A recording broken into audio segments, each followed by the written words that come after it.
all of you received an invitation for a reservation at a restaurant in Everett, located in a B zone. And the restaurant is called the Pie Club. And it's basically an AR ticket that shows, hey, this is the reservation I have, please show me to my seat. That sort of thing. Mm-hmm. So let's go down the line and see who we got. Blood Rush, why don't you introduce yourself and tell us how you're getting there. Hi, my name is Blood Rush. Blood Rush likes long walks along the Sound, doing heavy substance abuse, and getting in fights, and then doing heavy substance abuse with the people he fought with. Usually all at the same time, too. Oh, yeah. He is currently going over to, it's called the Pie, right? The Pie Club. The Pie Club. He's currently going over to the Pie, as the cool kids call it. And he's arriving 30 minutes early. Nobody calls it that. Going to sit at the bar and pregame. All right. And vote. Voke is just going to be at home eating his breakfast. Standard human, male. You can see his picture above my nameplate.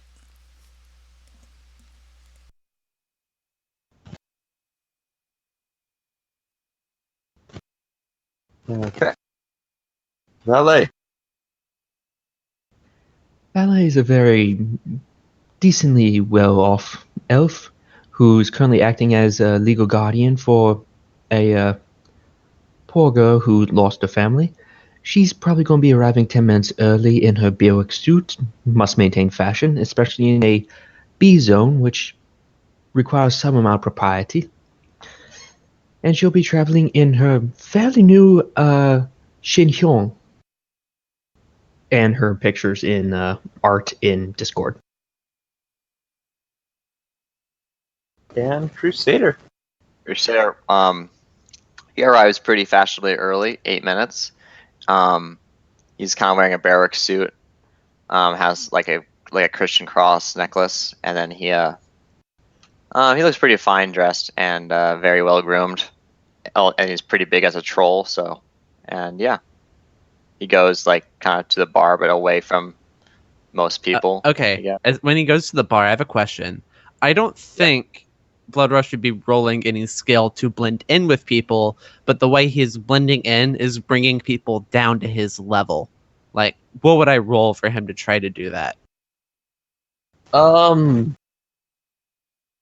Like being at the bar and quote unquote blending in by just getting other people to start like drinking and free gaming and fucking around with them. Etiquette. Etiquette? Me or him? There is unfortunately no active skill for making other people slum it. Should I roll as well, or just curious?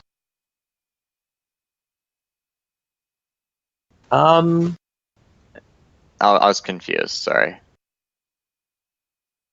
Nah, you're fine. Okay. It's pretty much Blood Rush just doing stuff. Yeah, Blood Rush is more or less giving the bar staff a rough night, as now everybody at the bar is a lot more rowdy than normal. Fantastic. Right. He is happily drinking with them. I think he's even gotten the bartender to take like 2 more shots than they wanted to. And so now the bartender is drunk arming and heavy pouring a lot of the drinks. Blood Rush turns over to see Crusader coming in, and he goes, "Oh, the big guy. Hey, how you doing? Come have a seat." My character kind of like steers left. It's like, oh no, not this guy. I just have this mental image of you walk into the building, you're heading in vaguely the direction towards the bar, Blood Rush is like, oh, hey, big guy! And you just make a hard left and go away from me. Yeah. Voke sees you, he'll come up to you and say, "Hey man, what's up?" Oh, buddy. He like moves like his hand to just pat your shoulder. He goes, "Just spin a bit. How you doing?" Doing great. How Cool. have you been? You want to have a drink with me and Kevin? And you look over to see this posh elf who's starting to have a headache because of how much Blood Rush is trying to take shots with him. Yeah, why not?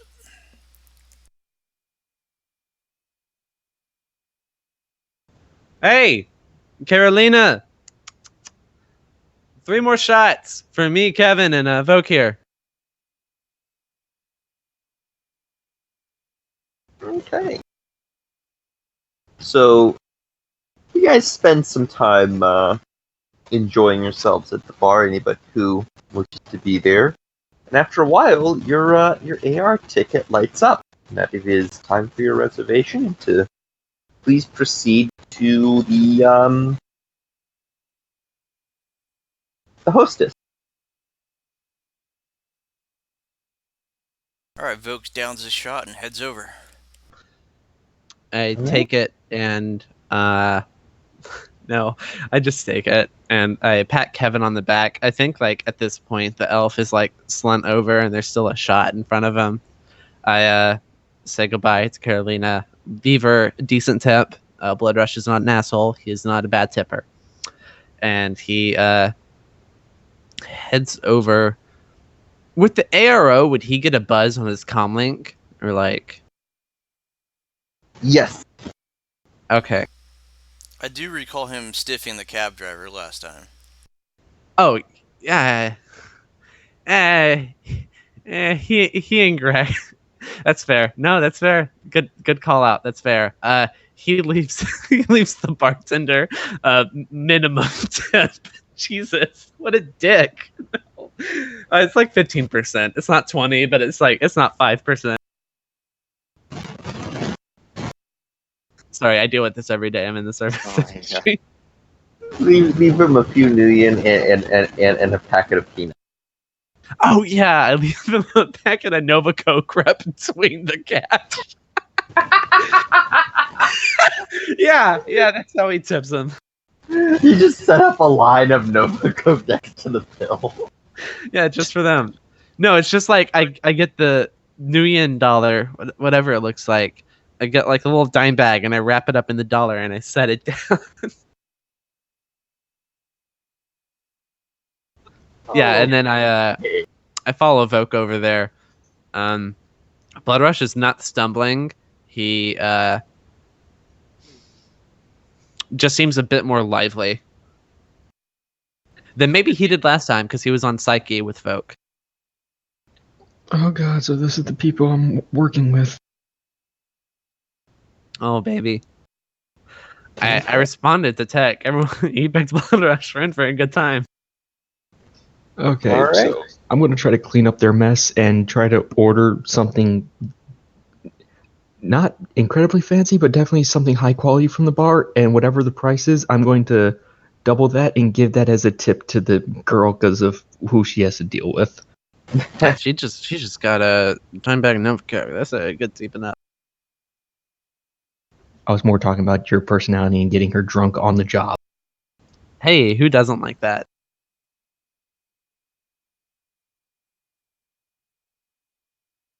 All right, so you guys eventually make your way to the hostess, guided to a table in.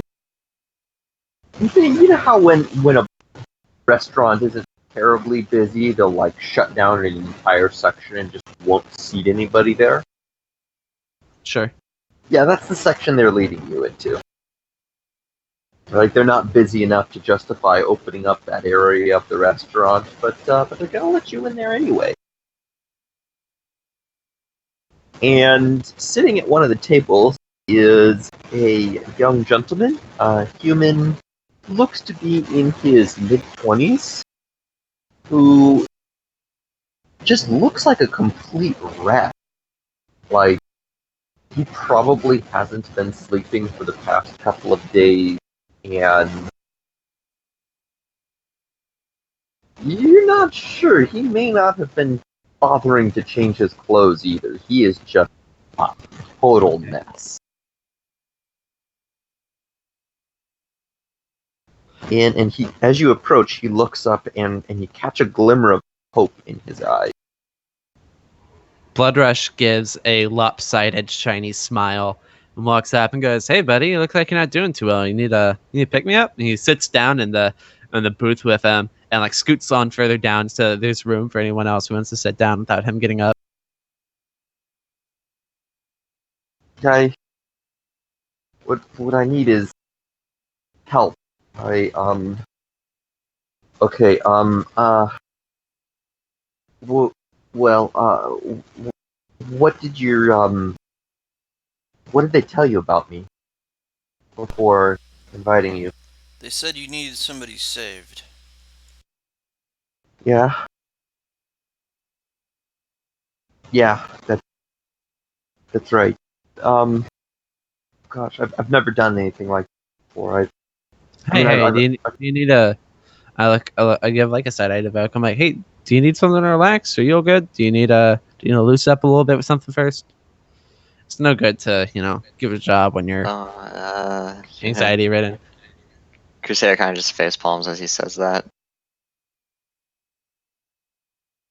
Give me a negotiation test. Yeah.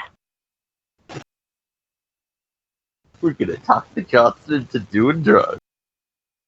Which honestly would probably help the situation a little bit. It's gonna be 5 hits. It depends on which drugs. Yes, which drugs are you going to talk the Johnson into doing? Oh, let me look over my little list here. I'm gonna give him. Okay. Let me pull up. I'm gonna read it, and we'll vote on it as a group, so I don't derail things further. I have Kamikaze.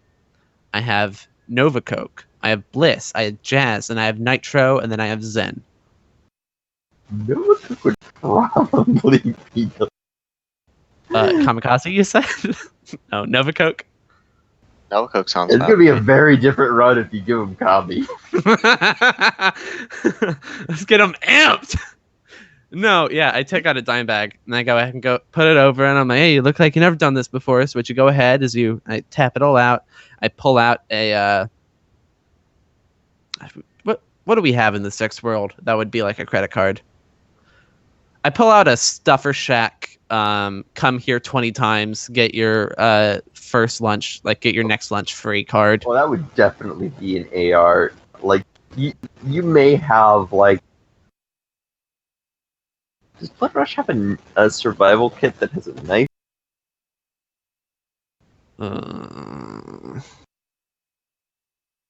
No. Do I not have any? I do Nova Coke often. What do I use to do it? Is what I'm asking.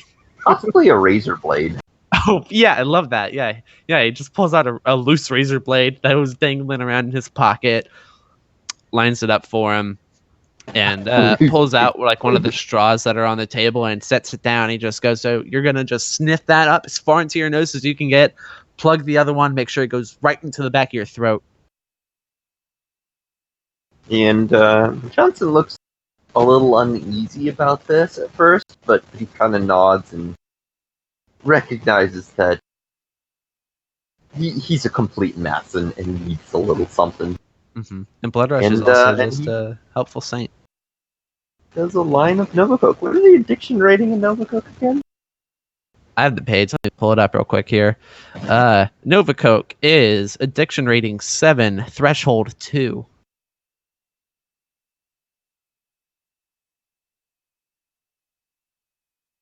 It's also both addiction types. Congratulations, he is not addicted to Nova Coke. You very nearly addicted the Johnson to Nova Coke. Good That would have job. been really cool. And after a little bit, I also extend the offer to everyone else at the table, by the way. Like he turns over and he sees Crusader and Val and goes, hey, you two, I haven't met you before. Blood Rush.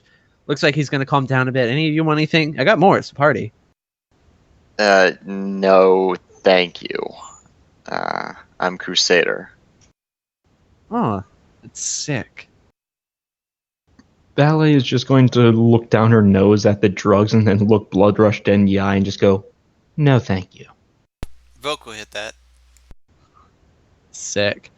Since 2 out of the 5 are hitting it at the table, Blood Rush is going to make it a majority. He's also hitting the Nova Coat. Sure. Alright, what do I gotta roll for that?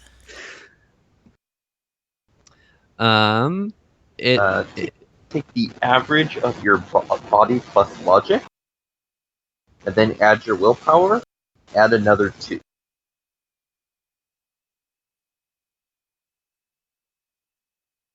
And you're looking for 2 hits to not be addicted to the coat.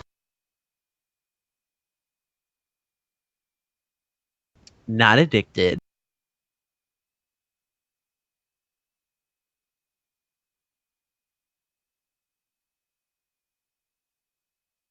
Oh, by the way. Nice. We're all not addicted Nova heads over here. We're just having a good time. I didn't recall these. Oh, okay. I was confused.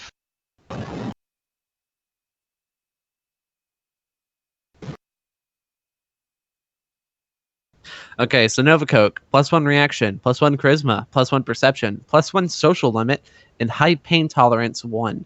It lasts for 10 minus body's hours.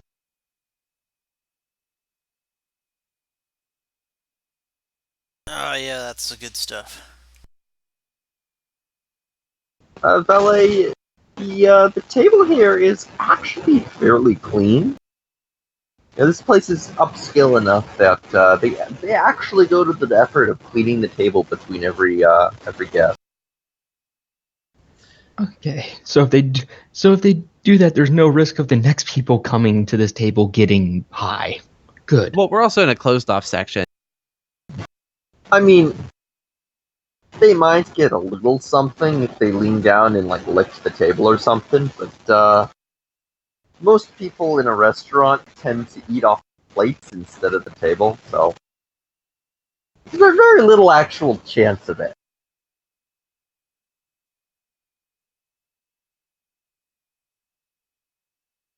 So the Johnson does seem to relax when it starts to kick in. Whew, okay. Yeah, Feel better? Good. Sorry, Good. I don't normally do this kind of thing. No, normally, Hey, it's okay. I mean, we're all here to make sure you have a good time. Don't worry. Yeah, I've dealt with your fixers before. I work with Doc Wagon as a supply guy. You know, I help requisition and dish out various supplies to the doctors. They occasionally a couple of things, extra things get requisitioned, and they find their way into your fixers. So they owed me a little favor when this happened. Now here you guys are. So I guess I should start at the beginning here. Whew. So the missing person I mentioned, that her name is Pamela. I met her at a club, but like 3 months ago.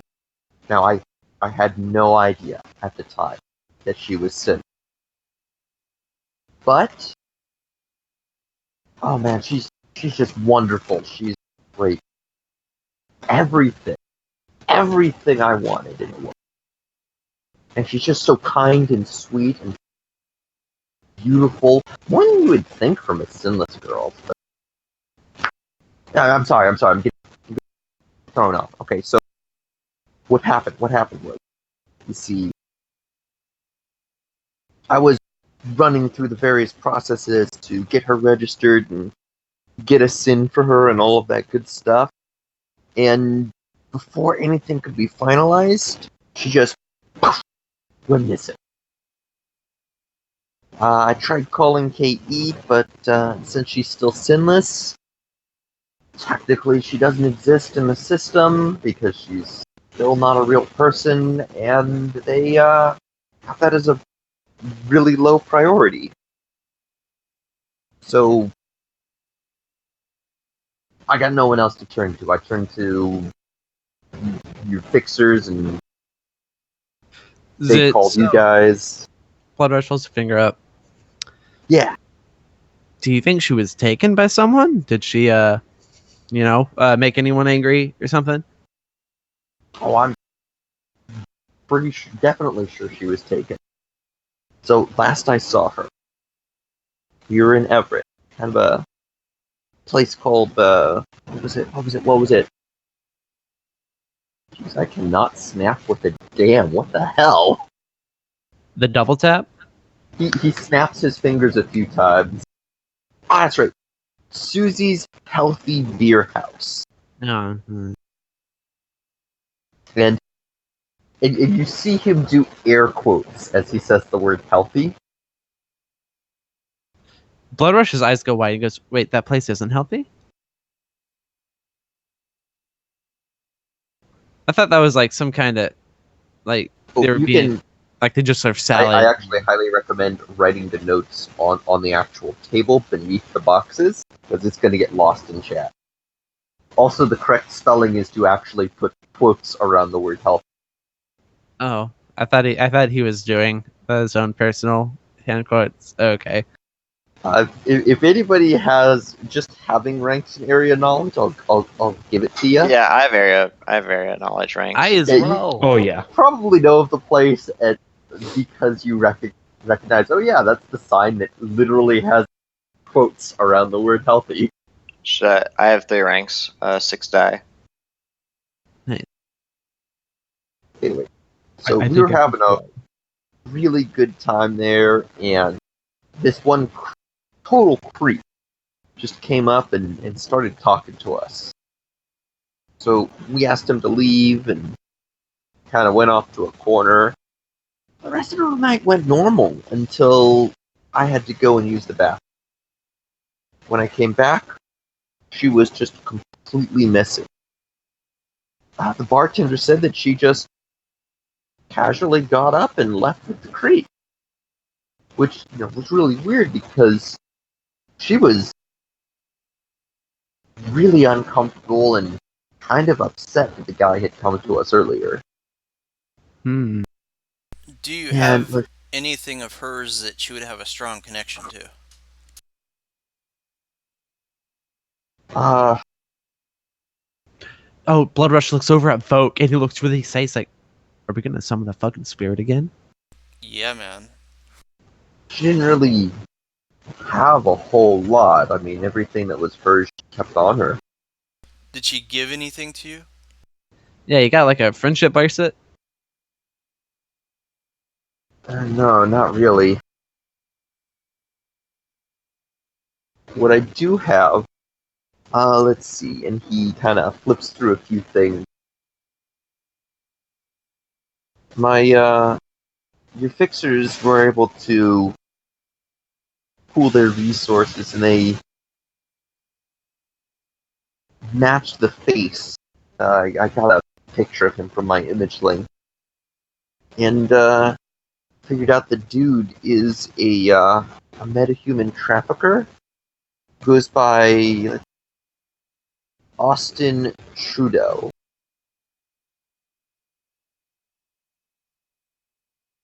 Sounds like a complete douchebag. I don't like fucking with those kind of dicks.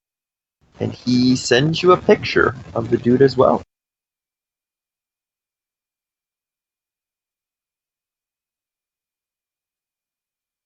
And Austin is a fairly good-looking human who, honestly, yeah, kind of has that high, trendy look to him. Sort of like, you just get the feeling that what he's wearing isn't popular yet, but will be the next big craze. next. He's wearing 2082 fashion. Is it Gucci? Like, is it that kind of fashion? Like, the really high Expensive end stuff? kind of looks ridiculous. Oh yeah. So at this point, Paul flips out of the booth and literally falls to his knees, puts his hands together, and starts just begging.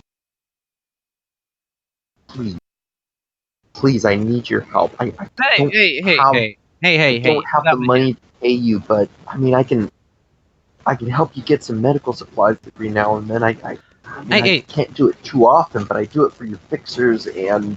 Yo, Jay, I hold out my hand, Please. like, as a way to pick him up. You said the magic fucking word. I don't hear that word often. Come on, get up. Look, if we didn't plan on helping you, we wouldn't be here.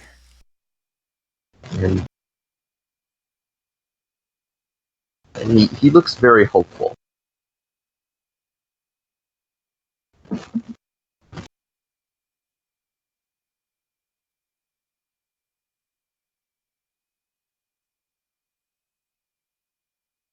So you find her? Fucking try. Yeah, we don't have a lot to go on. Worse this. We don't find her, I'll get you the head of Austin. I'll grab it. I'll mount it in a little hat-wearing showcase. I'll bring it down. And I'll slam it right here on this table for you. I mean, those things aren't mutually exclusive. We can do both. Yeah. Yes. You can. Oh, Blood Rush kind of thinks, and he is thinking about all of the friends that he has made that have suddenly disappeared on him. And he's like connecting dots. Like, maybe there's a few of those I can find that this asshole took.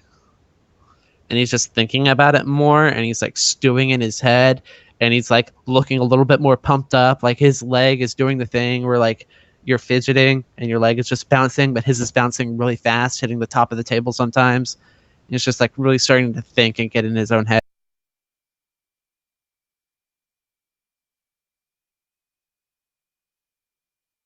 Thank you so much. I don't. It doesn't matter to me what you do to the guy, but do whatever you think is right. I just want Pamela back. I want her to be safe. And I know that whatever he's doing is not going to be in her best interests. Okay. I think the first thing I'm going to do is call up Greg Splat and not so much get information from her, but like yell at her, like, have you been trafficking people around? What's wrong with you? and trying to get information out of her that way. I only have 2 dice with her, so that's why I'm phrasing it like he's not going to get any in the first place.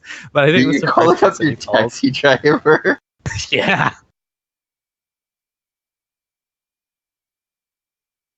What?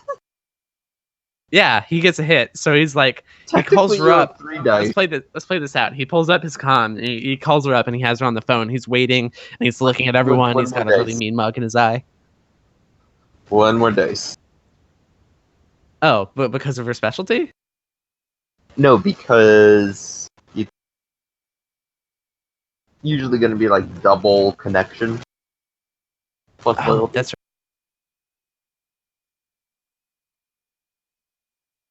What in 6 chances this is going to be a glitch? Aw. Okay. I'm sad. Or give me just a moment. I have my fiance calling me. It shouldn't be long. Yeah, so Voke's gonna get on the horn with his forensics expert. He might know people gone missing, that kind of thing. And I'm gonna ask him about this Trudeau guy. Okay, so my end, we're all pulling out our phones, calling our people. I have my come up, bring up Grex, and I have her on speakerphone too, and he's just holding it up in front of his face, just waiting. And you've got a loyalty of 1, right? Yes.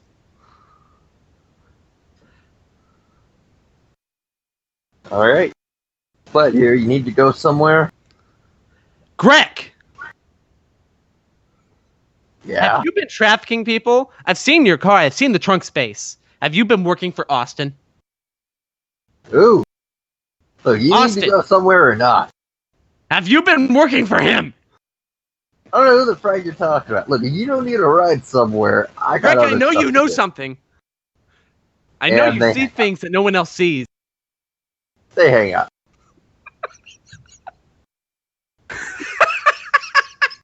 Good job.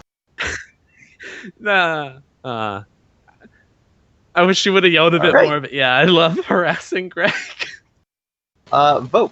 Give me 2 more dice on that, because a forensics expert, I believe the specialization bonus will apply to that. Alright. Throwing out 2 more. So while he's throwing out more dice, I actually do have a contact that I think is actually applicable, and I'll mention them after Vogue does his stuff. Yeah, let's do first. Yo, Mr. So- Clean. How's it going? Pretty good. Hard to complain. What can I do for you? So, I know you're into this forensics thing. I'm looking for somebody that was kidnapped, and we believe the suspect's name is Austin Trudeau. I'm sorry, can you repeat that? I can hear somebody yelling in the background. Yeah, sorry about that. Just from a distance. Don't you hang up on me, Greg! The guy's name is Austin Trudeau. This lady went Alright. missing from the Healthy Beer House, Susie's Healthy Beer House. Alright, give me just a sec. It's in Everett.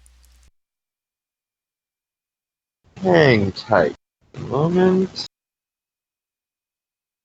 Oh, yeah. Okay. So, this guy is...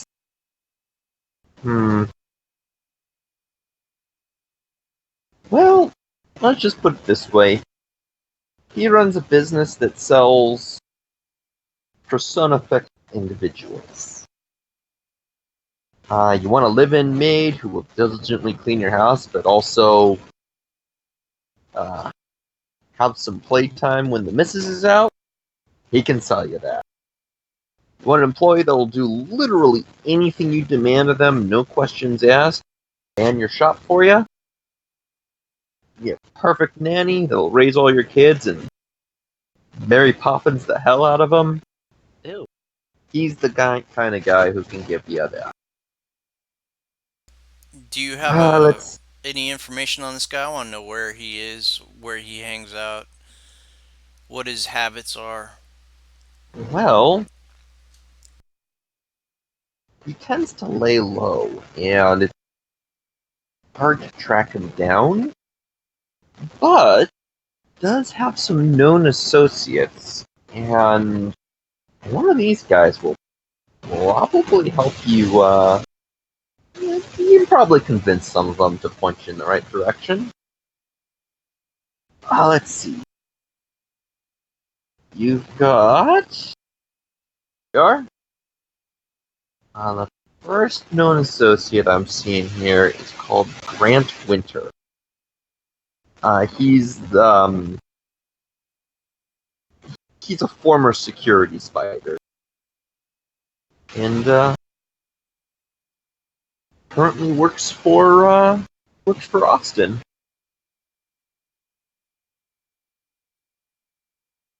Let's see. There is... here we go. Oh, you guys may want to write this down, by the way. Yeah, I'm typing it out right now. Great.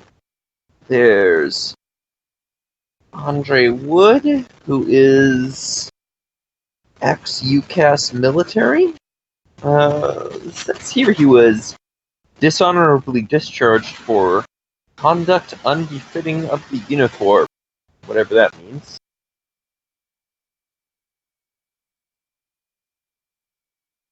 And oh yeah, he has another guy, Gene Soto, who is usually seen kind of associating with individuals before they go missing. Here, let me send you some pictures of all of them. And as all three pictures come in, the Johnson points to one of them and says, "I know that guy. He was hanging out at the bars where Pam and I were."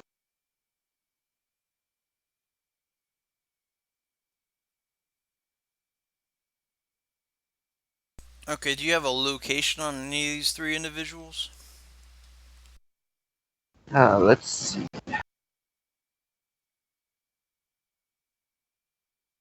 That's a little bit tricky. Go ahead and give me another connection times 2 plus loyalty roll. Do I get the 2 dice bonus? Yes.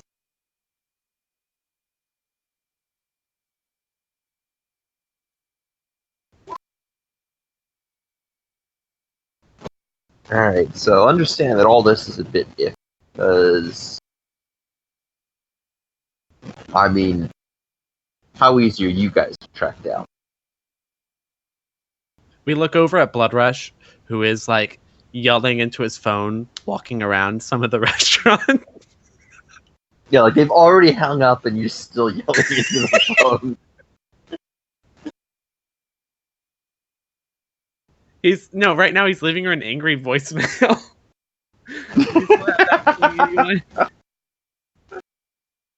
If not, he's sending her to drop the loyalty of a contact to 0. I wonder. Dude, her loyalty's at 1. She is ready to sell him out as soon as someone has an offer. High five and half of a French dip will do it. Yeah, no, but the best part about it, sorry, getting off track, is that Corona has Greg splat, and her loyalty for Greg is 3, because she actually treats Greg with a modicum of, like, decency. Horrible. Okay.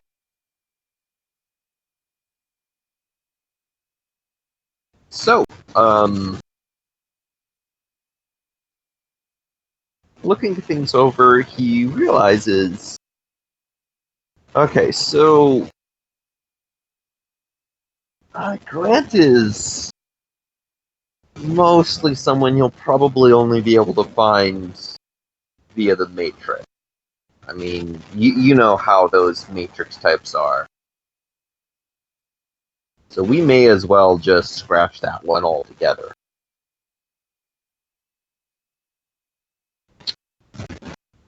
Gene, he's pretty active in the bars and clubs. I mean, part of his job there involves going around and scouting out new people. If you can... here we go. And he sends you a link to the guy's social media feed. Alright, cool. Should be able to find out where he is from that. And Gene? It's from Mr. Wood. Oh, Woods. Now, I can't confirm any of this, but according to these records, what I got is he mostly hangs out in... There's a bar called the Powdered Salad and another one called the Ale Pump. Those sound It's terrible. gonna be one of them. Where are those located? Both of them are in Snohomish. Okay. So far, every location we've had is outside of Redmond. That's like in a D or higher sector, right? Mm-hmm. What was the Okay. second place? Bars... Or Powdered Salad and... the ale's tap or something. The ale pump.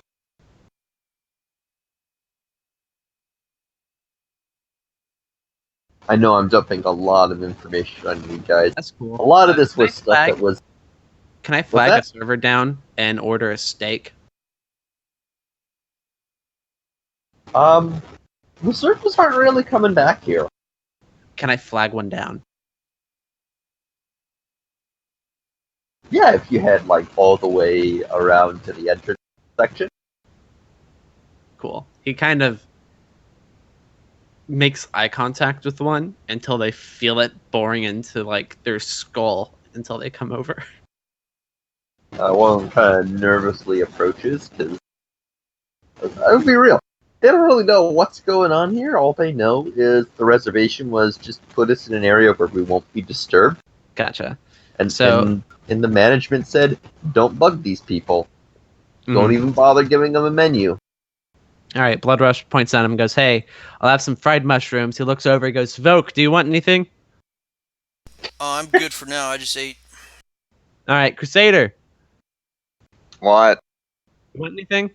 No, thank you. He points over at Valet, who I don't think introduced himself.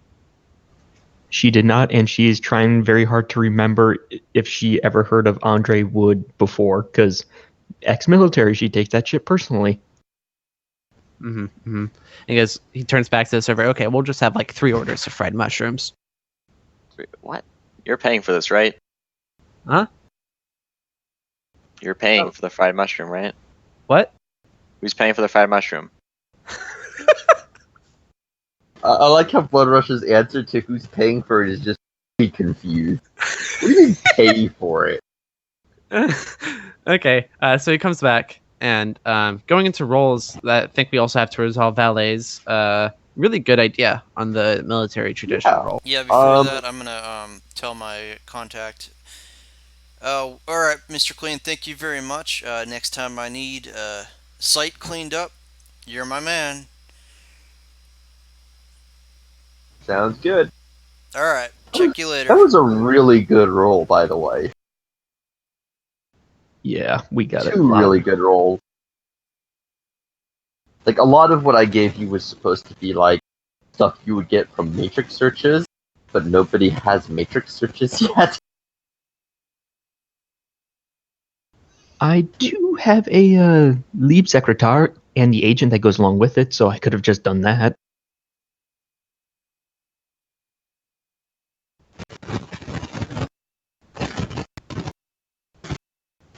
Can you actually do matrix searches? Wow.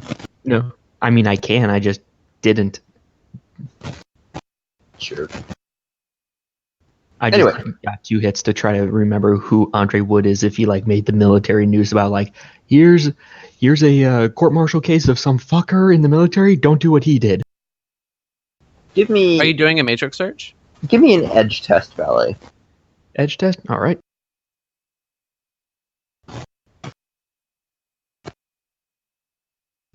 Wish me luck. 1 hit. Okay, so you're not familiar with you're not familiar with the exact case, but you do know what it means when someone is dishonorably discharged for conduct unbefitting of the uniform. Yeah, she would know that because she was former military. Yeah, usually when somebody is dishonorably discharged, there is a bit more of a slightly more specific reason. When it's something this incredibly vague that could be literally anything, it usually means that what the person did is something that would be incredibly embarrassing for the UCAS military as a whole to even admit that one of their own did. Oh, I am so going to see Mr. Wood later today. Like, so whatever he did, they don't want to acknowledge that he did it. But they want to kick him out for it. So it's kind of a matter of, yes, we're dishonorably discharging him, but we're not going to talk about it ever again.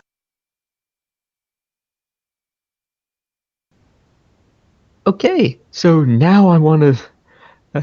Oh, I'm anxious to go see it, but I'll wait.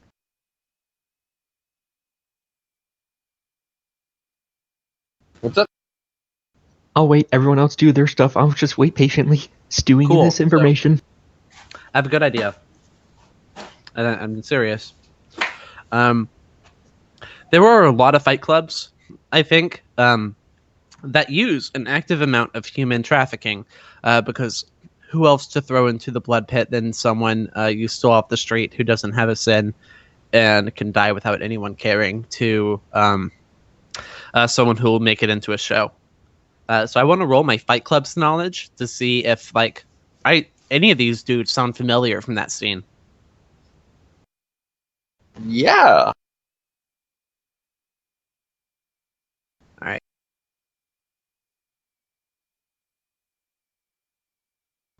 It's 3 hits.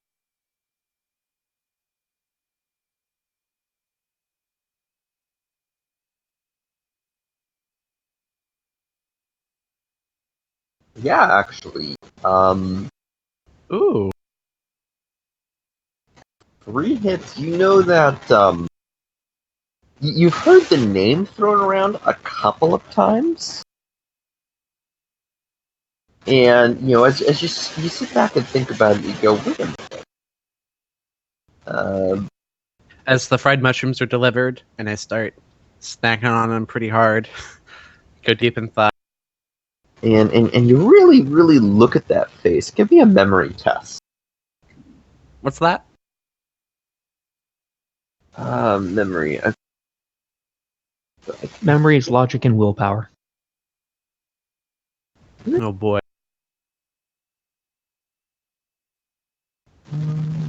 4 hits, baby. I'm like, oh fuck, I just saw him last night. I did Kami with him. Oh, God. You know, I wouldn't be surprised. I wouldn't either. So with 4 hits on the memory test, you recognize one of the faces. You've seen Andre Wood before. He shows up at fight clubs every now and then to deliver some goods. And usually these are going to be the low-end, disreputable ones that generally do the most shady stuff. Mm-hmm. And often will be doing, like, just straight-up gladiatorial fights to the death. Blood Rush has been in a couple of those. It's not his favorite. He doesn't like those. Yeah, these are the ones that are just shady as hell.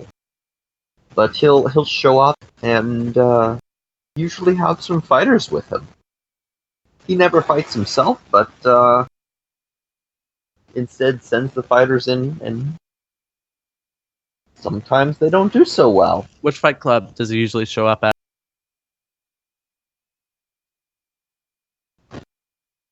He's gonna make me name a fight club. Okay. Trans Alley. Let's go with that. All right. So Blood Rush, he bites midway into a fried mushroom, juice spilling all over his mouth, and his eyes widen and more than just his taste buds being activated, and says, "Trans Alley Fight Club."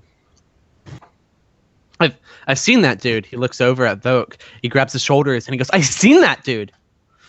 I knew there was something wrong with those dudes he brought in. We can.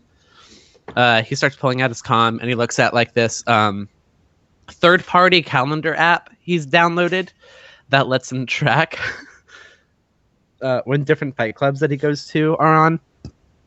Can I say that the fight club, like, there's a fight happening tonight? Give me an edge roll. Okay.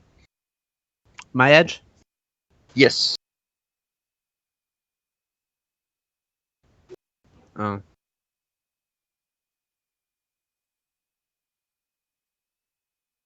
Do you glitch on an edge roll? It's gonna suck if You can't glitch an edge roll, Okay.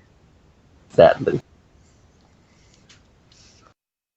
No, I don't know. It sucks to get all these cool hits And it's like, oh, but none of it's useful. There's there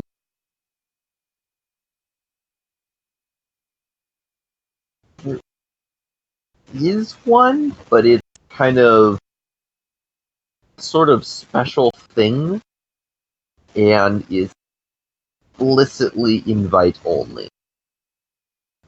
Have I been invited? No. What? Not with zero edge hit. What?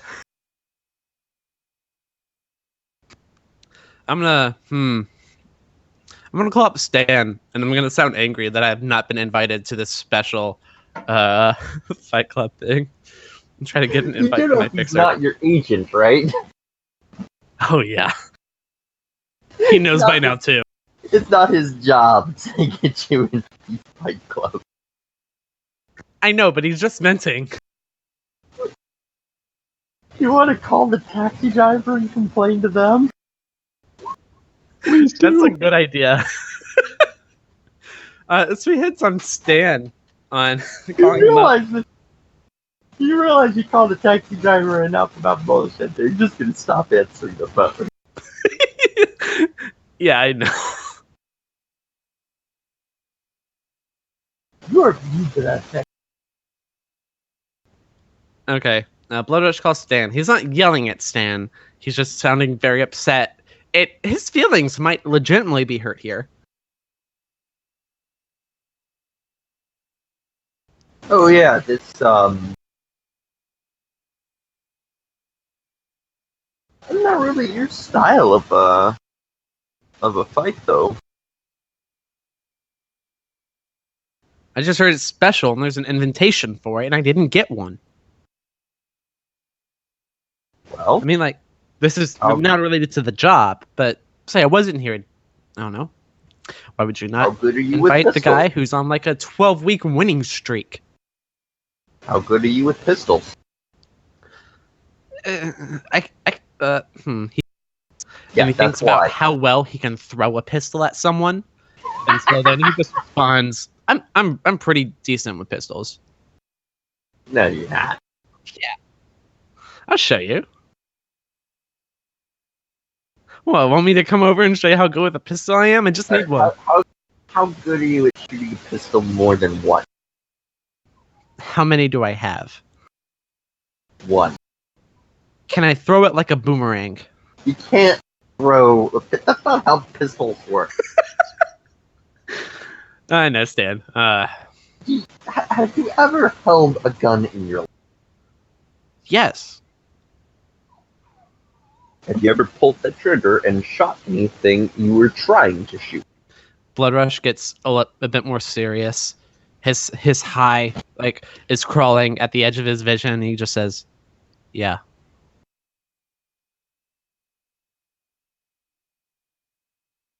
Well, do that on a regular basis?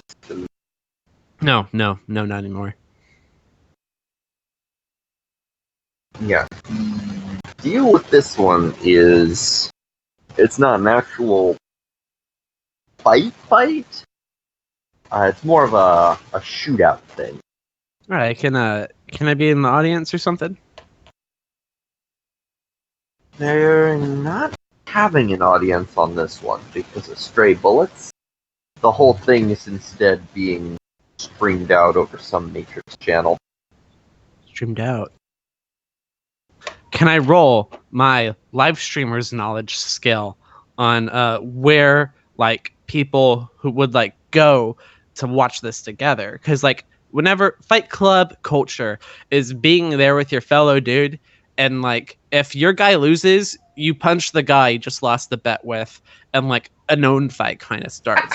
You lose a lot of the magic when you're just sitting in your own home watching it on the Tradio screen. You don't have the crowd, you don't have the energy. All of it's kind of lost.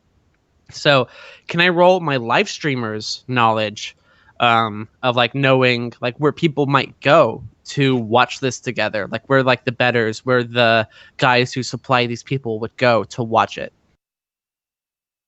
Yes. How many hits did you get on your Fight Club roll before? I think I got 3. add that as an assist dice to your live streamer's roll, Okay. and your Hmm? Pit Fighters does not apply. Okay, I didn't think it did. I just wanted to. I'm a little bit torn on that one. Maybe it should, but I mean, like, this is a big fight between a lot of people. I mean, I'd understand if it wouldn't, but within the context of live streaming, this is specifically like a Fight Club live stream. Yeah, you're right. It'll apply. Because live streaming is like bigger than just like the Fight Club of live streaming. Oh yeah, yeah. I'll allow it. It's 4 hits. Yeah, there are a couple of places that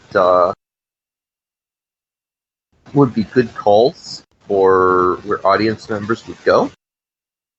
Although you'd be aware that if you're looking for the actual fighters, the people watching the stream aren't going to be anywhere near it. Yeah, no, we're not. We're looking for the guy who supplies the fighters, and if he's supplying them, that means that he also wants to try to talk them up. Because whenever a bet is placed on someone, the guy who would supply it would usually get some percentage of the bets made because they're the one who fronted the people and gave the way for there to be a bets. So they have to be around somewhere to try to be like hyping their guys up so they get a little bit of the cash that's coming in.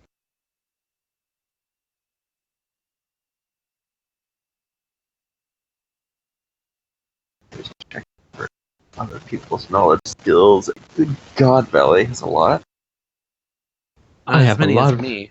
I have a lot of knowledge skills. Yes. Shall I add one more to this list after the run? One more. I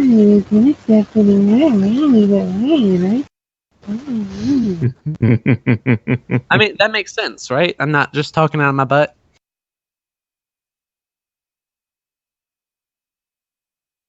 I feel like you'd probably be able to put together enough to think, if he's delivering people, because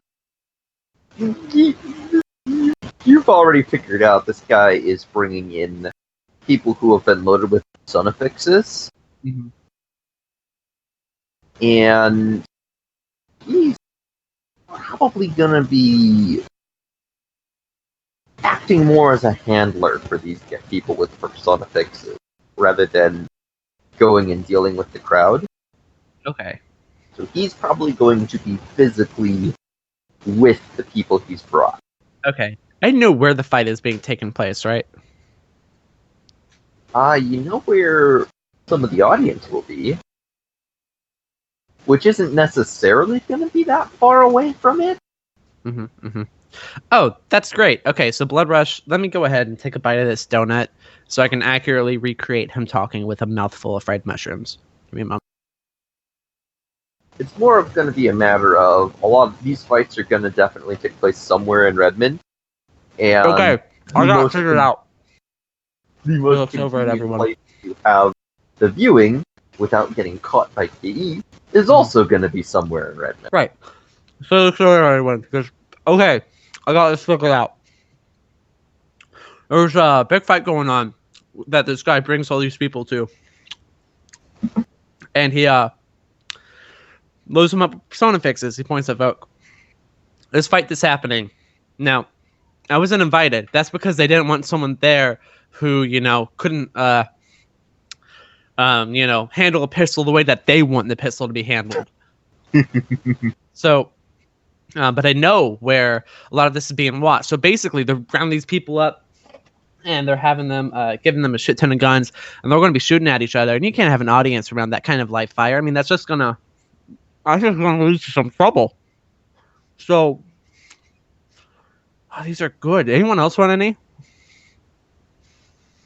I got 3 baskets. I just knocked one out by myself. Point to the picture. Cite it to him. So I'm sorry. Take the handler. this point of edge for your dedication to the role play. Oh, okay. So the handler is not going to be in any of the watching sites, but he is Oh my god, my jaw. Fuck. He pulls a tooth out. He sets it down. The handler is going to be at the shooting site. Now, I know when you're in Redmond, you hear a lot of gunfire going off. You don't think anything of it. There's going to be a lot of gunfire where this is happening. So we just go to one of these watch parties, maybe have a bit of fun, maybe bump some elbows, see what's going on. I like to see my pal Jimmy. I haven't heard from him in a bit. He gets a wide look in his eyes, shakes his head. But no. Seriously, we can go to one of these. We hear a lot of gunfire going on. We know where it's going to be at. We can go in, try to scope out where the handler is. Vogue, we could summon someone to go send something after him, right? And find out where they're at. Yeah, I can brew something. So, fuck yeah, I'll help you. And then we'll be able to find out where Andre is, grab him by the scruffy, fat little neck, and find out where Austin is at.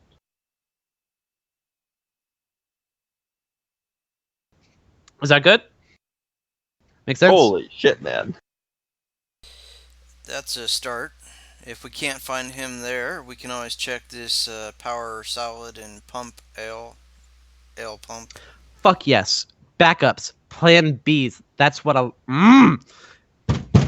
Yes! Are you high? Of course he Oh, is. wait, that's right, you are. Yeah. Crusader says, having literally- watched Blood Rush done a line of Nova Coke. Literally did a line of Nova Coke like 2 minutes ago. Well, I you know all you- say that the powered Salid is probably the backup. I'm going there anyway because I would very much like a talk with Mr. Wood. Wood is going to be at the... That's. He's going to that's be something. at the fight. Give me a second. He grabs the tooth. It's silver. He turns away. He knows it's gross, and he starts shoving it back into the gum.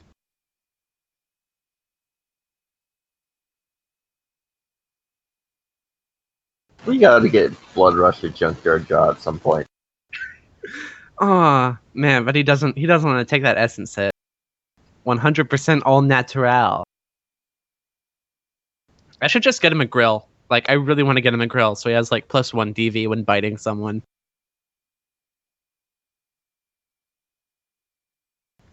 Okay. So he turns back, wipes some blood away from his mouth. He looks at the Johnson. Has the Johnson eaten any of the fried mushrooms? No. He doesn't smile. He looks a little disappointed.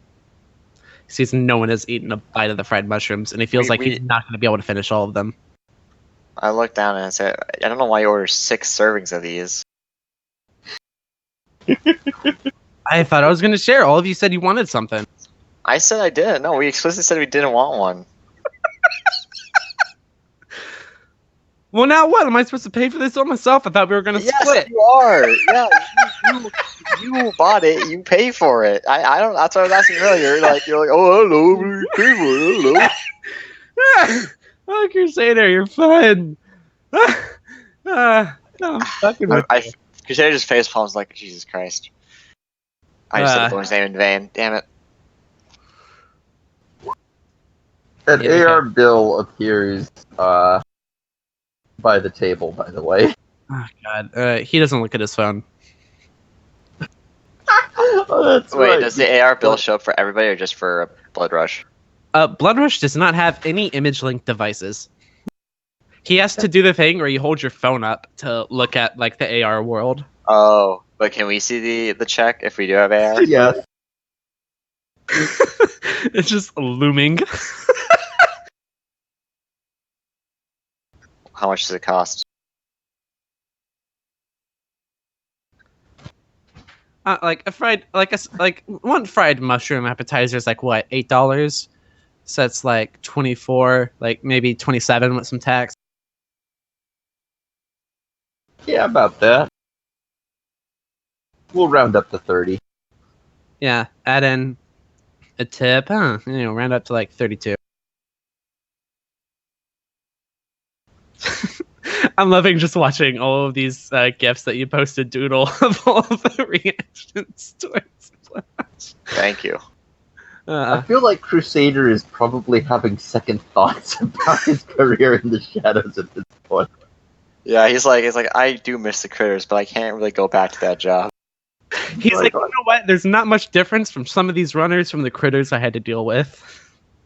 Oh my god, exactly. In fact, So he might be used this to one it. is practically an animal. Oh, just wait until you meet the one that is an animal. Dude, one of my favorite parts was that when we were doing the run with Good Boy, is when we would like the first part is, what are you guys doing? And Good Boy was like eating at a bone, and was like, okay. And then we cold cut to Blood Rush, who's also like tearing into like a rib bone, like worse than Good Boy was, like just shaking it in his mouth. Like we kept cutting back and forth between them, and whatever dog thing Good Boy was doing, Blood Rush was also doing. Okay, I'm sorry. I've sidetracked this a good bit. I told you I'm bad at that. Okay, so Like, it looks like we have a plan. actually the scene I really wanted to do is like, okay, Good Boy, what are you doing? Oh, he's probably fighting with another dog over a bone. Okay, Blood Rush, what are you doing? Oh, he's fighting with a dog over a bone. They're both fighting over the bone at the same time. They're both fighting dogs. Okay, we need to get back on today's run. Oh god, Blood Rush is such a fun character. So everyone's good with the plan that Blood Rush laid down, and as backup plan B, we're going over towards the powdered salad. Gross. That appears to be it. Cool. Blood Rush flags down a server for a to-go box. Sure, if you could just take care of your bill. And she motions to an empty spot on the table. Blood Rush looks at it and looks back up to them. And she kind of looks at you like, what's the problem? They look at the empty spot back up to them. He goes, looks at everyone else. Everyone else who can see it, by the way, I want to point out. And he goes, is she high? There's nothing there. Yeah, medium lifestyle should be able to cover that, so Vok will just say, alright, whatever. Don't pay it.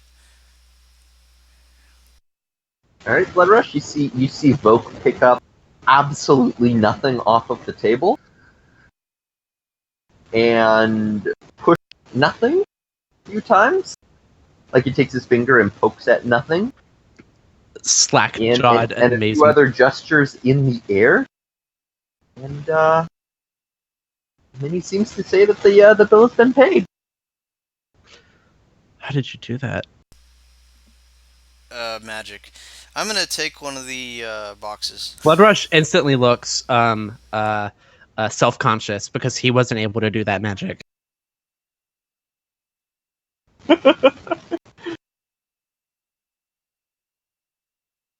Yeah, Vok will take a to-go box. At some point, we're gonna have to like buy a pair of goggles and have somebody just like forcibly strap them onto Blood Rush. So yeah, Blood Rush was going to offer the to-go order of the fried mushrooms to Vok. Vok takes it, so he's like he's more than happy that Vok just took it and he magically paid the bill. I mean, I have a street dog contact. We can just bring him to my street dog, tie him down, and just force a DNA. I also have him. a street dog contact. She's my girlfriend. We just need to strap him down and force a girlfriend? DNA into his brain. Yeah. When it lists like what type is your fixer, I have her set down as Blood Rush's type. I thought that was in character. Sorry. Oh, Sorry, Chris. Sorry. Blood about Rush says that out loud. He refers to his own character sheet. Sorry. Never mind. Sorry. Alright, so I think we're good. Let's see if we can find this place. Stand up, pat my belly. Let's go for it. They might already be pre-gaming. It's going to be over on... what is it? Oh, yeah. I think one of the sites is over by the broken down schoolyard. Well, it's in the school now. Been refitted, I think, into, like, kind of a bar, kind of a watch party type of thing. They use the gymnasium. Big area. Lots of walls set up, though. Crusader just like rubs his forehead and says, "Just tell me what I need to do, and I'll do it." Anyone need a ride? Fuck I'm yeah, fine. you know me. Greg won't pick up my fucking calls. I don't know why I that wonder would be. why. It's odd. So yeah, Blood Rush would go with Voke and hop onto the back of the scooter and ride bitch. Oh, Does I not got put a on a car helmet. now. I got a car Oh, now. you do? Yeah. Blood Rush looks impressed when he sees this car. Like, let me tell you, like full on, like checking it out. He like kicks the tires, touches the rim with a fingernail, and he goes, "Yeah, these would go for a decent amount. Good job." Ooh, what What kind kind of of car car is it? It's a Nissan Journey. I have Chrysler a Nissan Journey. I have a Xinhuang, which is like a sporty sedan. I mean, it's not a Phoenix, so it's not a muscle car. Yeah, the Chrysler Nissan Journey is like a cop car.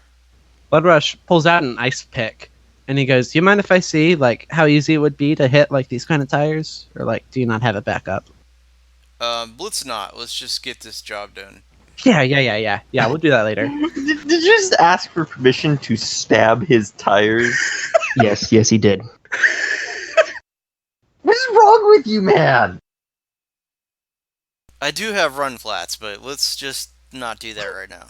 No, yeah, that makes sense. We have a job. Did the I Johnson come feel out like with us, or did he stay in the place?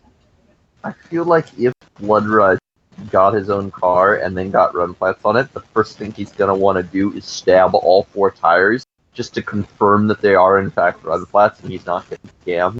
No, exactly. He was going to do that And for then- Vogue because he wants to see. And then like- the second thing he's gonna do is stab it again because damn, that's so cool that it still runs. and then he does it with like his full force, and it just breaks the axle.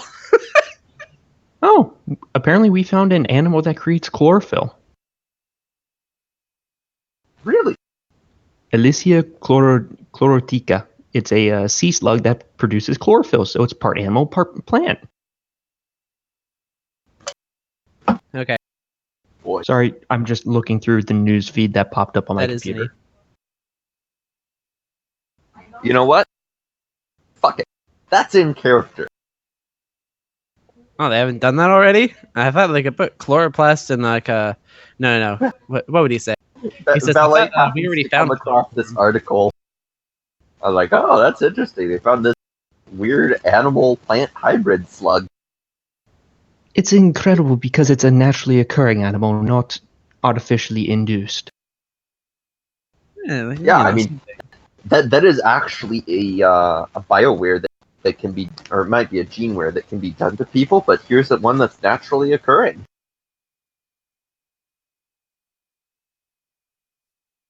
And the scientific community is kind of in an uproar because, oh god, it would have been so much easier to develop that shit if only we had found this years sooner. Does Voke's car have a moonroof? Sure, why not? Okay, cool. Blood Rush is going to ride the entire time standing up with his torso exposed outside of the moonroof. Of course you would. He does not ride in cars often. He is fascinated.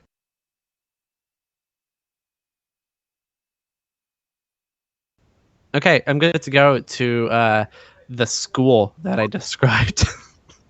I mean, or wherever Tech has it listed where we could go. I mean, I'm sorry. So the place that you guys are decided to try on, this is going to be later at night. Mhm. It was around midday when you had the meet. So you do have some time to go and do some other things if you would like to do so. Can me and Voke, or maybe just me, I'm not sure what Voke's body score is, but can I crash safely? I'm sorry, what? Like, if we met, it sounded like Voke called it morning, so it'd be like, around the time we started, 10 a.m. We wait a bit. Would my crash from the Nova Coke wear off before we get to the meet? Yes. Cool. How long So, is the duration of Novaco? 10 minus body of hours. What's your body? 5. Same here. Oh. Yeah, and the crash lasts for a duration equal to the original? Yeah, I mean, like, if the thing starts at, like, 8, then we're fine. If not, that just means we gotta bump some Nova again to get it back. Started at 10. So there's going to be 5 hours where you're on Nova Coke, and then 5, so that will last until 3 p.m. And then 5 hours until then, or 5 hours in the crash, so your crash effect ends at 8. Oh! No. The event actually takes place just after sundown. Which is, like, around 7 or 8, because it's... Which, right? I'm looking it up, is 7:48. Yes! Just before your crash effect wears off. I mean, it sounds like the crash, like, it's not suitably in the middle, so it sounds like we're fine. It was like, if you want to be like 20 minutes late. I mean, who's ever early to this kind of thing? But, I'm gonna say, unless you explicitly show up a bit late, whatever's going on at the what's it? The show? Yeah, the Trans Alley Fight Club. Yeah, at the school. You'll be under the crash effect. But the moment you leave to go anywhere else, enough time will go by to have that wear off. So, Really usually to see these crash effects. This is exciting. yeah, no, that's why I asked, is because we took it. So first off,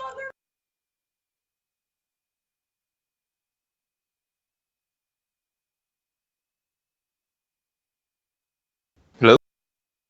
yeah, sorry, I'm back. Okay, so I mean, what do Evoke and Blood Rush do for like the 5 hours when they're hopped up on Nova Coke? Like, do we get a montage? Poor Vogue has like no drain stats now. No, yeah, we're gonna have to Don't hold do magic. on. You're gonna have to hold on for like 15 minutes. We'll get through it, buddy. Yeah, man. Don't do any magic. Dude. Oh no, wait. We started 10 a.m. my time. We would have started 8 a.m. your time. No, the meet was around 10. Gotcha. Damn. Well, if you need more willpower, I think like this is before the thing. Like Blood Rush is feeling like just his head pound, and he really wants to take some kamikaze to help like pull him back up, so he's not in like this stupor. But he's like, no, it's not time for that. Looks over at Vogue. Let's solve the problem that was created by drugs by taking more drugs. Cocktails. So like they're near the meet. He looks over at Vogue and he goes, "Hey man, I know right now we're feeling a little down. If you need, I got some like nitro. If like you need some like a better pick me up that isn't too terrible for you." I'm good for now. Yeah. Okay. Blood Rush have the drug tolerant quality or something? Not yet, but he has to get one soon. I don't know why I didn't pick that up. Right now, I am very much concerned about my negative qualities, and I can think of all the bad things you could do to this tech, and if you do the one where I'm hoping you don't do, I will be very, very upset, and I will murder everyone. I'm sorry, what? Nothing. Okay. Use. So, Blood Rush gets out of the car. His normal hyper energy is noticeably gone. He seems a bit more sluggish. He's holding onto his forehead, and he's very irritable instead of the excitable that he usually is. He has given Valet and Crusader the details of where to go.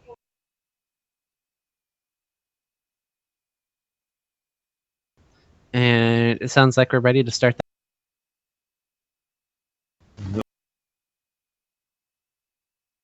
So when you get down to the school, it kind of turned into this big old party. There are a lot of people there. There's this one dude who's trying to sell people kebabs. And, How much? Just for you, 2 New Yen a piece. Blood Rush walks over. He nods. Has Blood Rush met this man before?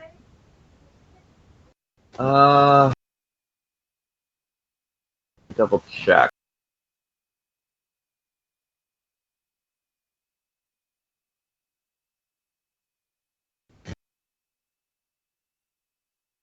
No, you were not on that run. Interesting. But the book recognizes him. I do know. All right, Blood Rush walks over and goes, "Hey man, how you doing?" Wait, was Voke in the group that went to the with Chuckwagon to the plastic jungle, or was Voke in the other group? Yeah, I was in the group that went to the plastic jungle. Yeah, you recognize it. This is Dibbler. Oh, hey Dibbler. Blood Rush just customer. Blood Rush just looks at Voke like, "This is a good guy. He has some connections. Fuck yeah." He turns over and he goes, "Oh yeah, you know each other. That's cool." Look, I just so happens today that I'm selling kebabs. What kind of meat's on there? Two New Yen a piece, or I'll cut you a special deal. I'll give you 3 of them for just 5 New Yen. And tell you, might as well just be cutting my own throat at that point, because I'm gonna starve. 6 for 8 New Yen. Can I roll negotiation? Come on. I try to haggle for kebabs. Roll negotiation. I'm taking my charisma penalty into account here. Okay, 6 dice.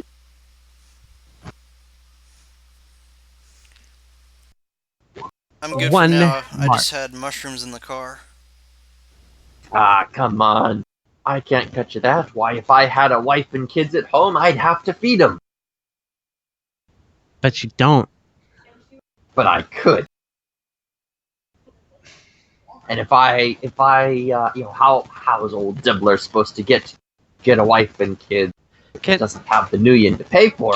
Can Dibbler roll his negotiations against my composure to try to trick me out of my money? Sure. I'll say, what's the matter? They don't like kebabs? So, is my composure my charisma and willpower? Yeah. Okay.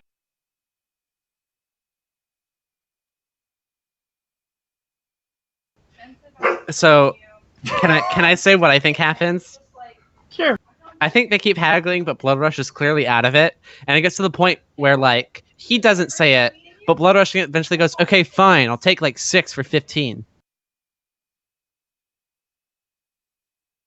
which is like 3 New Yen more expensive than if you just bought them individually. You have a hard bargain, but I'll take you up on that. Yeah, he gives a strong shake, and he hands him over the 15 New Yen that I'm about to mark down, and he has 6 kebabs in his hand. You may add 6 kebabs of questionable origin to your story. Are they made of as fine of dog meat as I barbecued the other week?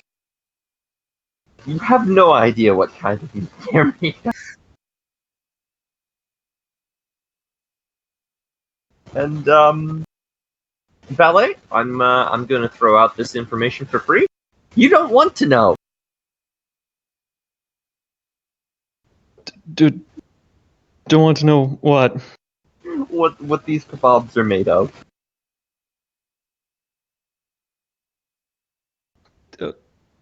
do I get that just from the fact that I have a skill rank?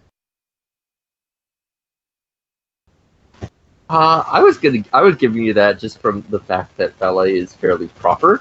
But yeah, you can roll a skill to try and identify. I mean, I have accounting, I have agriculture, cooking, hygiene.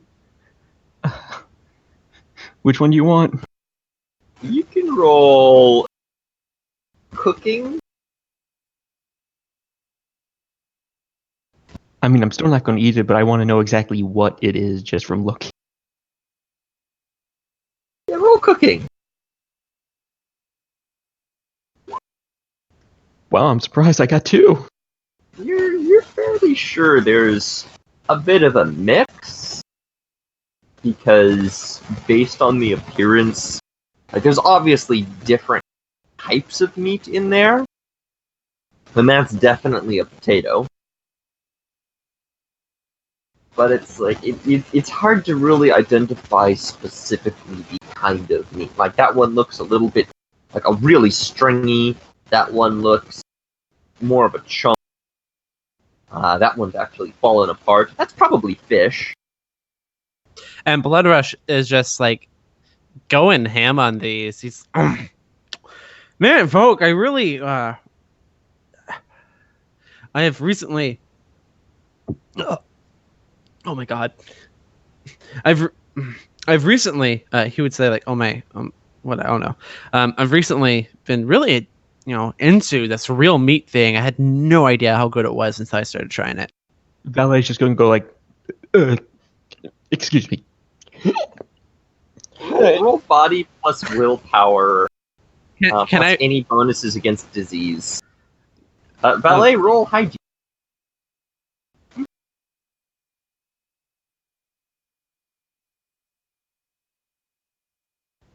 Three hits.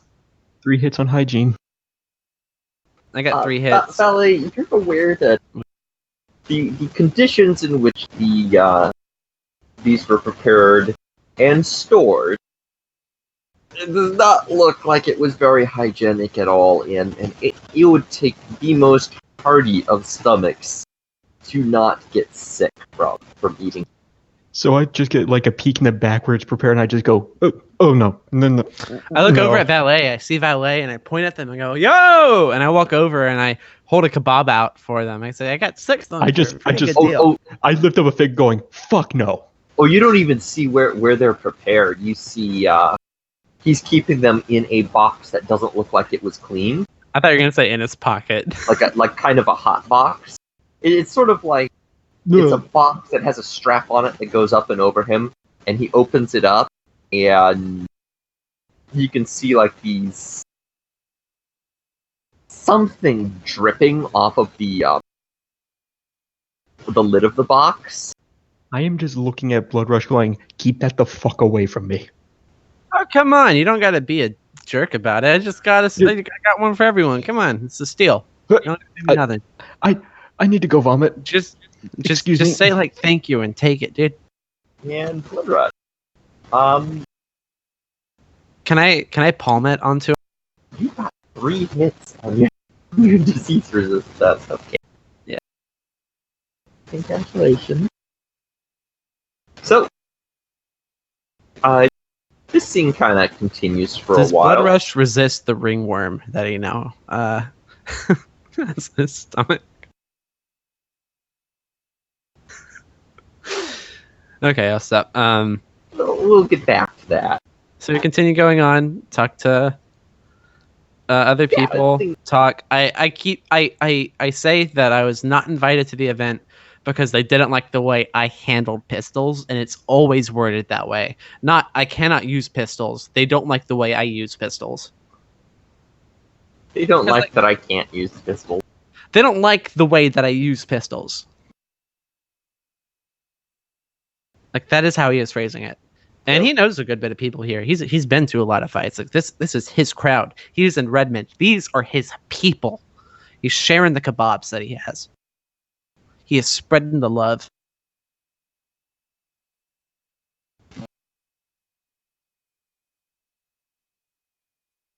Okay. And eventually, the event finally begins. And you hear, you see the fight is projected from a Tridio projector kind of in the center of the gymnasium, showing a section of street. And everybody is able to subscribe to an AR feed that allows them to select various different camera views, but this is the kind of the main camera view that is a curated view, where somebody is manually switching out what view you get to see. And give me an area knowledge, everybody. Yeah. Did I get my +2 because I'm in Redmond? Yes. 4 hits.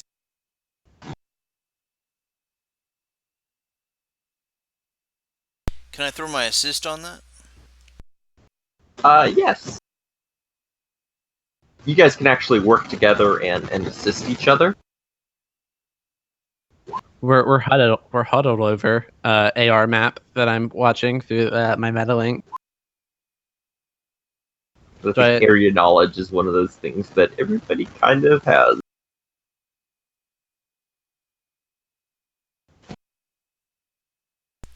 So I guess take an extra 4 dice. Cool. Valet got more. He got 4 successes. So 4, 5, 6, 7, 8. 8 if you can take it. Is everyone assisting me, or was Valet like what's? Keep in mind you're limited to your ranks in the skill. Okay, my rank is 5. Okay, so you take an extra 5. Maybe 7 if the specialization counts into the rank. It does not. It does not. I have 6 ranks, if that works better. Okay. I've actually had that raise that question a couple of times on a number of things in the past, and every single time, the more we look into it, the more we go, nope. Specializations explicitly do not count as ranks; they count as dice pool bonuses. Okay, with the 4 I got from Crusader and Invoke, I think that's 6. Okay. Well, you're not 100% familiar with the like. You wouldn't be able to point to a map and say, "Here it is," but you know the general area. It's like, oh yeah, that's that place that's over by the thing over in that area. I could probably figure it out if I get a little closer. Oh, that's where I got my car door. So like, you wouldn't be able to ping a location right now, but you'd be able to direct the team there. Yeah, then we hear the gunshots and we close in around it. Do we see Andrew Wood in the footage? You do not. Alright, let's head that way. Yeah, let's go. Head out. I just dropped the kebabs.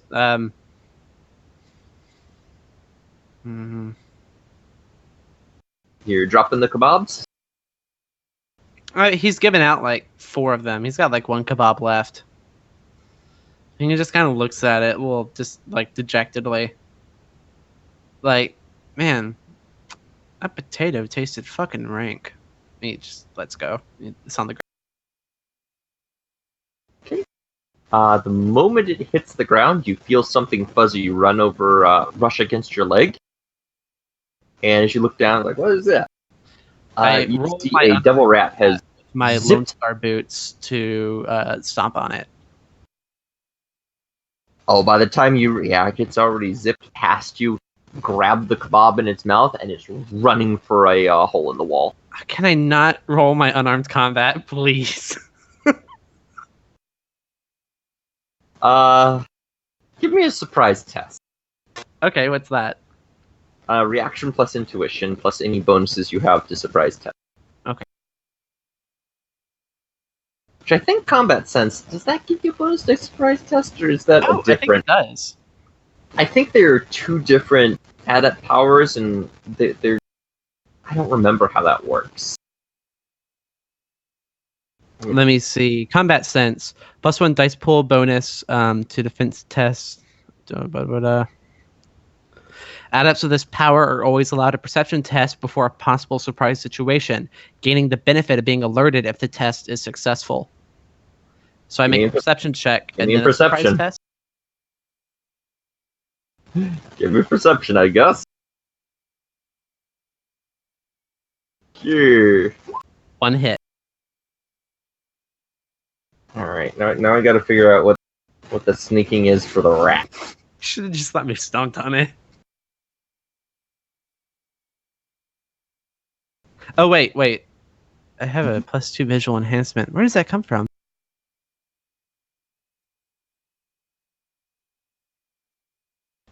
I don't know where that comes from. Perceptive quality? I don't think I have that. Okay, well, That's odd. unfortunately, give me the surprise test now. Okay.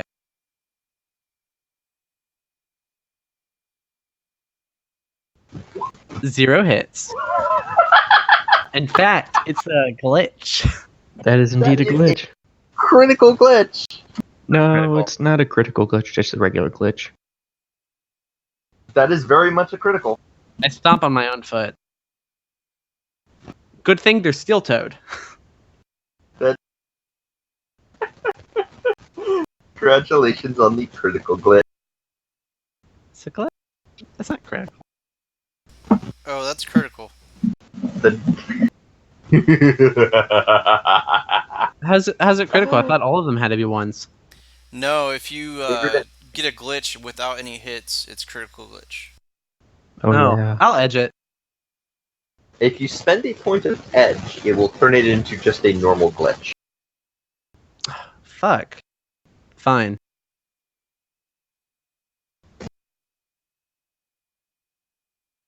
Alright. So on a normal glitch, what ends up happening is you kind of jump in surprise, and mid-jump you realize, oh, I should kick this thing. And so your foot swings out, completely whiffing. But as you come down, because you're now trying to kick something, you don't quite land right, and end up falling and going into a complete crack.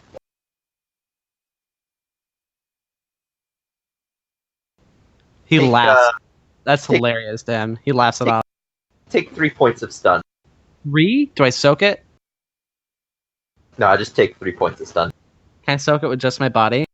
Take 3 points of stun. Oh my god. You landed hard. Who takes 3 points of stun from a fall? You hit right on your tailbone. It hurt. And honestly, part of this is because I wanted to hit you with a -1. Blood Rush has lost his tail a long time ago. He doesn't have that tailbone anymore. Yeah.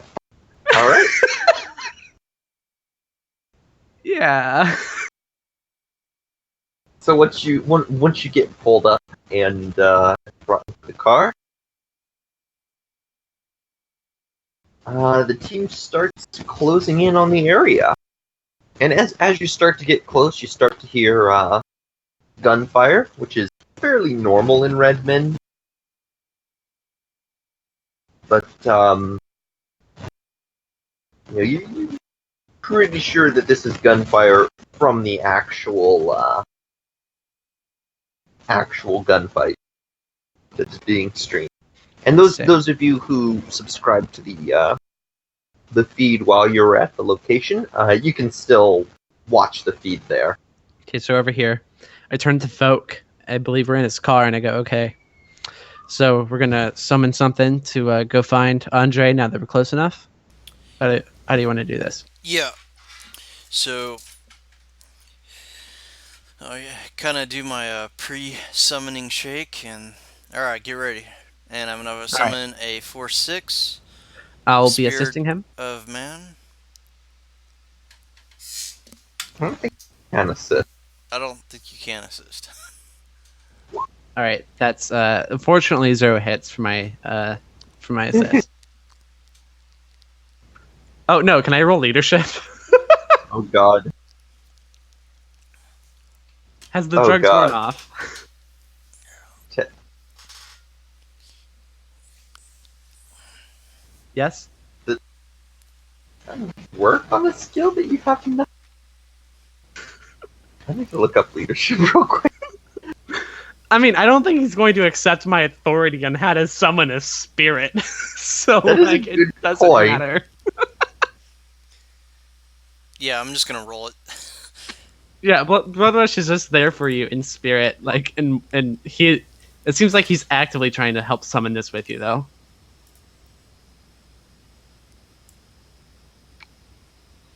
Technically, it would work, but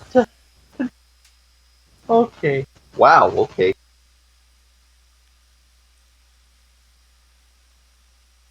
Right. Please soak me 6 drain. Alright.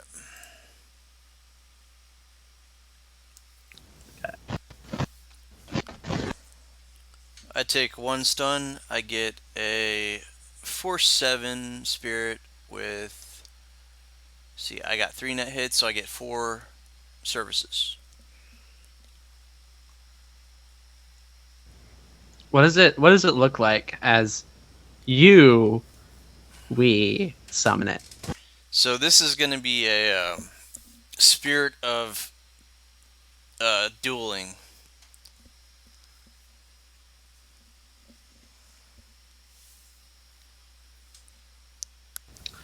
Are they just like bullet cases that roll off of each other?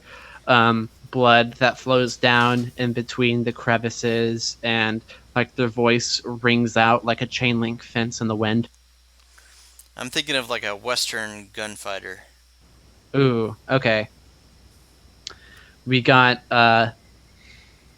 bullet The casings, moment you said dust spirit that of flows dueling, throughout them, kind of wispy thing that has a smile that's full of broken glass. I'm the just moment you throwing said stuff spirit out of there. dueling, this was all I could think of. Colonel Mustard? Yeah. Did you know that Clue has actual like lore and personalities for all the characters? Oh yeah. Like I just Colonel hate Mustard is obsessed with dueling. Mr. Green is a greedy businessman. Professor Plum is absent-minded. I thought Professor Plum was like never. Like he's constantly forgetting things. I think legitimately in one of the books, he is actually the one who did it, but led the group to figuring out who did it because he had legitimately forgot it was him.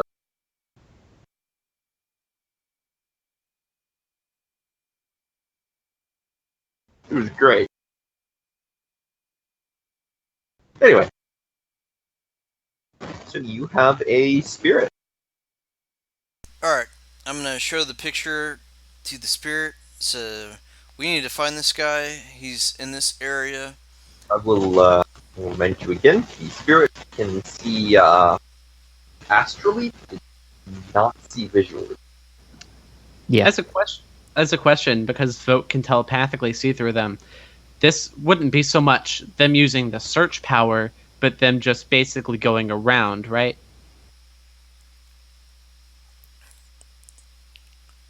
Because that's So what we got close enough to do. Like, it's not outside of his range as a distant task, but more so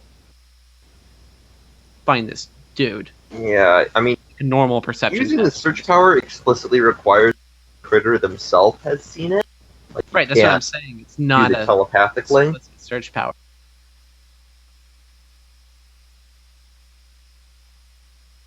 And I can't allow it just from a picture.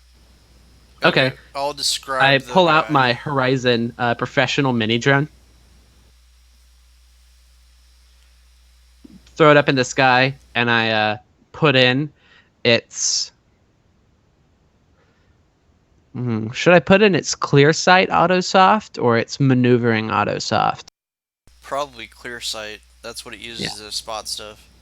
Cool. I put in its clear sight autosoft, and I send it out to go keep a lookout. Oh no, I give it its stealth autosoft, so it's not seen and like shot out of the fucking sky. And I have it go do its thing.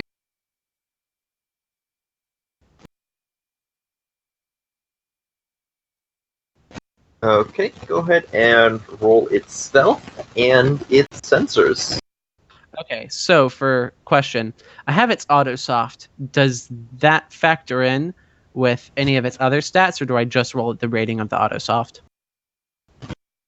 I believe the autosoft is a bonus on top of its normal. I believe that would be autosoft plus pilot. Okay, cool. So that's 9 dice I have. I feel like for clear... Oh yeah, for stealth it would be autosoft plus pilot. For clear sight it would be like autosoft plus sensor. I believe. I don't know. Drone... The drone rules make the Matrix rules look competent. Oh no, it's 10 dice. Okay.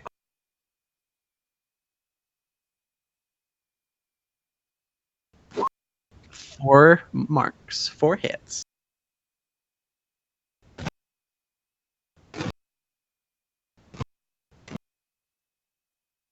And your sensors? Oh yeah. My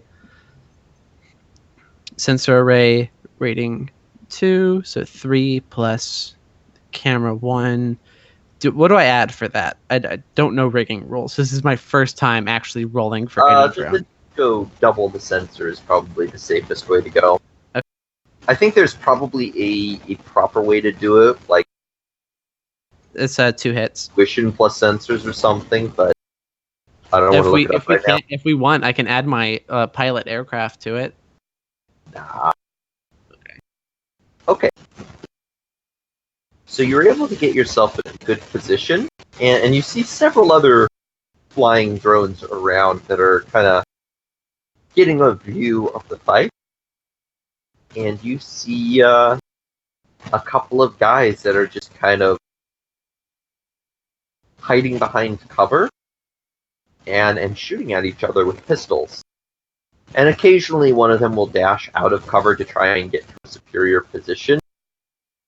At one point, one of them dashes into a building, and a lot of the drones just kind of freak out. And a few of them, one of them just flies straight through a window, shattering the window to get some eyes in the building on this guy. And yeah, the fight kind of goes on until eventually one of them is just completely shot dead. During that time, can I not find Andre, considering I have a pretty good description of him, and he sounds a little distinctive? Are you... Because that's what I was rolling to do. I got 4 hits on being stealthy. Everybody give me a perception. Okay. Does visual apply? Yes. You are limited, however, by the sensor's rating, which I believe is a rating 3. Well, Vogue sees it over my shoulder. I have my nice comlink out, and I'm using it to pilot this thing. Okay. So, Valet, are you looking over Bloodrush's shoulder at the comlink? I was actually going to just start walking around and just looking around with my actual eyeballs. Oh, okay.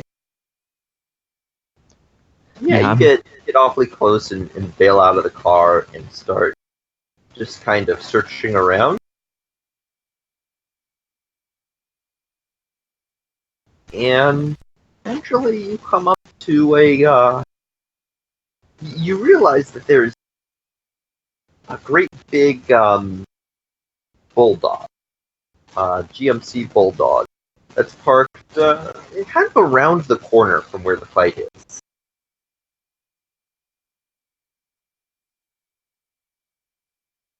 And Oh wait, I would have used my clear sight rating with the. Oh, never mind. I'm telling the team about the bulldog.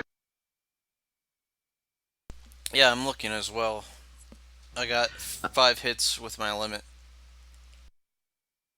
Nice.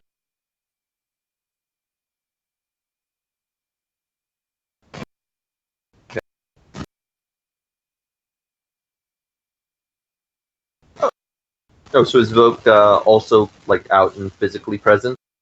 Yes. He got Oh, 5 that- hits with physical limit. I thought he was looking at my thing. Okay. Okay, so yeah, Valet and Vogue, you both spot the bulldog at about the same time. Yeah, I'm kind of making the assumption that the two of you are sticking together. Partly because it'd be a dick move to just say, "Yep, split up." All right, cool. So Crusaders with me then. Uh-huh. Yeah. And they let you know what they found. Cool. Do I see Entree with my perception test on my drone? If not, No. can I add in my clear sight rating? Which is meant to get good picture and set. How many autosofts are you allowed to load on it at once? Chummer let me do it, so I don't know. It is a device rating of 4, so probably 4. I have 3 autosofts on it. What I would have to do is switch it. Oh, I don't want to switch it at the moment. That's right. You can only have one autosoft available at a time if you're just using a comlink.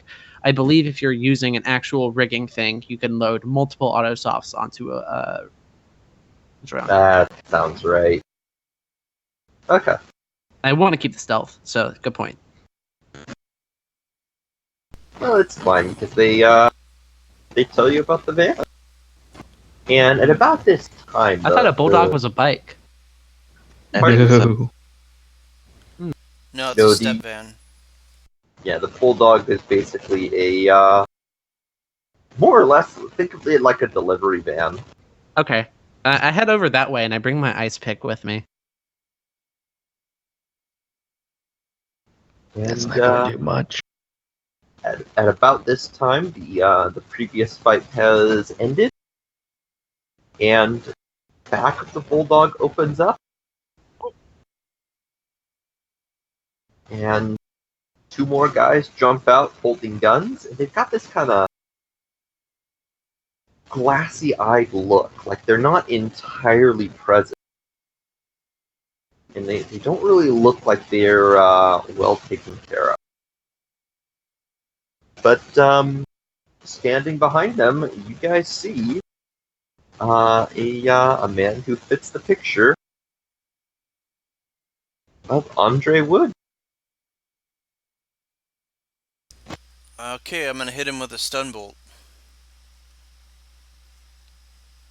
All right. Let's go ahead and roll into initiative, and I'll give the guy a surprise test. I'm going to roll my perception test before the surprise test. You see him. Yeah, I'm rolling. Well, it's to know that they're going to come out and I can potentially do something, right?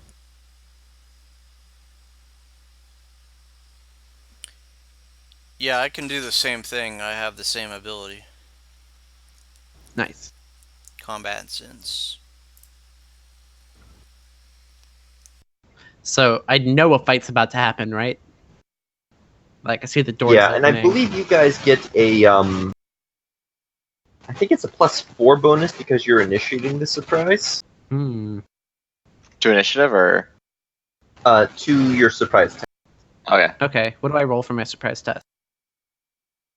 Reaction plus intuition. I need to look up the actual rules for a surprise test.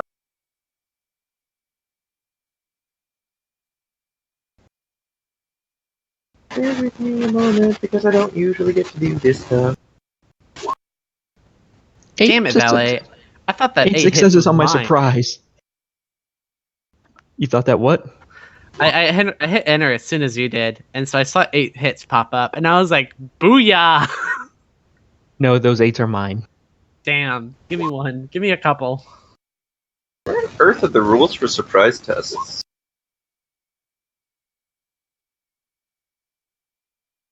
Does anyone do you remember where they are? I found them special action. And I'm gonna roll for my page. spirit as well. That's right. It is a threshold Hector. 3. If you're ambushing, my bad. If you are ambushing, you get a +6 on your surprise test. Ooh. Not Is a that +4. Oh, so +6 And die. if he has been alerted, he gets a +3. So, just a moment. Perception. What's the plus on the number of die for the surprise roll, or 6. no? Total But like, oh, I mean, like, where do we add that? I'm sorry. Where would we add the 6 to? The initiative roll, or Surprise. To your surprise test, okay, 6 die. You're saying? which is reaction plus intuition. Ooh, I I got accidentally rolled my surprise without the +6. Whoops. I'll just add 6. I'll just roll an extra 6. Does actually spot you guys. Has the Nova Coke worn off? Yes. Okay. I'm going to take some jazz. It's both, and I get an extra die for the surprise. Hold on, let me I have to re-roll meet that. a It's threshold force times of 2 plus 2d6. Alright, so it's 14 plus, 15, 16 plus 2d6. I re-rolled my spirit. It's 16 How does addiction rating factor into the roll again? Okay, this is for my spirit. It's same roll. 9 minus the addiction rating. Okay. Oh, geez. Okay, I'm gonna go down the line, get everybody's initiative. Second.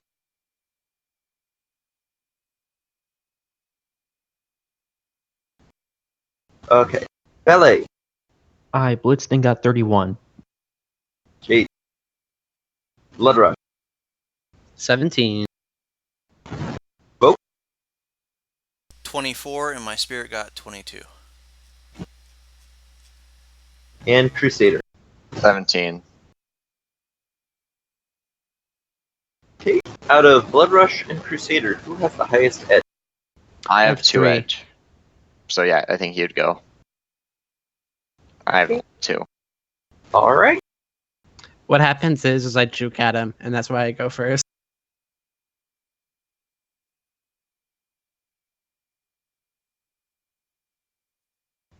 Question, So- do the surprise rolls mean anything on our end? So surprise characters get no defense test when attacked. Okay, so like having 9 dice, having 9 successes on surprise test doesn't matter. No, it's just a threshold 3. Okay, yeah, I'm way above that. Failure means characters lose 10 from their initiative score. And they don't get the defense test for, I believe, just the first pass.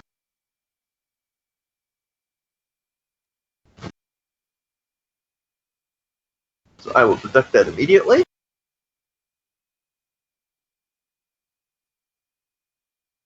And Valet, you're up. Quick question, what is the called shot penalty for leg? I'm sorry, for leg? Yes, the leg. I want to punch this Woods in the leg and break his leg. Oh god. Are you close enough for that? Because he's in like the back of the van, and 2 dudes just hopped out the front, right? I mean, I have a movement of 28, so I think I get there relatively quickly. Actually, hold on, let me check. I actually have a movement of 36. Nice. Location. Knee, I guess? Knee or shin? Knee. Knee would be a -8. Shin would be a -6. Take the Take the what? take the -8. I'll take the -8. Go for the kneecap. Yeah, I gotta look up how they. That'll bring my 15 down to a 7, but then I'll pre-edge to bring it back up to a 10.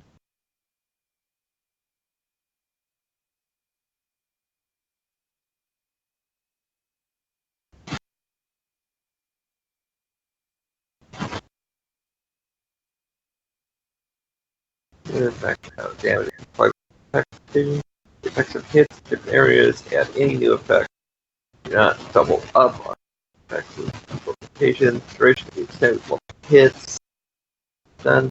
Someone with a shot to the neck. The turn is not going to cause another stun effect. Well, does it seriously cost all of those effects? Wow, that seems incredibly powerful. Punching a mofo in the kneecap. Hope he can't dodge. Well, it sounds like it can because you got the surprise. No, Woods isn't surprised. Wood is not surprised. He's like, I saw that shit coming. I've heard of you. He's like, I know you got dishonorably discharged too. Oh no, I didn't get dishonorably discharged. I got medically discharged because sharks ate my limbs.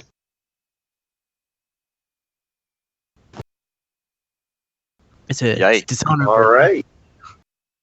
So you kind of blow past the Persona Fixed fighters, who don't seem to really notice you, and take a swing right at his kneecap. And he sees you coming and takes a step back. And successfully dodges. I'm still pretty sure that the force of my fist would punch a hole in whatever was right behind his leg, though.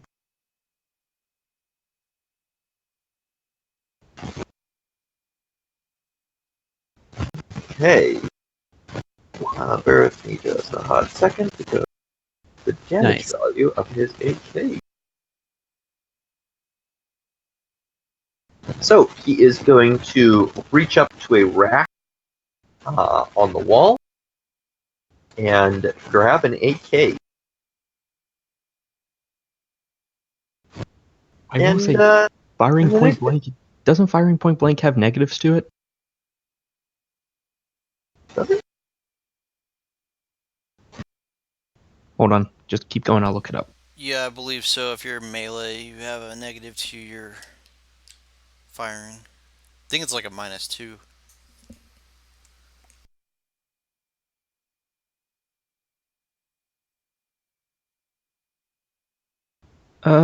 Attack suffers a -3 modifier if you're trying to shoot while in melee, but that was SR4.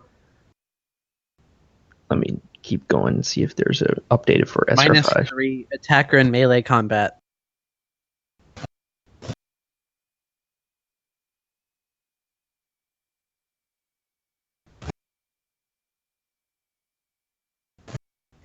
Wireless smart gun plus.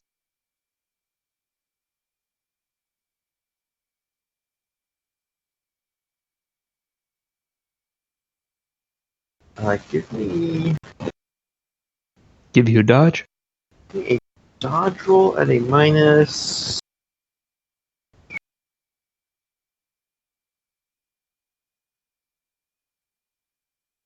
Gosh, I'm trying to remember what the first is. Yeah, in melee it's a -3. Okay, give me a dodge roll at a -5. I'm going to full defense.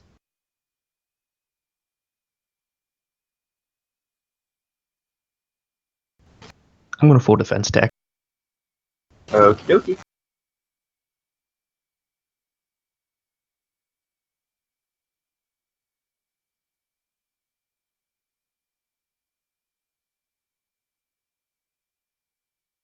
Alright. So you You see him level that gun in your direction, and you kind of just manage to duck your way off to the side, avoiding the incoming fire as he unloads in your direction. Vote. Alright, I'm gonna pre-edge to break the limit. I'm using my foci, so I am rolling 20 dice on my stun bolt. It's gonna be a force 1 since I'm breaking the limit. Sounds good. Here's a question with stun bolt. Doesn't the stun damage, or this might be, I know a lot of different spells. The damage of it is the force. What's the benefit of doing a force 1 pre-edge on an attack? Or does stun bolt just have like a set stun it does? The force is the limit. I thought force was also usually the damage that it is. I believe that would be the hits. Okay. Is stun bolt a direct or indirect spell? It's direct. Then it would be force determines the Oh, force? damage. Okay. In that case, Yeah. I don't mean to rain on you. I'm just also asking because I don't know Magic too well when I play Magic, and I play Corona. For direct spells, it's force is the damage. For indirect, it's force plus net hits. No, for direct spells, it is your hit are the damage. Indirect, it is the force plus net hit. It's the other way.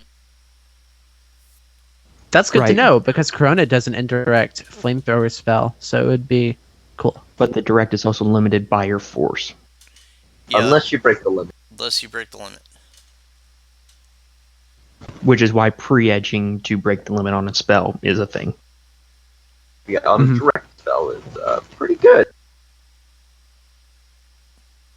Like the tricks with direct spells are either pre-edge to break the limit, or use reagents to set a higher limit. Reagents can sometimes be a better option because of the way drain works, but if you're doing it at a force 1 anyway, oh well. I mean, it's gonna be 2 drain. If you accidentally get like 8 hits and now it's physical drain, you're probably soaking it anyway. Here's a question that's getting too into it, but I'm just curious. With Stumbled as a F-3, and there's a minimum drain of 2, why do you cast it at 1, Vex? Because I'm breaking the limit, so it doesn't really matter. Yeah, Okay. the advantage. What I think he's asking here is, well, you could cast it at a force 5. The distinction here is, casting it at a force 5, it would be fairly obvious that he is somebody who is doing magic, and the old adage of keep the mage first would come into play. Okay, gotcha. By doing it at force 1, it's significantly harder for this guy to realize that that's the mage I need to keep. Okay, interesting. So that is the actual mechanical benefit of doing it when pre-edging. Normally, when you're just not pre-edging and trying to hit them, and you don't want to spend the reagents, Right, yeah, that's you why, do it at that's why force Corona 5. did a pre-edge for the blood pit so that her combat sense wasn't noticed. Okay. Wow. Damn, nice. So go ahead and soak me 2 physical drain. Done. Jeez.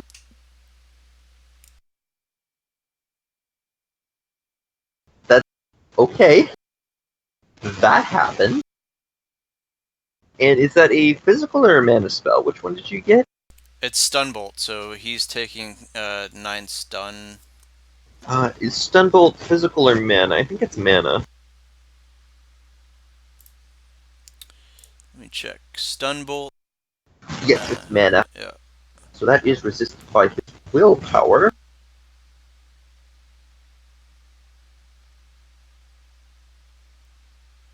And, he's let me try to edge that because holy shit.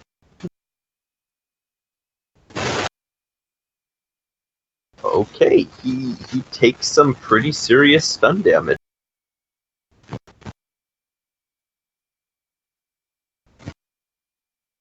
Now, does he get knocked down from that? I'm not sure if knockdown applies on Stunbolt direct spells.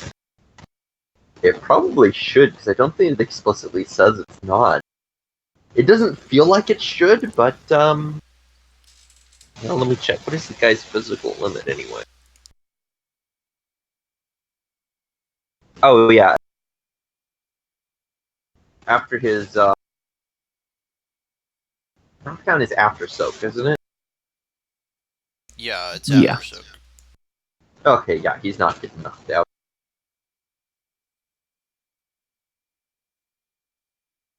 So it looks like your spirit is up. Alright, so as a simple action, I'll command my spirit to stun bolt him as well. I didn't tell you, but my optional powers, I'm going to give him stun bolt. And, probably fear. So he's going to stun bolt him as well. Okay.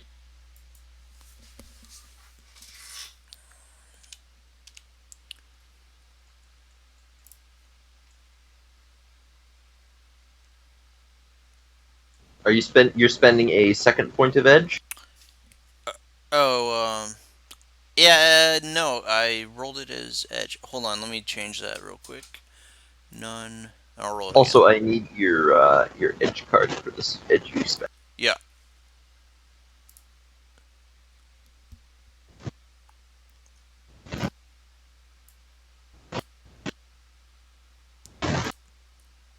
Okay. So you blasted with a fairly impressive amount of magic. And he seems a little confused, like, what happened there? And he looks up and sees the spirit.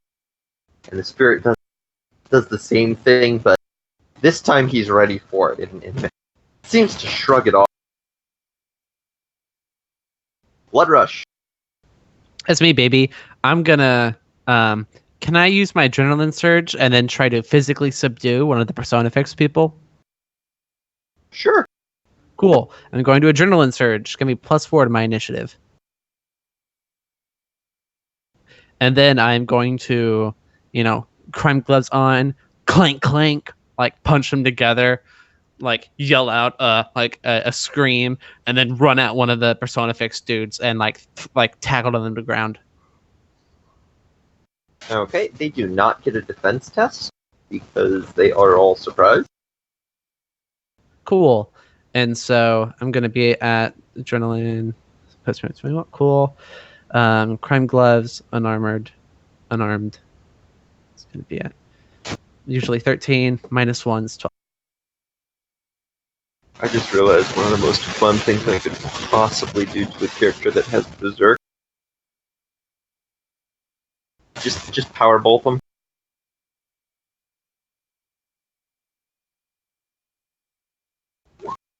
That's 5 hits plus my current strength of 7. Do they have 12 or higher physical limit? No. Cool. So Blood Rush just like runs over, like grabs the dude by the throat and like tackles him to the ground, like turns him over, puts his knee on his spine and like holds both his arms up behind him. And he goes, "I got this one." Alright, good job.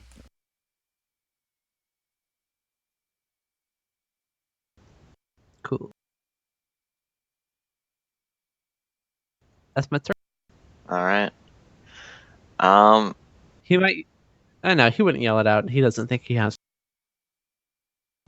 So a quick reminder: we're not trying to take down these people. Like They're not bad people. They're Alright. they're like- basically doped up to be bodyguards. That's why Blood Rush didn't Okay. go to beat their ass. okay, should I? Is Andre still with us in the game or in the area? I think he's still up in the van. I literally jumped in the van and am now fighting this man. He's getting cramped. Yeah. I'm trying to think what I want to do. Sorry about that. I was like trying to figure out what I want to do. I'm gonna take. Oh, some you don't have kamikaze. unarmored, huh? No, I Oh, don't. nice. I have a That's sword. my boy. I have a sword. But yeah, so I'm gonna take some kamikaze. One sec. That would have been something to have taken prior. Yeah, prior, yeah, but like I forgot I had kamikaze. You know what? I'm not gonna take it prior. I'm not gonna take it now then. Aw. Yeah, I'm going to say you probably don't want to take it now. Yeah, I'm gonna. I can't really fight the personifix guys. I'm gonna go to the van. Slash the tires. Yeah, that's what I'm gonna do. Slash the tires with the sword. So yeah, I'm gonna go to the van, slash the tires with the sword. Wanting to do kamikaze, slashing tires. You and I are not so different after all. Oh, God. Oof, I've been compared to you. Oh no. Starts Oh. having like a crisis of faith. Oh, it's never a good sign when you start getting compared to Blood Rush. All right, so what should I roll for slashing the tires? I think just normal blade. It is technically a called shot. Called shot to take out the tires. I don't remember where the rules for called shots on vehicles are, so I'm guessing it's a -4. Okay, so let's see. That's gonna be 10 die then, with a physical limit of 11. So I'm rolling 10d6.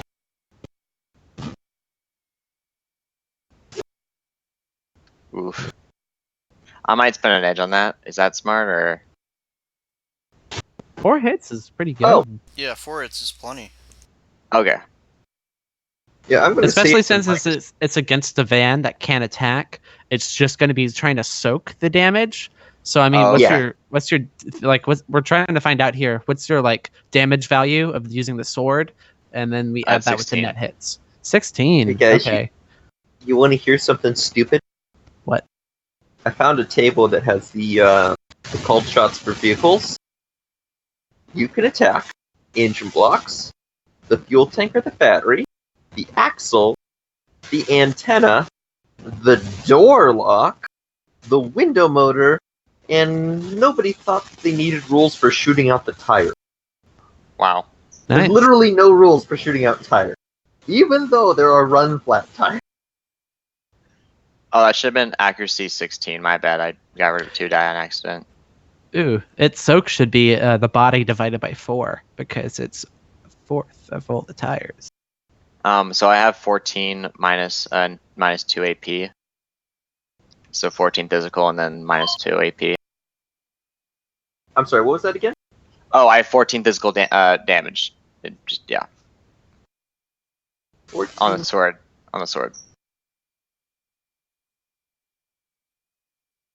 And minus 2 armor penetration. Yeah.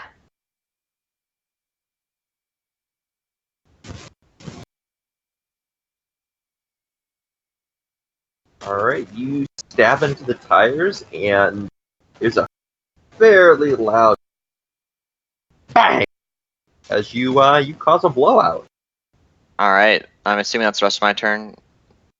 You hear blood rush whoop from the other side of the van.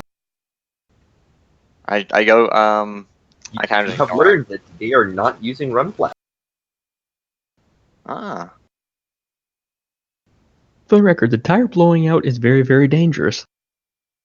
Oh, yikes. I'm gonna step away from that then. I mean, have you seen what happens when a tire blows out?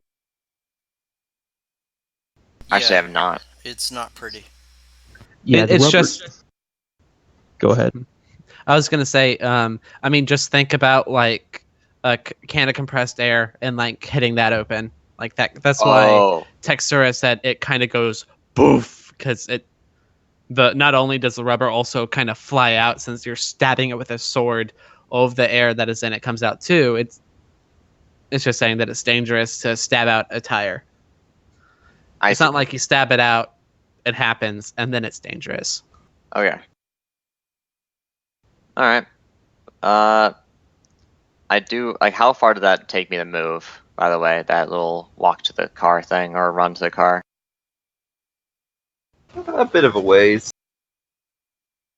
All right. Do I still have movement? I'm mostly abstracting the movement at the moment. Was it more than like 20 meters? I'd say you still have probably a little bit left to go if you want to move after that. Okay, I wanna like get to the front of the car, like try to get an angle on like Andre in the car, and then that'll be my rest of my turn. Okay. And the Persona Fixed people. They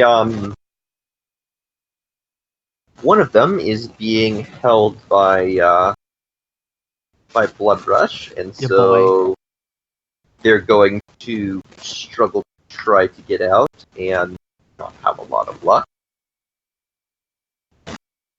Another one is going to take the gun and level it at...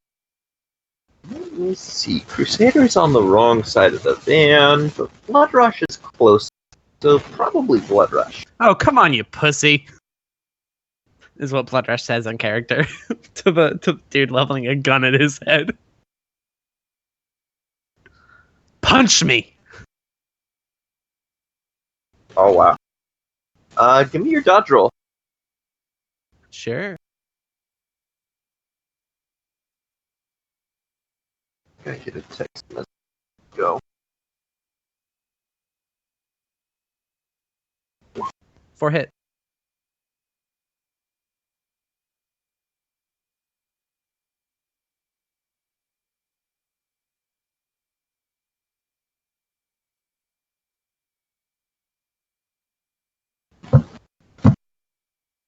Hey. You're not gonna believe this, but he has 1 net hit. Oh, I was waiting for you to say, "Are you comfortable with that?" Because I heard your reaction. I wanted to edge it. That is metagame. I mean, it's called like playing the people. It's kind of like poker, right? If you can't hold in your reaction. I was just gonna say I was waiting to spin an edge, but if I can't, that's fine. You also didn't ask if he was comfortable with that level of success. I know. That's why I was saying I was waiting for that. So Let me hurt you. can I spend it? It's probably actually not gonna hurt anyway. Yeah. So no.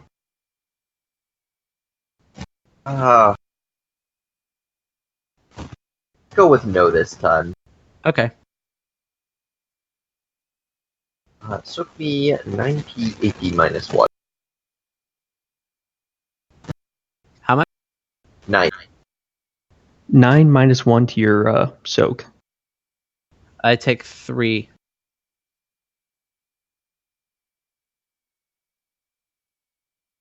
Which is actually getting hurt a bit. And nothing. Anyone have a first aid kit? Who needs it? I have a street doc. That I is do. why you always asked. See, Valet, you're competent, right? I can heal as well, so I don't have a med kit. Valet, you're supposed to be the one who's competent here. I'm competent. I don't have a med kit because I usually am not the one in the situation to get hurt to require a med kit. it's cool. I got a I'm med fine. kit and I can heal. Also, what is your armor? My armor is 16. My body is 5. So you actually take stun, not physical. Oh. Right, Tech? Doesn't the damage have to be higher than your armor? That's correct. Yep, so you take 3 stun. And you have one more. Never mind. You said your body was 5 and your armor was 16. That should be 21. Mm-hmm. Then But I minus had 1. Okay, never Yep. mind.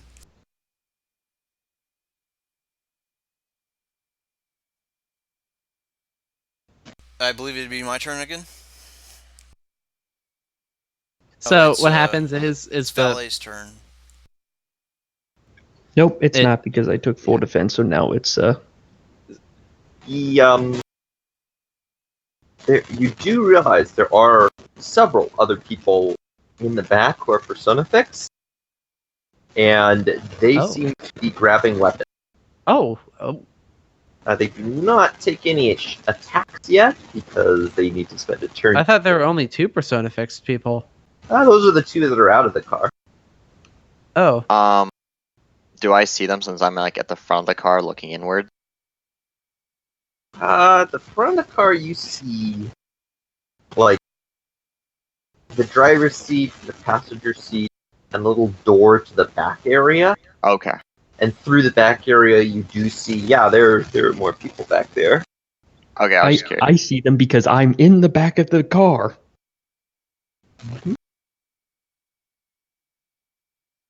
Let me just adjust everyone's initiative.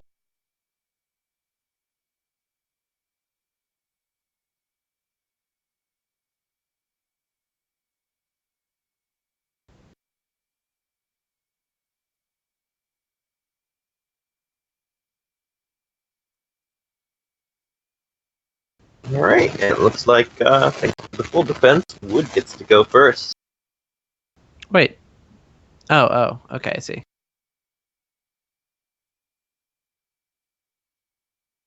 So he has no idea, why he suddenly got so fatigued. But he knows there's a spirit around and that those are bad news. So he is going to take aim and SFA the spirit.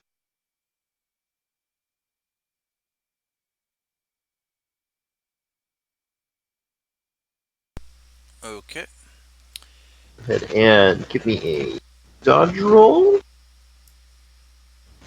So the spirit dodges. Let me see. It's unarmed. Is it just force times 2? The spirit's reaction plus intuition. Let me see. Spirit of man, right? Yes. The reaction is going to be 9, and their intuition is 8, so it should be 17. 17. Wow. For 7 spirits are terrifying. 7 hits.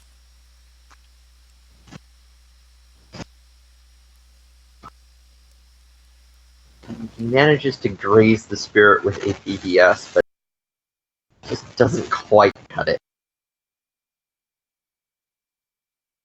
Vote, you're up. Okay, same thing I did last time. I'm going to stun bolt him again. And I'm using edge. Force 1. So that's 21 dice.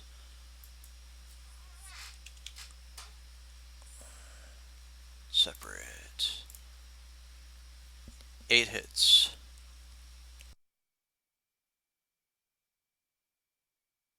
Okay.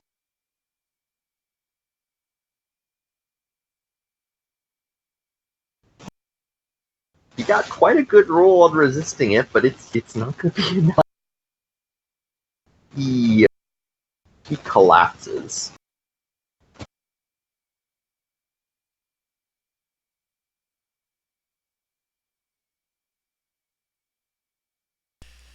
Alright, I'm going to start moving away from the vehicle. And I'm going to order my spirit to grab the guy and bring him to the car. Alright.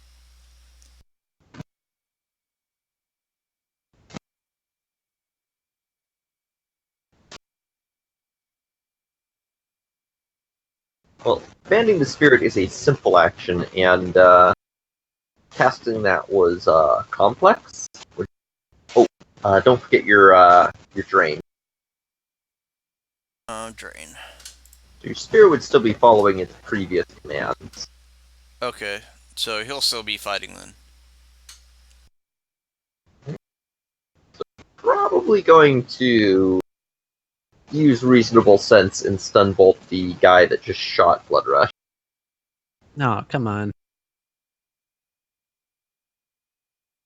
Because that seems like a thing to do.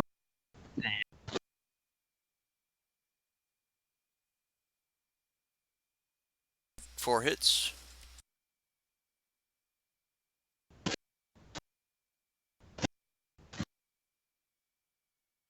Wow. Okay.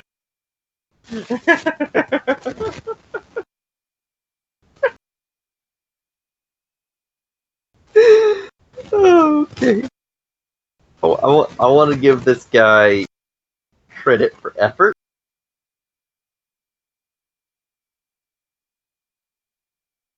He gets an A for effort.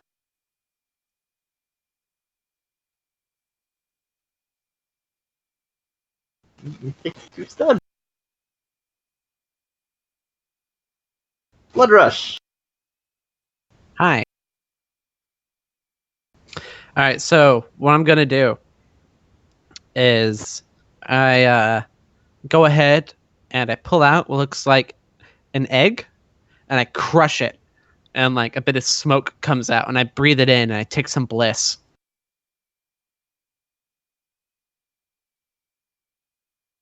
You're getting high now of all times. I need that pain tolerance. That's fair. It's also gonna help smooth out whenever my jazz crashes. So I take that, and then I take my a throwing knife, and for these persona fix people, is there like a wire from like their brain DNA that connects to the chip?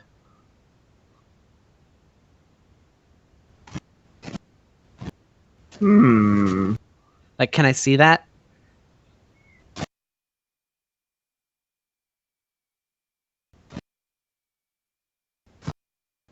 Let me see.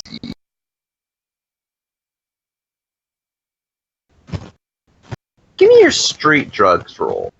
Because Persona Effects is a BTL, Cool. and beetles are street drugs.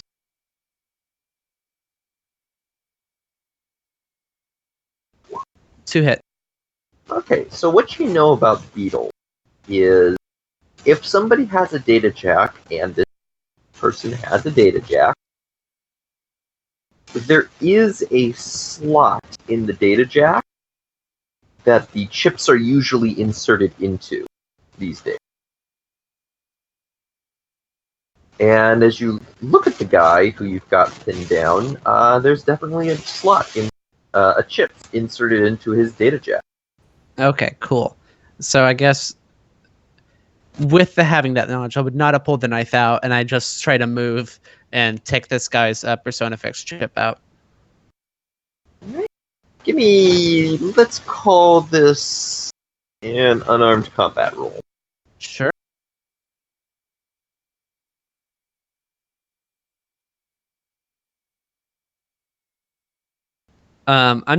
It's not going to apply. I'm just putting it out there. I'm not putting my 2 specialization for crime gloves. I don't think that applies for this unarmed combat role that you're asking. Even though I am wearing them. So here's 10 dice. 3 hits. They're also subdued, so... Yeah, just that. He's got a very low chance to actually... Nope, he does. You reach in and pull it out, and the dude suffers some dump shock. Good for him. Put it in my pocket. Okay, you have gained 1 duelist TL. Can't wait to use this later. It will turn somebody into a very compliant duelist. Who will fight whoever they are told to fight when they are told to fight.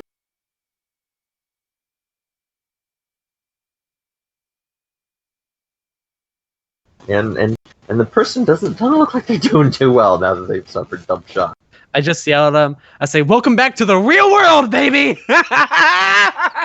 and then he starts to move to take out his knife. But that's what he does. That's his turn. Well, where am I? What happened?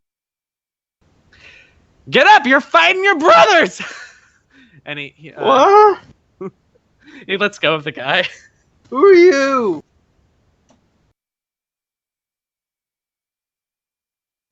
I think that's my turn.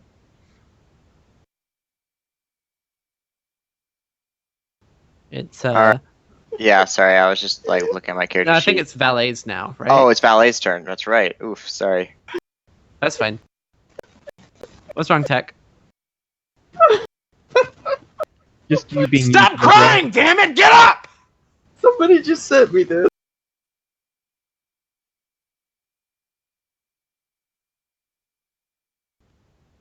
What? Get help. You get help. Uh-huh.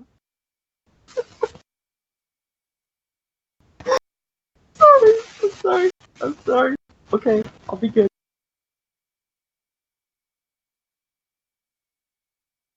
Whew. Ballet! There are, who are you I'm shocking? Woods. He is already down. Oh, he is? Yes. Oh, then I'm probably just going to electroshock with my shock glove one of the other guys that are arming themselves in the vehicle with me. Alright. Now, at this point,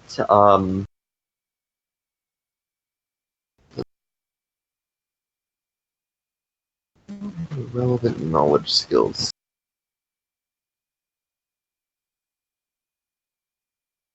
I don't think anyone really does. Anyway.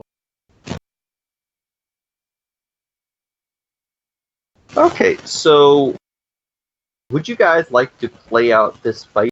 Because these guys don't actually have a whole heck of a lot of dice, and it will be I have to very leave. long and time consuming? Or do you want to just like scene wipe or screen wipe it and say, okay, well, you managed to beat them all, but everybody takes 2 stuns? That's fine I- with me. That's I fine see. with me. Done. I will probably just go throughout the entire vehicle department, just going like electroshock, and while they're shaking from being shocked, just take the chip out of their data jack and just go down the line like shock, chip, shock, chip, shock, chip. Yeah, Blood Rush is tackling them and pulling the chip out. And I'll Yeah, order and- my spirit to start pulling chips. Alright. So you guys, it's kind of an ordeal to deal with it because, yeah, But doesn't it They're get almost easier like as we gain people? they once you pull the chip out, they're not really in much of a condition to help. Damn it, Blood Rush is yelling at them to stand up and fight. Dump shock is actually kind of rough. I think they take, what is it, 6 physical resisted by firewall and willpower. Oh, dumb shock is unresisted. Unresisted? Oh. And then there's disorientation they suffer. Oh, that's right, you need a specific thing in order to resist dump shock. Like a very specific thing. But yeah, so everybody takes stun damage Oh, bull. through the fight as you finally manage to free everybody else. And once they recover from the disorientation, I mean, they're still in pretty rough shape, but they're very grateful to have been free. And don't seem too terribly keen to sticking around. Unfortunately, none of them are paralyzed. None of them are what? None of them are the person you were trying to find. I didn't think so. But we got wood. You also have a good opportunity to make use of a first aid kit. Actually, looking at my Right. sheet, I don't have a first aid kit, but I can heal. Heal doesn't work on stun though, does it? No. Would anybody like to call a street doc? Nah, Blood Rush is good. How much stun has Blood Rush taken at this point? What is it? 8? Not that much. It's an 8. You like half full. Yeah, he's okay. He's not feeling it. He's high on bliss.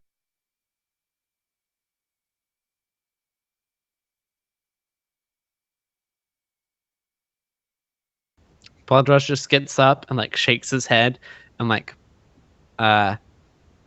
slaps himself and stands up, like has like jitters that like he's like obviously shaking from like just the cocktail that he's currently on, because Jazz and Bliss don't mix incredibly well, but he's like blinking, breathing. He smiles, nods, and he turns over to look at Wood, and he just nods and he goes, "Grab him. We'll take him somewhere." I like how you're on a stimulant and a relaxant at the same time. It's for whenever the stimulant wears off, because for Blood Rush, whenever Jazz wears off, you start getting despondence thoughts and you feel really bad. Bliss takes care of that. He doesn't feel that bad. All right. So, what would you guys like to do with Wood?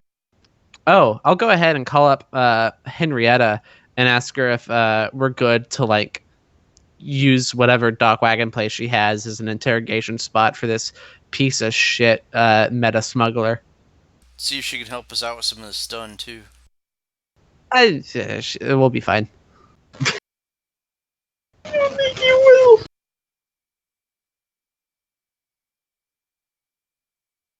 All right. So, give me Henrietta's roll. It's 11 dice, not 12. All right. She has taken up a street name since fighting with Blood Rush, because Blood Rush likes to take her on his night runs. She goes by Crash for her street name, because I'm pretty sure she has a severe addiction to Nova Coke and now a mild addiction to Kamikaze. What are you doing to this person? Hey, she was seriously addicted to Nova Coke before I met her. Yeah, she was a burnout. Oh, she was a burnout on Nova Coke. Okay. But yeah, Blood Rush got her hooked on Kami, but that's fine. Everyone should go towards the light.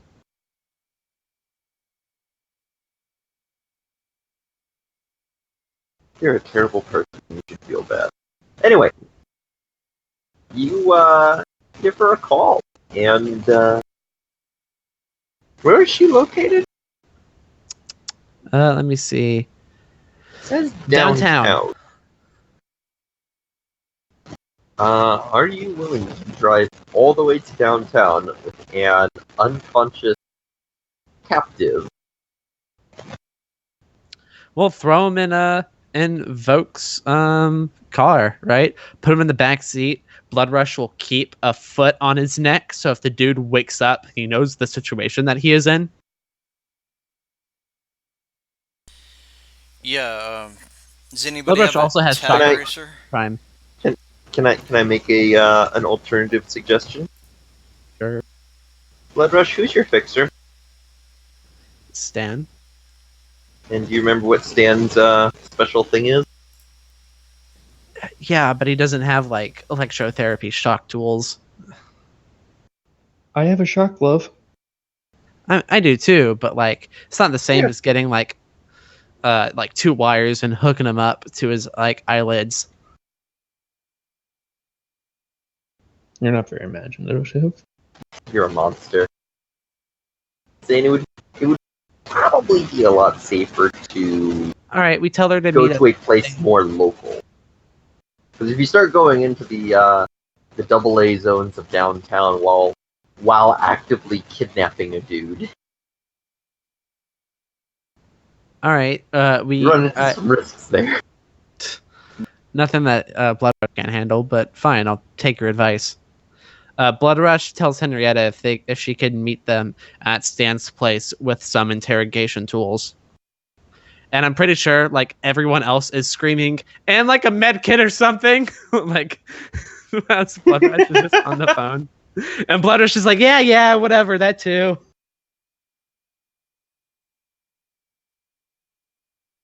And a medkit.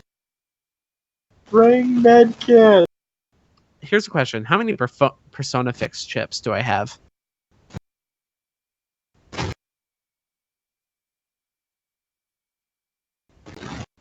There were...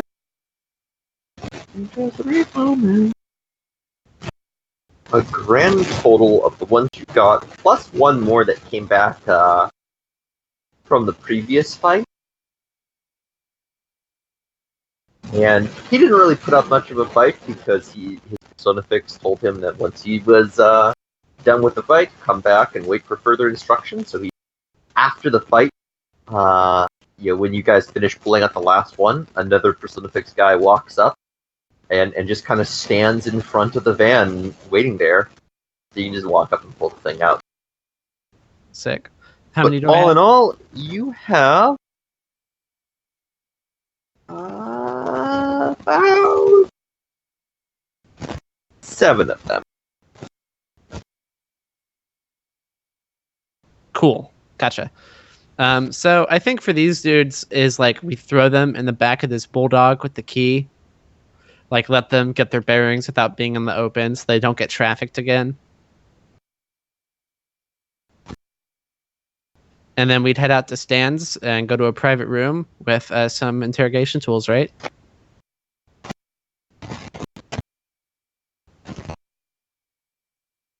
Yeah.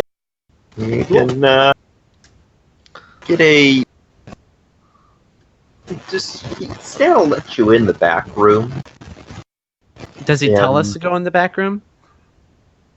Yeah, you call him and let him know you're coming. I see. Let us go into the back room. I was thinking let us go in through the back door. Never mind. Gotcha. Yeah, he's letting you in through the back door. Oh, okay. And because you don't want the entire bar seeing you cart this guy around. Maybe we do. Do ya? Maybe, yeah. It looks kind of badass. It'll help his image.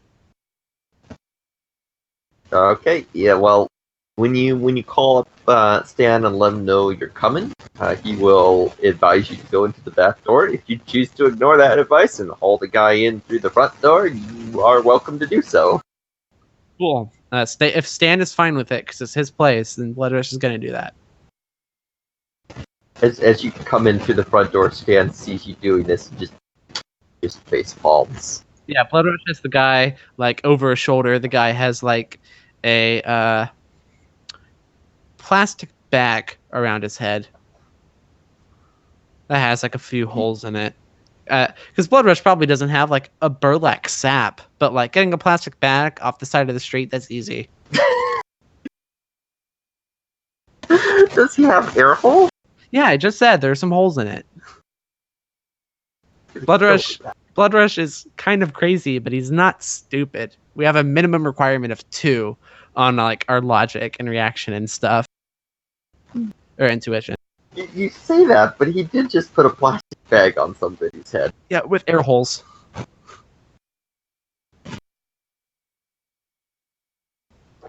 It's called jury rigging. You get an awful lot of looks. Oh, do you have the jury rigger quality? Yeah. No, but There you poking a go. hole. You get an awful lot of look as you carry the guy through. Ooh, should I roll like my my etiquette to be like, hey guys, what's up? You know me, I'm Blood Rush. How you doing? And yeah, go ahead and I roll don't it. think that's going to help, man.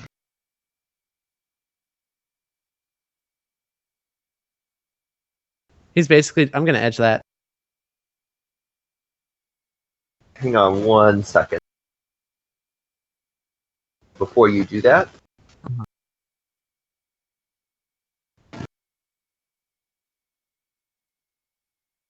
take up to 6 assist dice.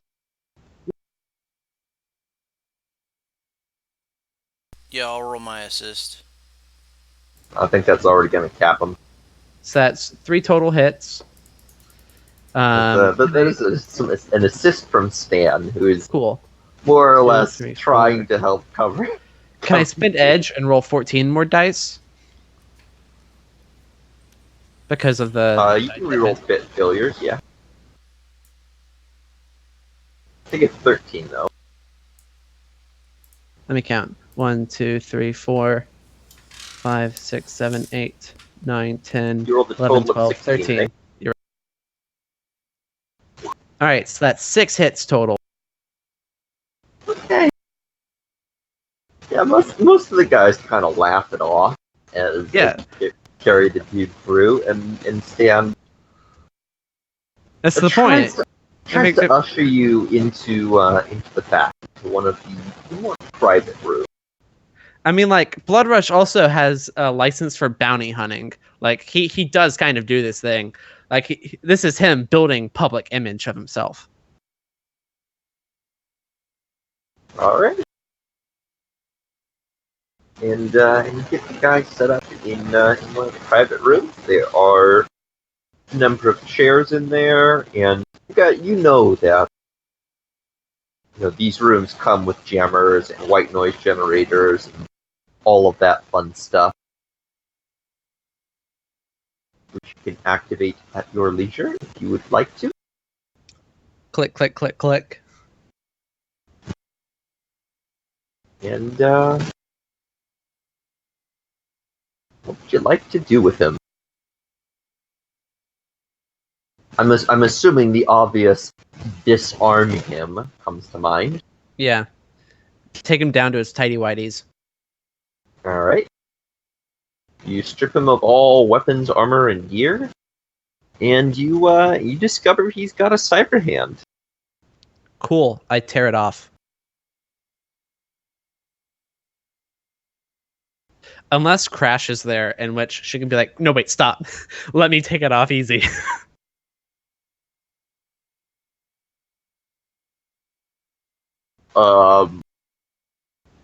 I'm not going to let him take off the man's cyber limb because I know that doing so would be very, very painful. Also potentially lethal. Also potentially illegal. It's cool, man. I can heal him. Oh, lethal. Yeah, folks got my back. Let's just tear it off. He might have a weapon in it. I like the idea that it's only potentially illegal to remove. Forcibly tear off. Like, so it sounds like we're here. Might be fine. Henrietta is still downtown making her way. We strip this guy down. He's got a cyber hand, and Blood Rush goes, "Okay, this is easy. I've ripped a dude's cyber hand off before," and he moves to like tear it off, and that's when Valet steps in. Yeah, I would just grab you with my cyber arm and just like look at you and go, "No." Oh, can you take it off? No, but he's also not going to be a threat. I mean, like, I've seen dudes like hide a grenade in their fucking hand before. I'm aware. He could take it off. I could heal the guy.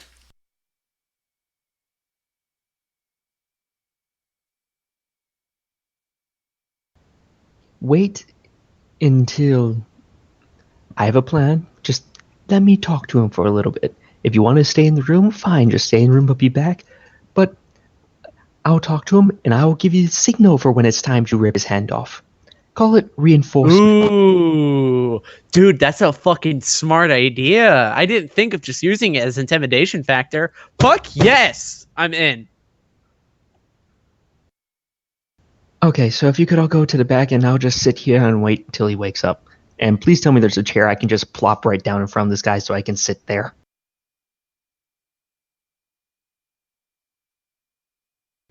Tech. I'm sorry, what's that? Is there a chair that I can just plop down right in front of Wood and just have everyone else stand in the shadows in the back just menacingly? Oh yeah, there are plenty of chairs, and you can actually adjust the lighting any way you like in here. Blood Rush takes Like off it- it. There's a whole AR selection to that you can toy around with to adjust various factors. I do not have the intimidation skill, but I guarantee I'm going to be getting it after this run. Oh, I have the intimidation skill. If I need to do it, I have 10 ranks. Or 10 pull ranks. Yes, but I have knowledge and facets about where he used to be, where I can be a little bit more terrifying. Well, let's double team him. I'll be in the front with you. Fair. All right. So Blood Rush and I will just be sitting there. Well, I don't know if Blood Rush is going to be sitting, but we'll just be waiting for him to wake up. Yeah, I'll be there. I'll help assist. Blood Rush is just doing a crouch. He has taken off his armored jacket, so like his cool tattoo that looks a little derpy because whoever drew the horse never had any practice drawing horses. So like it's anatomically incorrect. But like the fire trail that swirls around his arm, all great. It's cut. He's just kind of waiting. His jacket is hung up behind him. He has 2 crime gloves on, and he has his ballistic mask over his face that that has like a built-in mohawk into it. So his mohawk looks a lot like higher than it actually is. Hey, Tech, can I do my Lee Sephardar agent search while the guy's still unconscious so I can try to figure out what his rank was before he was discharged? Can you roll your what? My agent to do a matrix search to see what Wood's rank was when he was discharged. Yeah, give it a go. Okay, just let me figure out what the rating is first. You need 3 hits.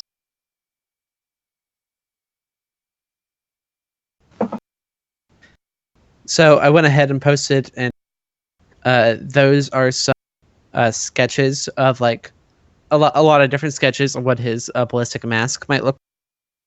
His is closer in the middle with the mohawk, and it looks a little bit like Bane to the right of the really freaky like skull mask. Okay, let's try and keep things moving because how long do you have left, Crusader? Where you have to go? 15 minutes. Oh shit, not a lot of time. Yes, I might just Crusader probably would like just kind of hit shit, or I don't know, he would probably just do whatever the party would do, since I don't think we're being paid, right?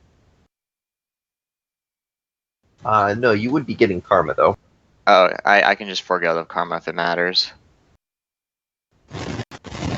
Sorry, I just didn't realize that I had to do all this stuff, apparently.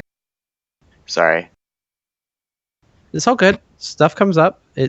I don't mind. I mean, I'm sorry. I've been bullshitting around. I thought we had like a couple of hours left. So it's okay. I'm gonna step out though. Thank you guys. If I had known you were on that hard of a deadline, I would have made a bit more of an effort to try and move things along.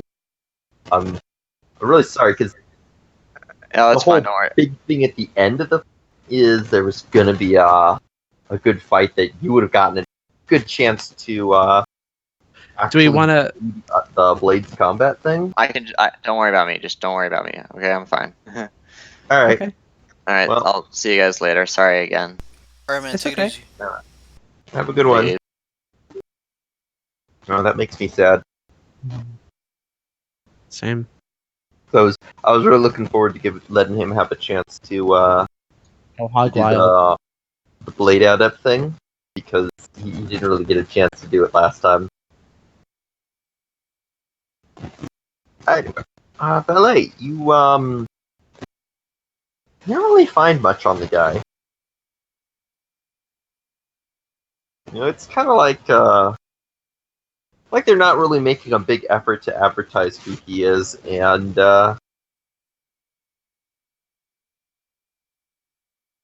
yeah. Yeah, don't worry. I can roll with that little bit of non-information too. So we'll just wait until he wakes up.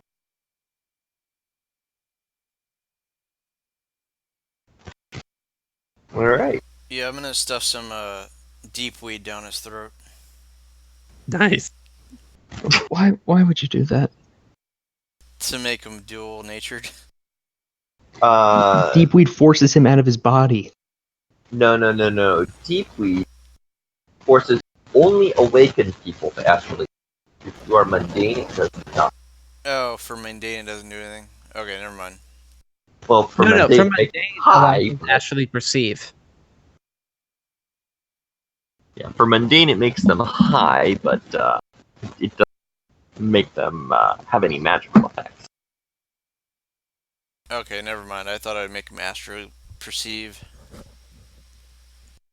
No, and if that did happen, then that means we couldn't interrogate him because that means he would be outside of his body. No, that's astral No, astral projection. perception and projection are 2 different things. I think shade is what makes you like Doctor Strange out of your body. Yeah, it's shade. That's right. Oh, yeah, So- you're right. My bad.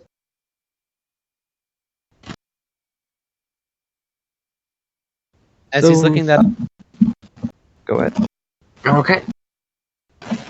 from physically imposing, do I have a +1, +2, or +3? He's fairly physically imposing himself. Mm-hmm. So I'm gonna say that's only a +1. Sure. Okay. Although you do have a considerable number of other bonuses because you outnumber him, you're probably holding weapons, I'm wielding and you crown have gloves. caused him pain in the past. Yeah. So that's a +7 to my intimidation total. Cool. Yeah, intimidation is one of those things that when you get down to it, it is super easy to stack ridiculous bonuses on top of it, just situational modifiers. Mm-hmm. So my total pool at Oh. the moment is 17. Oh, If assist. I have an assist, I have 4 ranks in intimidation, so I can get it up to 21 with a proper roll. I'm just putting the mechanics out there so we can get into the role play. I don't have any ranks in intimidation, sadly. Okay, cool. So 20 dice pool Give me total. just a second here. Because if we're pulling in those bonuses, we've also got to pull in the general modifiers.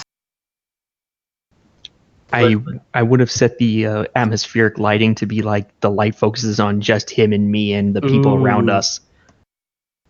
The classic military interrogation. You flip through a few of the other settings.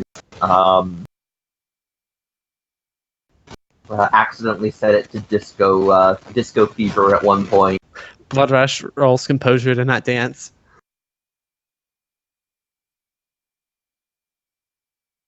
Oh no, you've got the disco fever. Roll That's addiction. what you contracted from Dibbler. Oh, fantastic. You got disco fever. Let's see. He would consider you at this point enemy. And he's suspicious. No, not exactly hostile because you've beaten him and you haven't killed him yet. Alright, so, but you do have, I would consider the fact that you have him tied to a chair naked, an ace in the hole. Okay. So on top of your other dice pool modifiers, take a -3. Okay, so 17. Yeah, so you don't really get the assist. You're just The assist does give it to me, otherwise it'd be 14. no, but it cancels out the assist.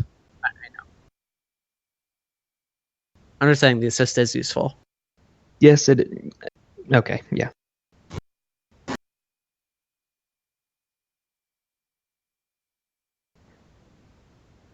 All right. So is he waking up yet? Yeah, eventually the doctor comes by and who do you want her to tend to first? You guys or him? Is he still out? Like he hasn't woken up? He hasn't woken up yet. Us Who does first. she tend to first? Because she's a person with her agency. Okay, she would tend to you guys first. So, Okay. Go Do ahead. we and have like the heartfelt scene of it being like, oh no, you need help, and Blood's like, no, I'm fine, and it's like, no, you need help, and like he gets forcibly pushed down and medically serviced. Yes. Yeah, like I kind of have this picture in my head that maybe she like hauls out and decks him across the face to knock him to the ground, Yeah, and exactly. then she just kneels over him and it's like, there, see? You need medical attention. Takes kamikaze, gets in a fight. And starts tending to everything except the place that she just punched.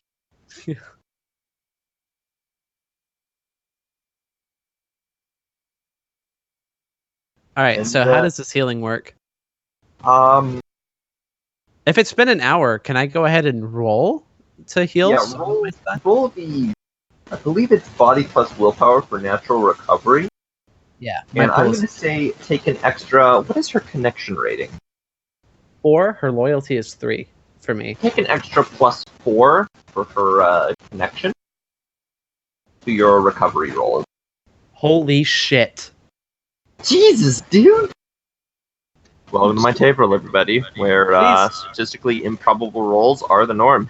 Tech, Extra 4 for please everyone? tell me I get something extra out of this. Like, give me something juicy. What happens here?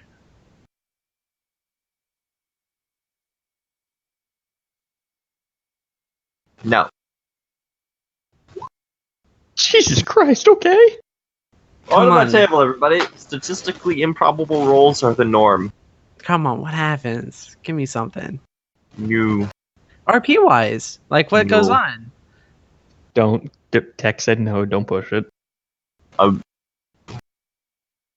not. No. I got nothing. Okay. Alright, so you guys get healed up. And I'm pretty sure that's enough to heal everybody back up to full. Yeah. Yeah, I didn't have a lot anyways. And then she goes and applies a minor stimulant to Wood to wake him up. And by this point, Valet has gotten the lighting just the way she likes it. Good Am I? morning. Good morning, well, I'll just call you Mr. Woods since, well, in our experience, we don't really deal with filth like you. I do much more with colonels and majors, not so much with you, dregs. Right. One of those.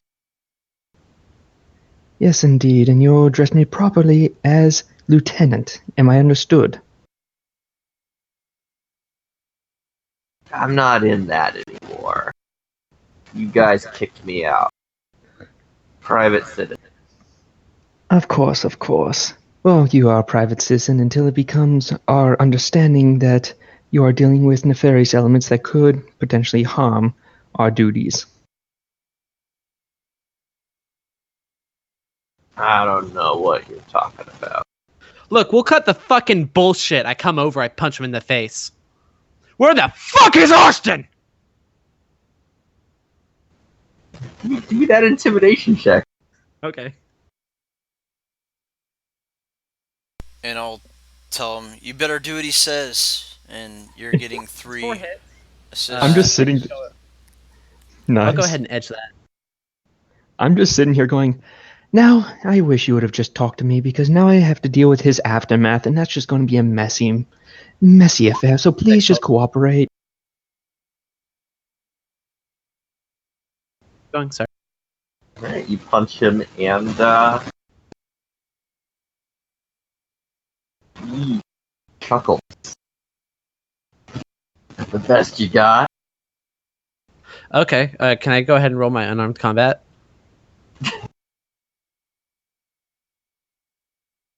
I will point out you probably don't want to knock him out again. Oh no, unarmed combat with the crime gloves is probably going to kill him. I'll stop you. I will say, hold on, I got a better idea. So 6 intimidation didn't cut it? That sucks. So, I'm going to order my spirit to fear him. Ooh. Mm-mm-mm-mm-mm-mm. Alright.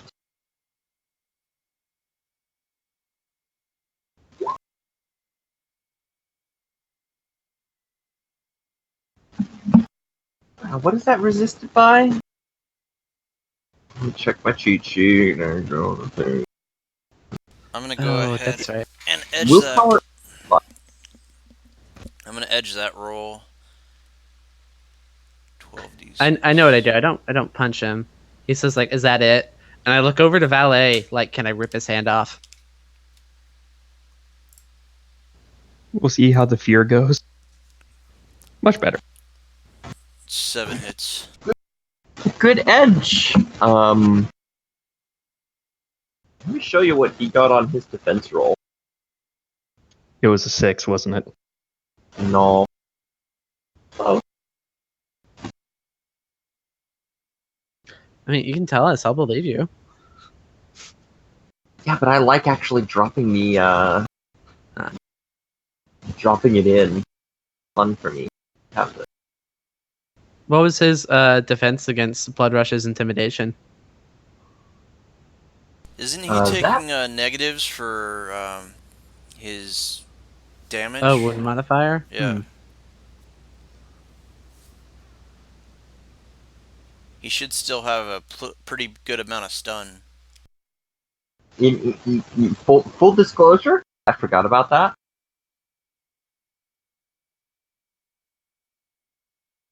But so the reason why the intimidation didn't automatically succeed in one go is because I'm actually treating it as an extended test. Okay, cool. I was just curious because And part of the reason for that is this guy is literally trained to resist interrogation. No, that makes sense. I forgot extended test exists. I like those. Tech, can I go into Karmadet for 1 rank in Intimidation? Valet watches Blood Rush invoke work, and they're like, They jot down some notes. They get a rank. No, I have an idea of what I want to do next, and it's going to need at least 1 rank of Intimidation just so I could justify doing this. I know that was just in my head. The funny bit on why you have it now. Okay. So you use the power of the spirit to impose a supernatural fear in him of those around him, and this is not something he was quite as prepared for.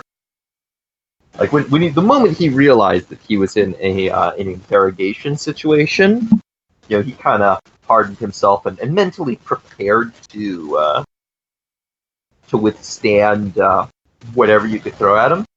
But the magical fear is one of those things that is very difficult to prepare yourself for. So you guys gain an extra +4 to further checks to interrogate him. And it does not matter what type of roll you do. It can be intimidation, it can be negotiation, it can be con. You'll get the +4 for whatever. Mm-hmm. So Valet wanted to do something? I'm going to go up. I'm going to kind of gently stroke his cheek and then grab his face, and I'm going to use my cyber gun that's built into my arm. I'm going to extend its barrel into his mouth, and I'm going to use my strength and try to lift him off the chair and off the ground. Could I do that, Tech? Or I think the chair's tied, so lifting everything. That's cool. Yeah, so long as the chair's not bolted to the ground. The chair is definitely not bolted to the ground. Lift and carry? Yes. No, let's have it be bolted to the ground so that when you do pick him up, it's even more impressive. You lift the entire building. Damn, those bolts are strong. He's intimidated as hell. The bad news is Stan is now very angry with you. The bar gets fucked up every week. Here's the thing, it's like I was being gentle, and here's the thing, my face is just smiling the whole time, even as I grab his face and put the barrel of my cyber gun arm into his mouth and lift him up. So let's see if I can lift him up. You know what? Just because I want to, I'm going to edge that. Your last edge? Sure, why not? For the meme.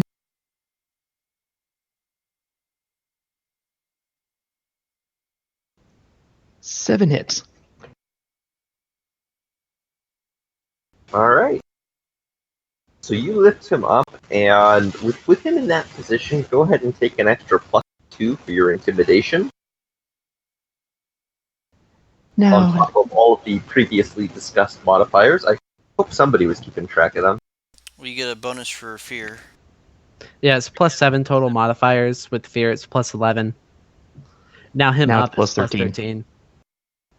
Now you are going to listen very carefully.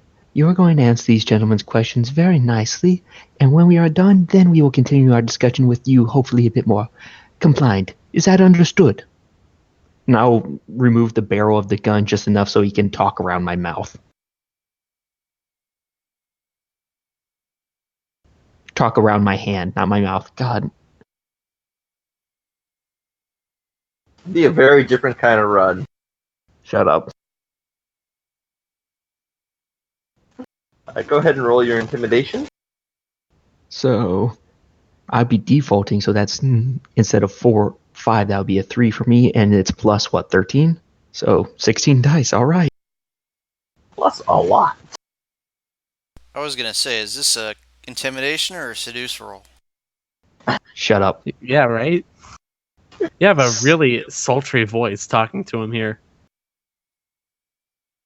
That's the thing, I'm trying to juxtapose the sultry voice with the murderous intention.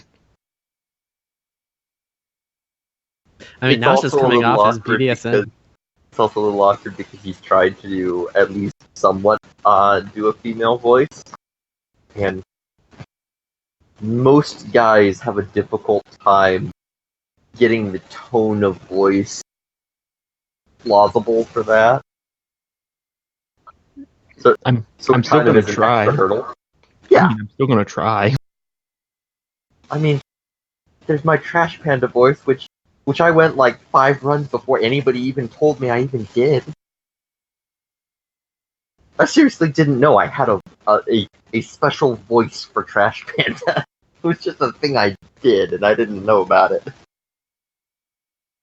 So, is 7 hits enough? Okay. Moving on to the previous one.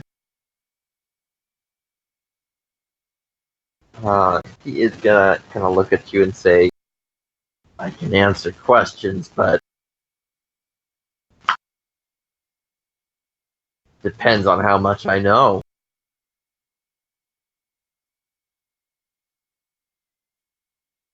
Give me 1 second to roll something, Tech. Okay.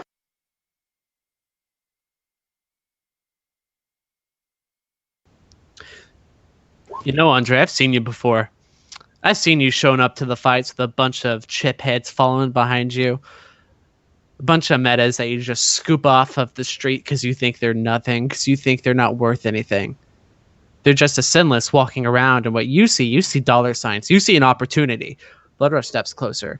Tall, not quite looming because he's already held in the air, looking at him, pokes him in the chest. But you know what? The tables are turned. Today, you're our fucking opportunity, buddy.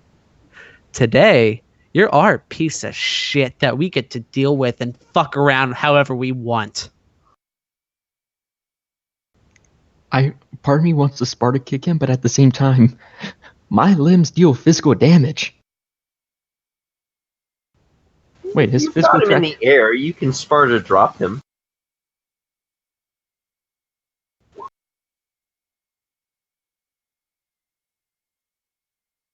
Sparta drop.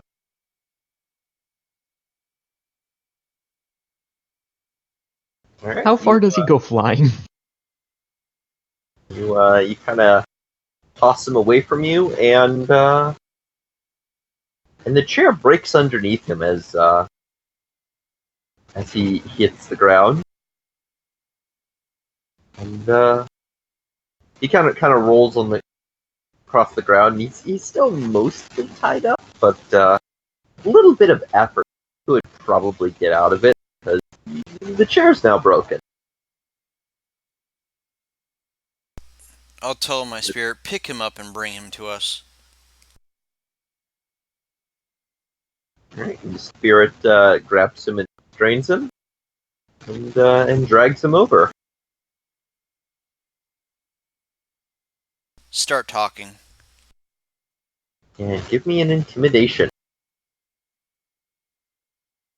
You get, I believe we're up to the +7. Wait, plus 13. No, Plus 11 because of the fear. It'll be plus 11. Yeah. Yeah, because he's not being held up anymore. I like how everybody's getting their intimidation roll in. It's exactly the way I wanted this to go. I like to think that my intimidation roll, while I'm not proficient at it, was still pretty good. At least from the RP perspective. Jesus Dude. Christ. So he had a giant orc punch him. He had for record, I'm not an orc. Bloodrush isn't an orc? No, he's human. Oh, okay, never mind. He had big human punch him. He had an elf literally pick him off the ground. And is Voke troll? So I have my ballistic mask on, so I keep those.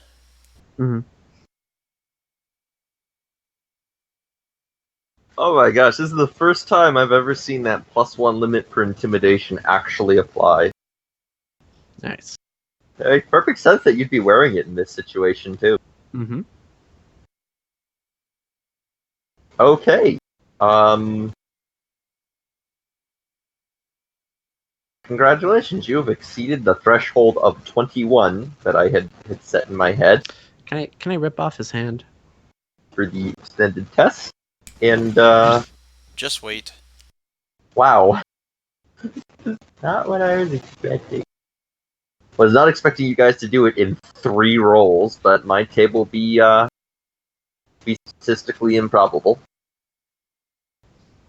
I mean, statistically, you're going to be improbable a good bit of the time. Alright. Jeez, what do you want to know? Austin, where is he? Where are you keeping the metas? Austin Trudeau.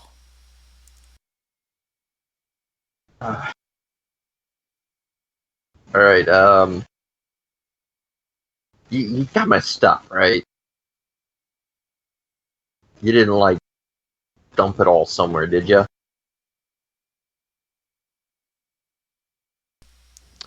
Bloodrush moves and grabs, behind his hand, he grabs the metal hand, and he just starts squeezing to the point where he can feel dents forming. No, we did not throw your stuff away. We're keeping it very nice and safe. Good. You'll need my comm link. Just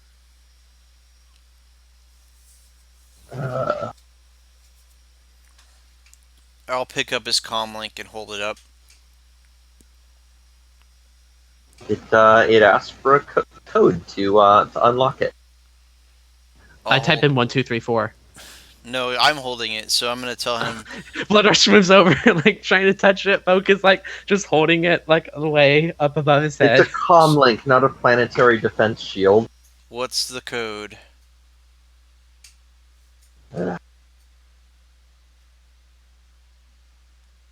5201. I type in 5201. That's Type in close. 5201 and it takes you to his home screen. Alright. Continue.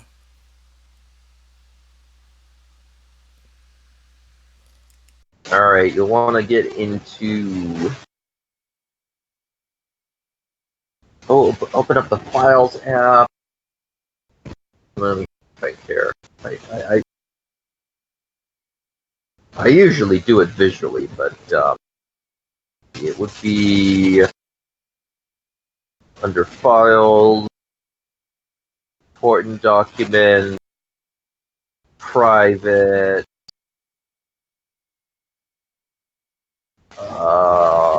That'll be password protected. Same password. And just as he says, when you try to open up the private folder, hit the button encryption, and the password opens it. What is it? Alright. Work.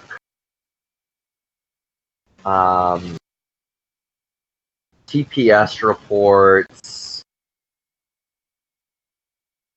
2078. July. And all those are going to be encrypted. It's the same key. Just keep entering it every time it asks. Fuck, to learn multiple passwords.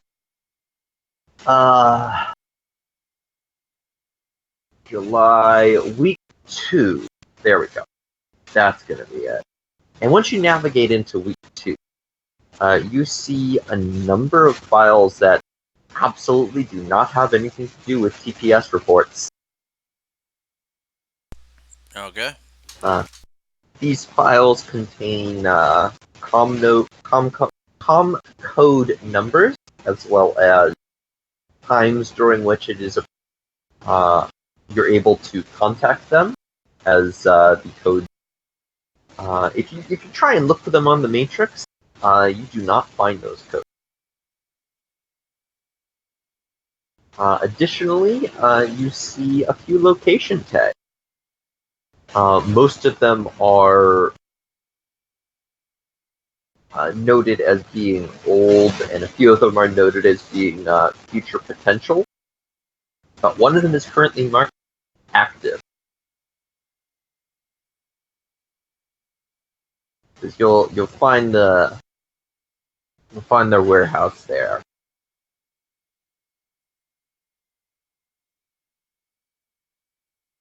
What kind of security can we expect from this place? Let's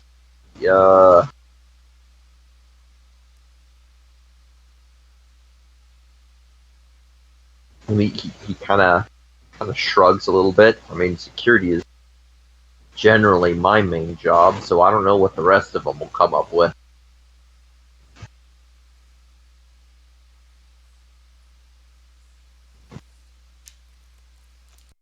I mean, Magic support, anything. Just tell me what you know.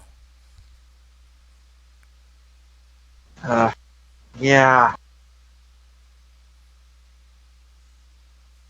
I mean, like Gene is he's our spider. He'll be keeping all of our shit. Well, I guess their shit here on the Matrix. He likes bricking shit.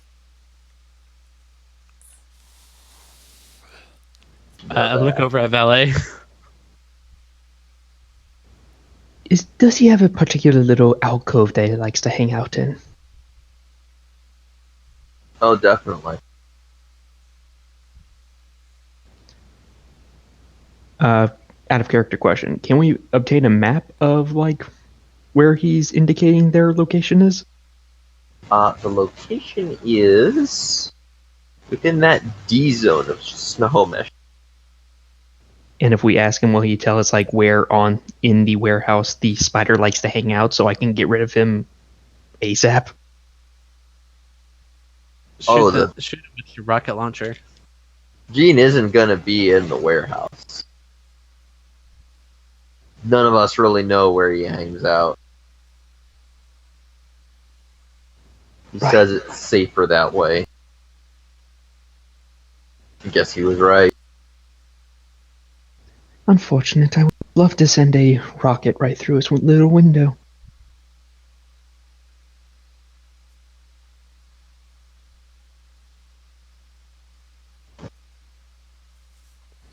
Man, I wish we had a Decker. I had a really cool idea on how to find him.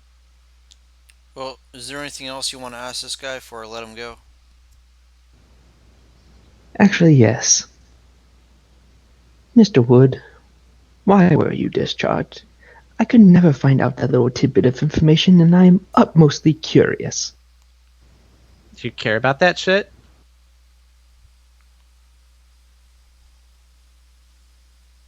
I completely ignore Blood Rush and I'm just looking at Wood. Who gives a fuck what he was discharged for? He's a piece of shit. That's what you can be discharged for. Kind of glares at her. There was a misunderstanding.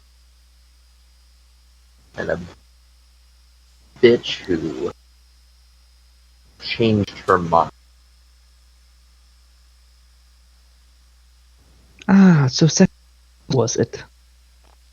Sorry, what was that? So sexual assault was it? Hey, I didn't do shit she didn't want. She decided after the fact to go and make these accusations.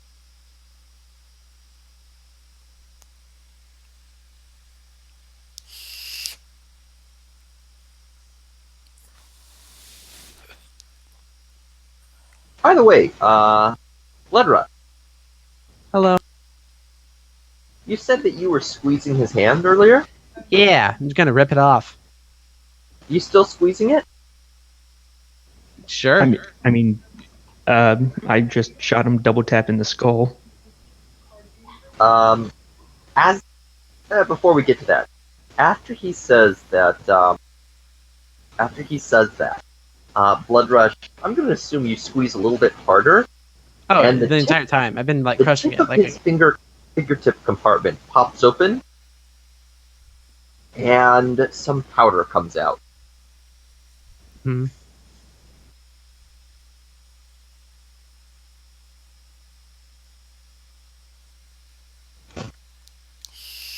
So can I rip the hand off? What's up? If you want to. Okay. You 4 hits on trying to rip Grab the it. glove off. Unarmed combat plus crime glove. Alright. With 4 hits, you give it a hearty yank, but it's a bit more than that to rip somebody's hand clean off. Oh yeah, it's a process. The rest of the contents of the fingertip compartment they spill out, and there's now some powder on the floor. Can I roll street drugs to like just clock it? Yeah.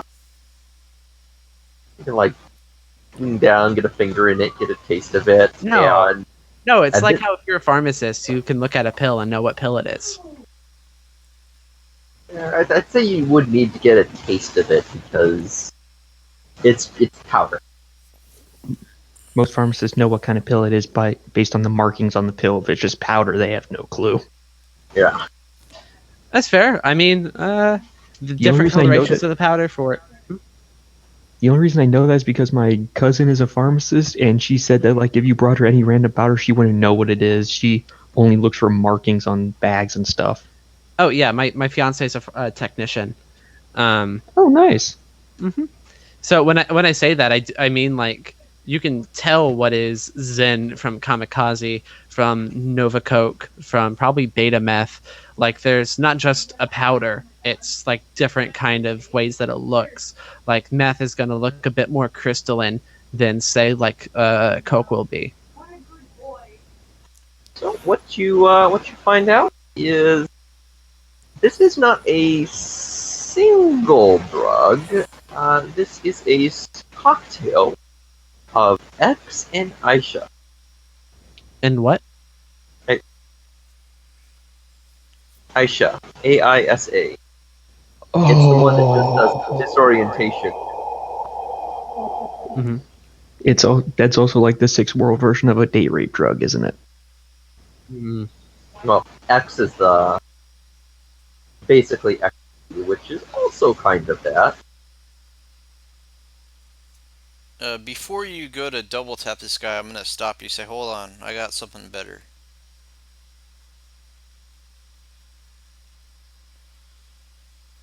If you guys are finished with him, Wait, I look at Voke. Blood rushes. He's like pulling the hand off. He says, "Do we have the same idea? maybe. Put the duelist chip in his head and tell him to come with us and murder these fucking assholes." Does he have a chip, Jack? He says he uses the Yeah. Blood Rush pulls out one of the persona fixes. He's like, "Dude, Vote, I really like you," and he slots the duelist chip into the dude's head. Irony is so sweet. Blood Rush moves up to high five Vogue. I'll high five you. Motherfucker, take a bonus edge. Wow. Because Wow. that is glorious. No, So we- I just had the same idea as like he went. That was great. I'm glad we mind melded on that. Wait, no, so we can literally send him into the location, send him to Austin. Yeah, he's coming with us. Oh god. No, I'm thinking we could literally send him in and get him right next to Austin and surprise, like, stick and shock Austin in the back using this guy. However you want to do it. I have an hour left. I have to go switch out the laundry. So work out how we should do it. I don't have long. Be right back. Okay. Tech, what is this guy armed with? He is armed right now with underpants and a damaged cyber hand. I mean, what weapons did he had in the Ares Roadmaster or all that sort of stuff? He had an AK. Did it had any less than lethal ammo? It had APDS. And nothing else, I assume. Nothing else, just APDS. We can give him some AP or some stick and chuck. That's not a problem. Yeah, stick and shock for assault rifle.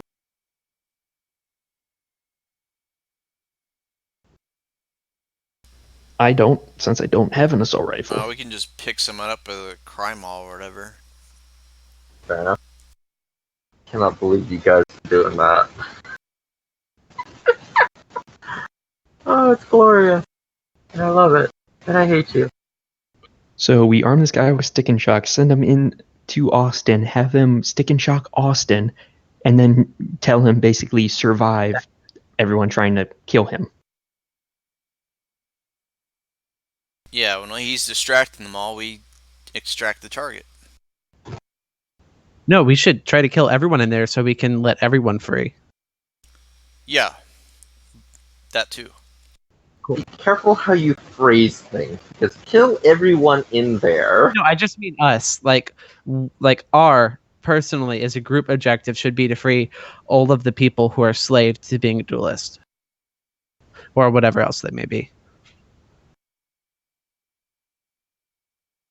I'm just saying, me personally, I don't just want to go in there and get the target. I want to try to get everyone out. We should also get like a data chip in case they have like a server or something we get all the information off of. But since we don't have a Decker, that freaking spider might be a problem. That spider will be a problem, especially for me. Can I roll area knowledge to know where the nearest... Go in wireless. You have the option to just go in wireless off. Yeah. Yeah, I know. Can I roll area knowledge to know where like the nearest grid would be in the snow homish so we could like destroy it and they'd lose power over there so the Decker couldn't access the place as easily? The nearest grid? Yeah, like there are like, I mean, like basically cell phone towers, right? Be electrical grid. Yeah.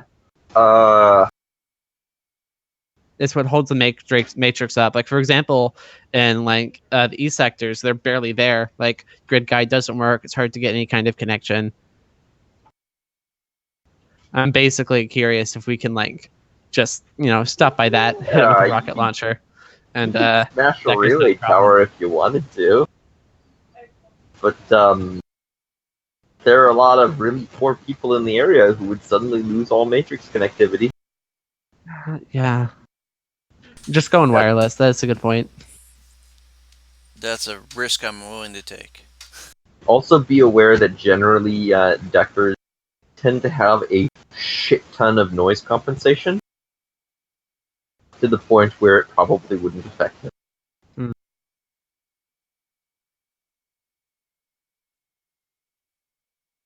I feel like the noise mechanic was meant to be a hurdle for Deckers, but then they gave them many ways to overcome it. It's not even a thing. Anyway. Okay. Let's go in. How are we doing? Alright, so let's stop and pick up some stick and shock for this guy's AK. Or do you want to just let him use APDS? I want him to use stick and shock on Austin so that it's easier for us to just grab Austin. We can grab Austin, take him to the Johnson, and let the Johnson murder him. The Johnson is a dock wagon employee. Do we need to take this guy alive for any reason? No, it's just going to be so that the Johnson can, get his confidence back. I'm also banking on the hope that the Johnson's girl is where Austin is. Mm-hmm. Yeah, I guess we can get some stick and shock then and interrogate this guy if she's not there. All right. Also, if we give Andre stick and shock, he can also like work on everyone, and we can just interrogate them all at our leisure. Good to go. All right. So how much ammo are you getting him? So, Enough. I was gonna say 4 sticks, 4 magazines. I don't think he needs more than one mag. I mean, keep in mind, one mag on his gun is gonna hold 70 bullets. She says. Oh yeah. Oh, so That- it's got a drum mag. Okay. That said, a long burst, or a simple full auto does use like 6 bullets. Yeah, that's plenty. 70 rounds? Yeah, we'll just get him a single drum of stick and shock. Yeah, that's 560 Nuyen.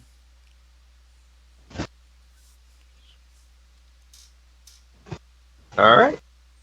I'll pay the 560. Oh, okay. Alright, so, yeah, we'll give him his AK, and we'll just start heading in that direction, I suppose.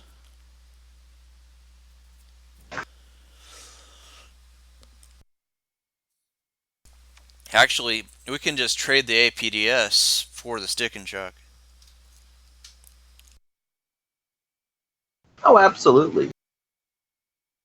If you're doing it at like the crime mall or something, when you propose that trade, they're like, seriously? Yeah. Because APS is worth a bit more. Tech? Yeah? How out of place do I look at the crime mall with my Beerwick suit? Extremely. Does We anyone just see, try like, to come up Blood and Rush, fuck with like- me? We just see Blood Rush with like a pinky in his ear digging something out, and then we have like Valet trying to look really nice next to him.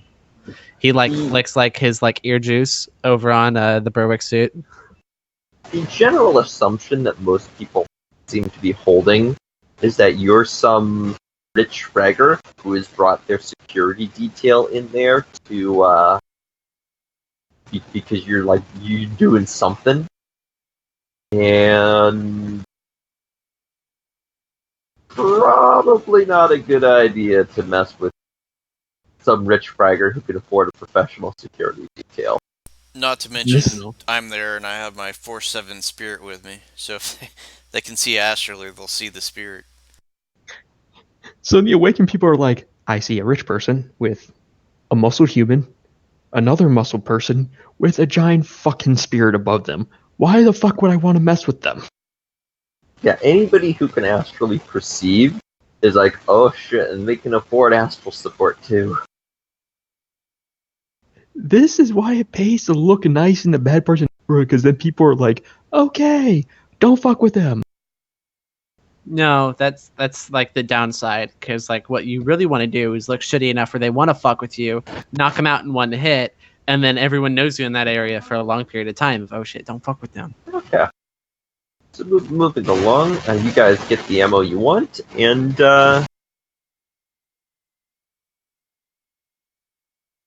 you make it to the warehouse.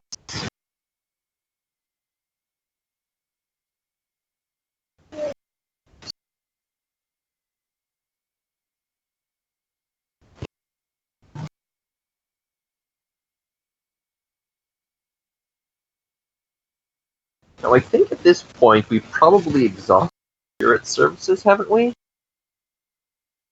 I had 5 services, I believe. Yeah, you used quite a few of them, I believe. I used 1 for the fight, Uh-huh. 1 to pick up the guy and drag him, Uh-huh. another 1 to pick him up and drag him again, and Another one to then fear him. another one to fear him. for fear. Yep, so I got 1 more. Okay.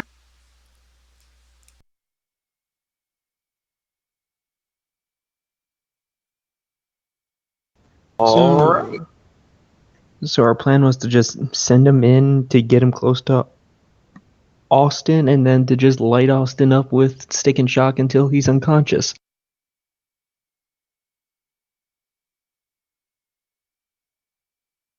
Okay, so the way the Persona Fix works is plug it in, and you basically have to tell him who he is fighting, where he is fighting them, and he won't say anything or do anything specific.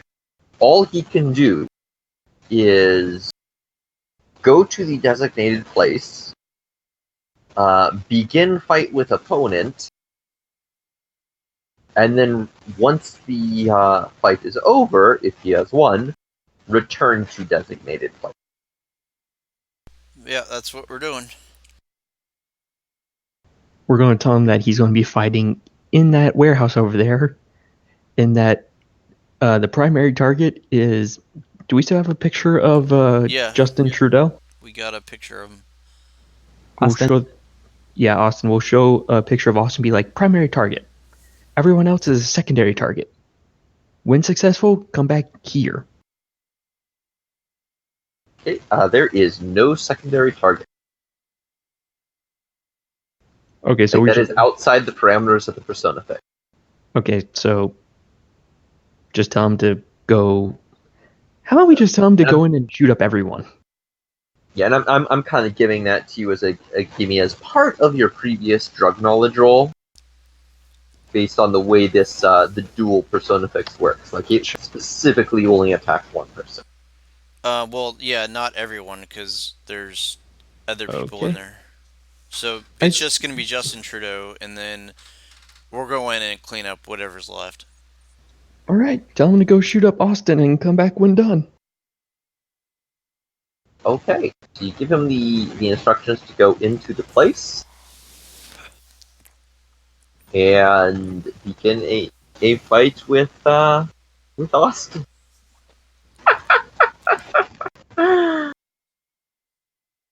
And because he's someone who regularly shows up there, no one's going to stop him. Well, here's the thing. He missed a check-in. So, what happens is he shows up and enters the building through... The way it is, it's kind of a warehouse. You know how they got those loading docks? One of them is a bit broken, so it's still open a crack. And he crawls in through that. And because that's really the only way in, aside from opening the door, which is not a part of the Persona Fix. He once inside, there's some words said that you guys don't hear, and then you hear some shots fired.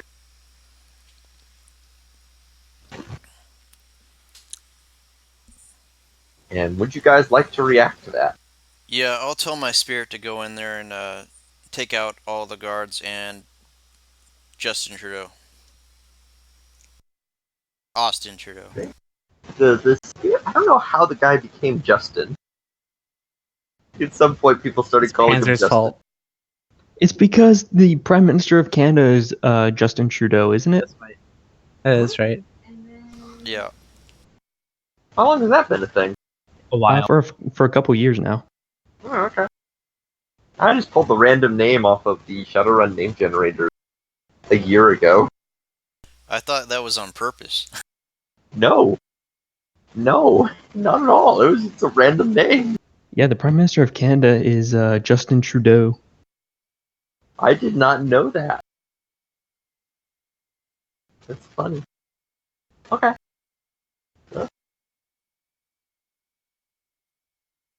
So the spirit will manifest in there, and until you guys actually get on site,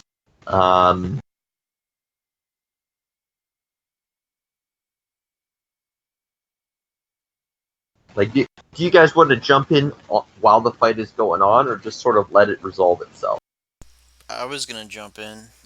Jump in. I was going to jump in. Okay. I want to put out there that I'm berserking and going on Kami before the fight starts. All right. Go ahead and roll it. I'm going on Jazz. And before we get into the actual fight itself, why don't we take a 10-minute break? I have 40 minutes left. Okay. Let me just hit the bathroom. I'll be right back. You guys can go ahead and roll all your drugs and initiative and all that fun stuff.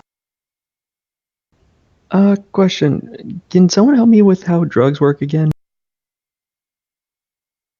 Yeah, what drug are you taking? Jazz with the pharmaceutical grade. Okay. I believe pharmaceutical grade is one threshold lower. So it's Jazz. It has an addiction rating of both. So you're going to take the average of your body and your logic. Okay, and that plus my willpower, which brings me to 6. And then you're going to go ahead and I'm looking up the Jazz table right now. I believe it has an addiction threshold rating of 8. Okay, so Addiction you have rating of 8, threshold rating, of 3. threshold of 3. So you add 1 dice to whatever your pool is that you have between the average of the 2 and willpower, and you have to reach 3.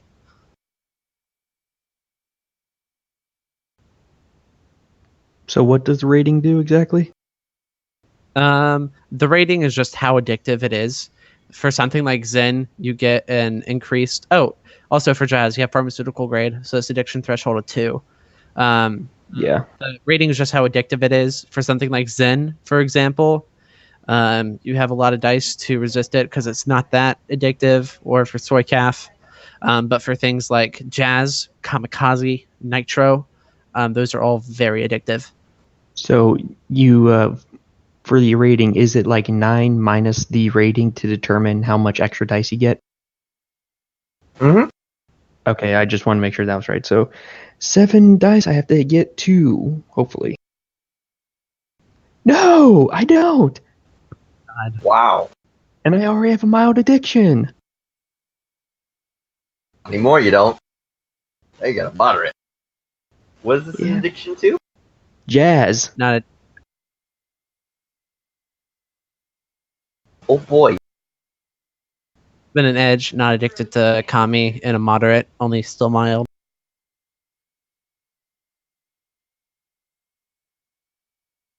Have fun with that addiction. I like that you got pharmaceutical too, just to be safe. Oh, and you don't have edge. Oh, that sucks. At one point on Protagonist, I was like, do I want to get Jazz or do I want to get Bram? Jazz is better, but it's probably not going to give me an extra pass. And you know what? I'm going to get Cram because it's going to be harder for me to get addicted to it. And then I got addicted the very first time I took it. Okay, so I am good to go. All right, let me go down the line and get everybody's I need to do initiative. Vote. 22. And your spirit? Crap, forgot. Wah, wah. Blood Rush? 17. Valet? Can- I'll be with you in a sec. Question. Do the drugs stack with wired reflexes? They do. 15, 14, 15, 16, 30. 16 plus 2d6. And the spirit? 2d6 plus 16.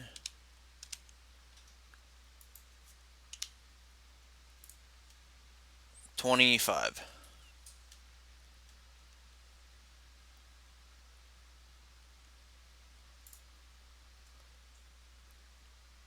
Got to add that one to the initiative.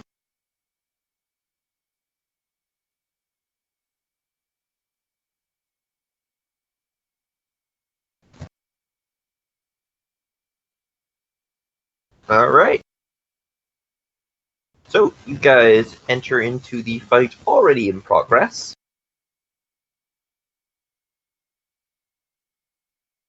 And, Valet, what would you like to do? You basically can run up, and the door is locked, but it doesn't seem to be very well made or put together, and you're pretty sure a good solid kick will knock it off its hinges. Alternatively, Could I have slid through the gap that Woods went through? yeah, you can. That'll take a gymnastics test to climb up to the truck bay. I should know what these things are called. The loading bay? Loading. Yeah, the place where the trucks go and there's like fucking at neck height. That sounds right. 3 hits for gymnastics. Yeah, you can haul yourself up there. And that is going to be a complex action to get up there. And from your position inside, you can see there are 4 guys who have guns drawn, and they are pointing them at Wood. And then there are a bunch of people who are dressed mostly in like just normal t-shirts and cheap clothes, who all have pistols. The 4 people I mentioned before are all holding automatic weapons. Should I roll stealth or sneak to not be spotted, or do they just see me?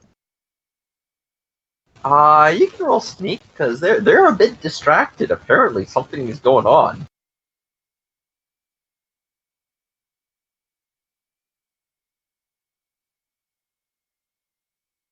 I believe you guys on a fixed wood.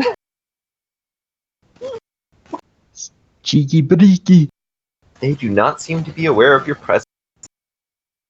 The spirit is up. Alright, so, I guess he's just going to, I suppose he'll fear one of the guards. Alright, one of That'd you be guys the with thing he would do.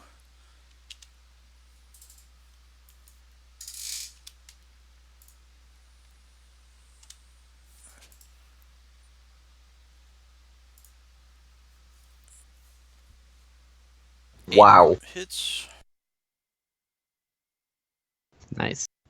I think you got him. Do we got him? Ooga booga booga. And Voke is up. Do I see these guys grouped in a area, or are they like spread out? So there's one of the guys. Well, you would have to get inside first. Yeah, I'm going in. Okay, are you climbing up the truck route or kicking down the door? Kicking down the door. Alright. Give me...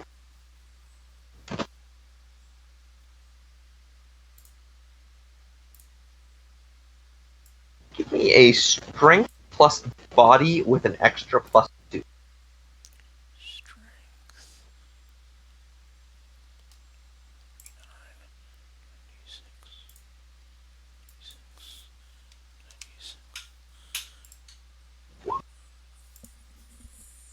4 hits. Alright. Yeah, you give it a solid kick. You know, you have a rank of police procedures. You know where to kick the door to open it down. To open it. You kick it right where the lock is, and it just rips through the rotting frame after a couple of... No, he just has 1 rank. It takes a couple of kicks, but you get it open. And the door is now open.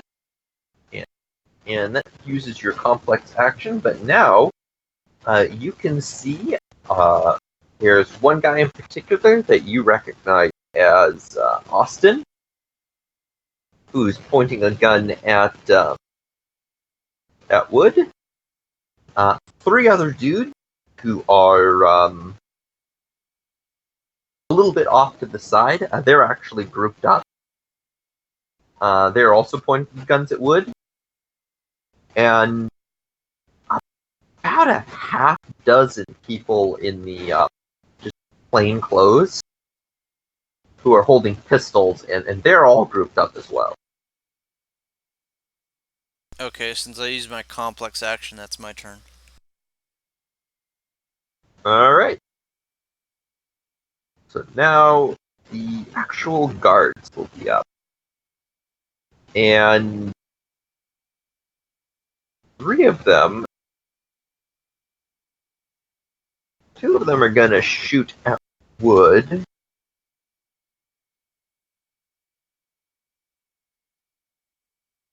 Second here.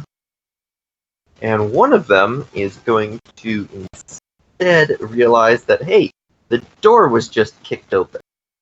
It's going to turn and simple full auto evoke. Hit dodge at a -5.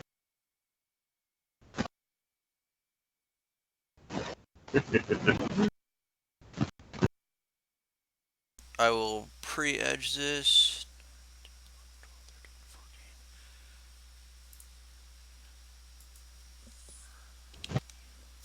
Table home of statistically improbable rolls.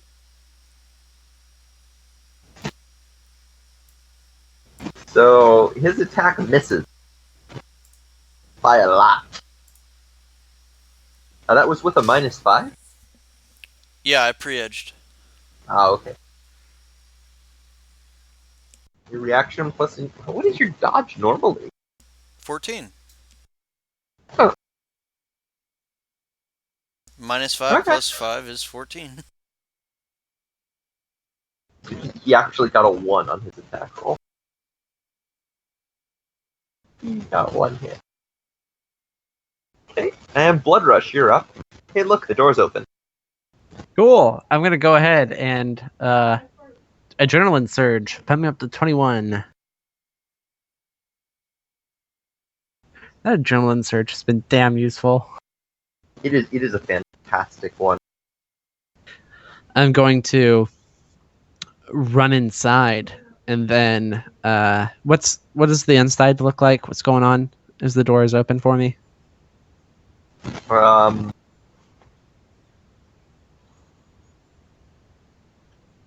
you've got Austin fighting Wood. You've got three other guys who two of them are shooting at Wood. One of them just shot at Vogue. Are these dudes persona fixed, or are they? No, you've got a half dozen obvious persona fixed people with. I'm going to go ahead and pull out my tomahawk and throw it at one of these dudes shooting at our duelist trying to take down Austin. So one of the guards people, or one of the guards? One of the guards. Okay.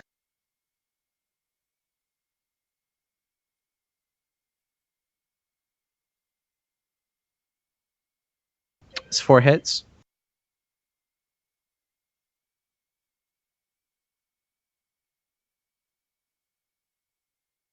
You have 1 net hit. Cool. So the Urban Tomahawk is going to be doing 13 P plus any net hits that I have.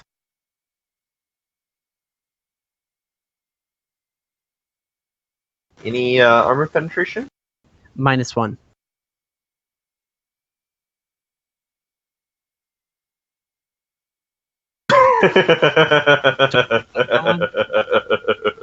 Or do they soak at all? You rolled 14 dice and got a single success. Oh, cool. So the tomahawk lands right in his forehead. Nice. And one of the guards goes down. So Wood is up, and he is going to Continue shooting.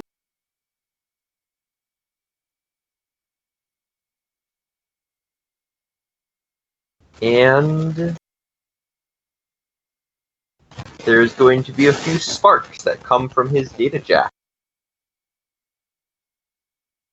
Spider. Our boy's data jack. Yep. Damn. We should have duct taped the Persona Fix chip in. So That way wouldn't have done it could be well. ejected. That wouldn't have stopped it from being brick. Spider, like you said, Spider likes brick and stuff. He's trying to brick the data jack. Worst case scenario, I kill the guy. Well, he'll still get dump shocked. Yeah. Okay. And Austin is going to turn as he sees Bo.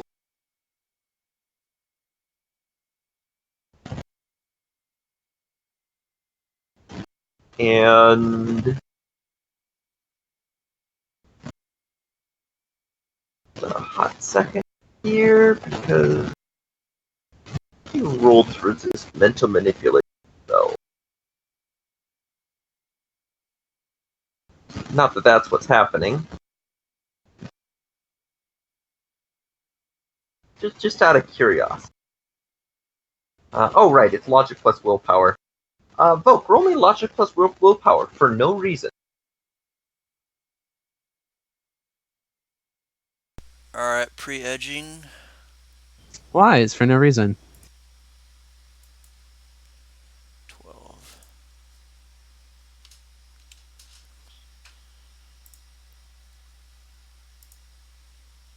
Six hits. Congratulations. You feel something clawing at your mind, trying to sway it in thoughts that aren't yours, but you manage to shrug it off. I have those intrusive thoughts sometimes. And then the half dozen Persona Fixed people will take a shot at Vote.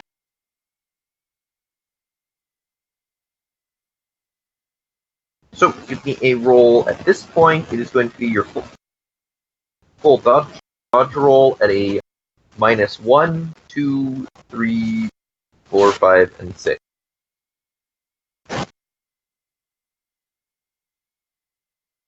You successfully dodge that one. Okay, that one has one net hit. You dodge that one. One's a grazing blow. These Persona Fixed aren't good at shooting, are they? And that is a grazing blow. And that is a grazing blow. Okay, so one of them got one net hit. Alright, what am I soaking? You are soaking.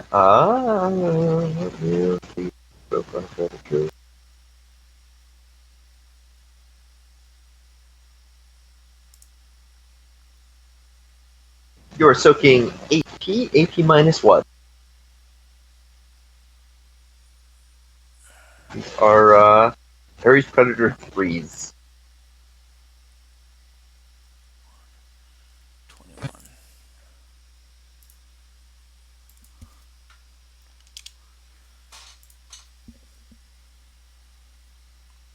And you managed to no soak it. Congratulations. Cool.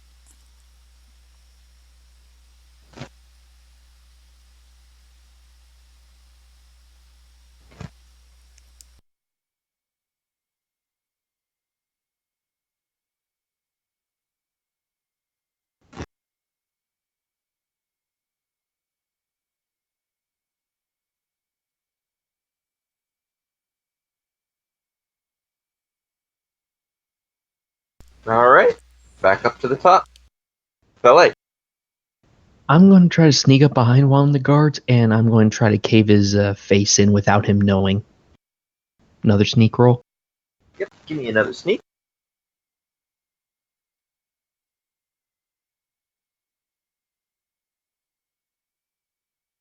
Sneaky breaky. Alright. They are quite distracted here. Because, apparently they're in a life or death fight.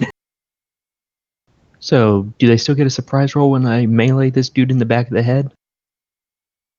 What happens is he does not get a defense roll because he is not aware of your presence.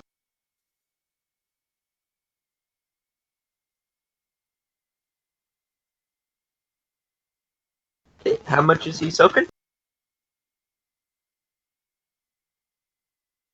15p. Wow, what the shit.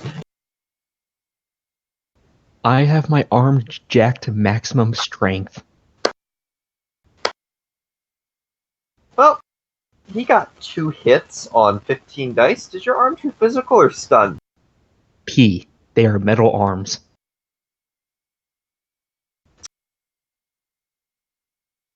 Yeah, you smack him in the back of the head, and you hear a snap as his neck just breaks from the impact, and he drops.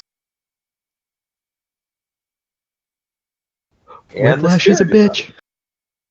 And the spirit feared one guy. You killed a guard, and Blood Rush killed a guard with Blood Rush tomahawked the guard. So that's effectively all of the guards dealt with, because it's going to be a long-ass time before the remaining guard is even able to try to come back. But one guard is basically fleeing for his life. And actually, it shouldn't have even shot at, he shouldn't have even got to shoot because he was feared. So I'm just going to remove the guards for now. And the spirit is up. Okay, at this point, the spirit will stun bolt Austin Trudeau. Sounds good.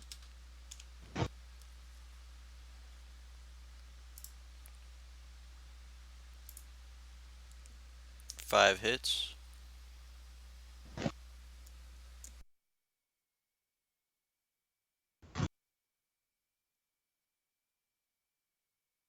Alright, and he takes a bit of stun damage. And Voke is up. By the way, I should mention that the Johnson did show you a picture of Pamela at some point. I may have forgotten to mention it. And she is definitely in the group that is shooting at you guys. Nice. And she will be a non-lethal takedown. Oh, all the Persona fixes are non-lethal. Yeah. Yeah. I'm going to stun bolt Pamela. Oh, don't worry about that. I'm going to tackle her and take the chip out of her head. Alright. Well, then I'll stun bolt Trudeau, I guess. So 4, 5, 6. Was Blood Rush a former sensible football? move. Probably a sensible move, because you suddenly, after his attempt to claw into your brain, you're starting to get an idea of how exactly he was able to kidnap so many people so effortlessly. Mind me. Yeah, so I'm going to be using my, what do you call it, thingamajigger,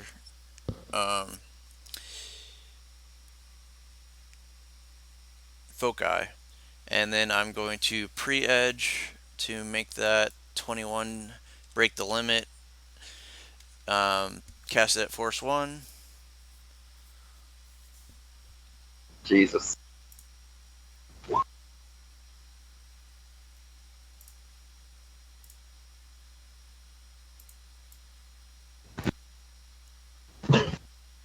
And he goes down. Which is a shame. I never get to mind magic people. You should have went after Blood Rush.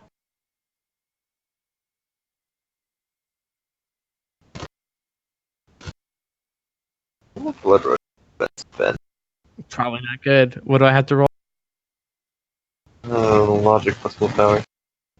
That would have been 7. Alright, so he seems to be unconscious. My turn? I think Voke has the same, but he dodged it because he threw Edge at it. Mm-hmm. He wouldn't have had Edge. Anyway, Oh. Blood Rush, you're up, and all that seems to be left are the Persona Fixed. A tackler. Alright, go ahead and give me I guess it's an unarmed combat roll. 4 hits. Alright, you get her to the ground, and she's not going to be able to take a shot at anyone, as you have her now in subdual combat. Cool. Is she subdued? My strength right now is 10, and then plus whatever net hits. She's probably not getting out of it. Cool. And on Woods Go, his data jack sparks again and starts smoking. And he turns around with gun in hand and points it at Valet. Oh, he takes dump shock as well, unresisted. Yes, he does. He is going to be taking some physical damage. And he is under disorientation as well, which is going to suck for him. He's going to SFA Valet.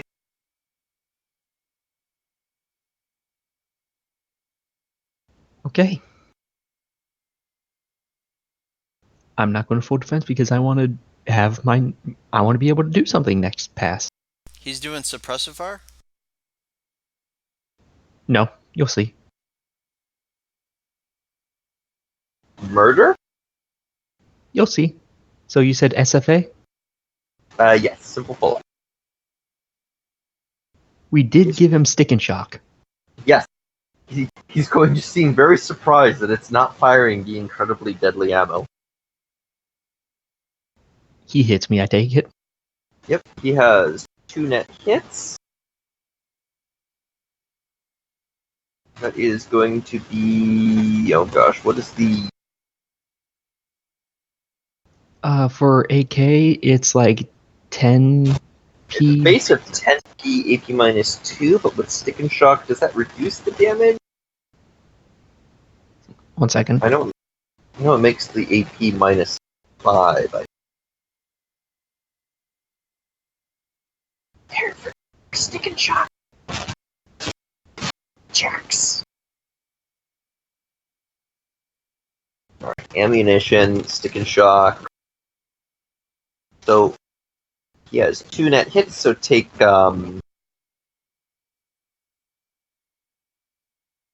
10S electrical, AP minus 7, it looks like.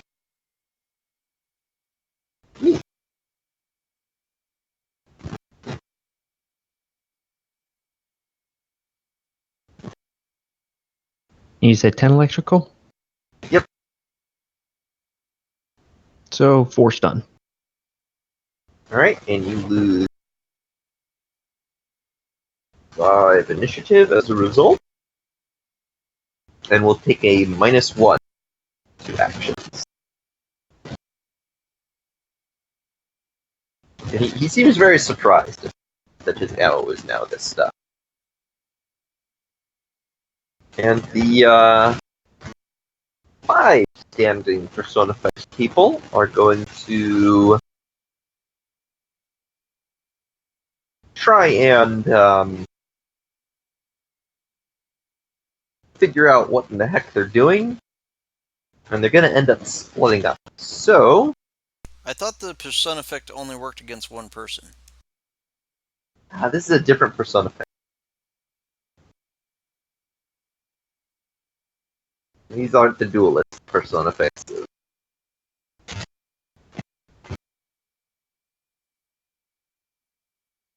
So, Valet, give me a dodge at a -1, and then a dodge at a -2. More or less what happened is they're kind of confused, because they're supposed to be looking for certain triggers that are no longer there. 4 to dodge and then a 2 to dodge. Alright, you dodge the first one, and the second one, there is 1 net hit. So soak me, AP.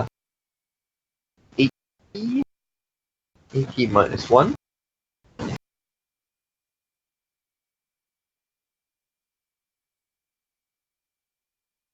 Alright. And the other 3 are going to be shot at the guy who's right next to him, Blood Rush. Go ahead and give me a dodge, and then a dodge at a minus 1, and then a minus... Okay, so 3 dodges. Yes, please.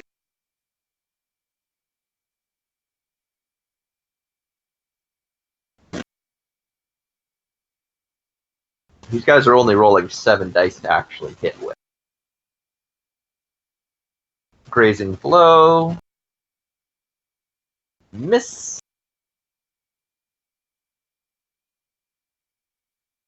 And 2 net hits. Cool.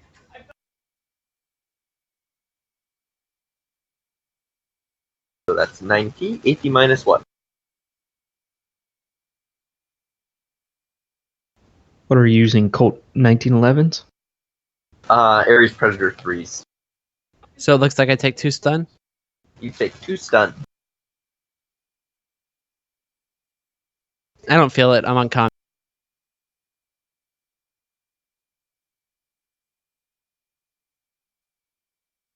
Alright. Valet.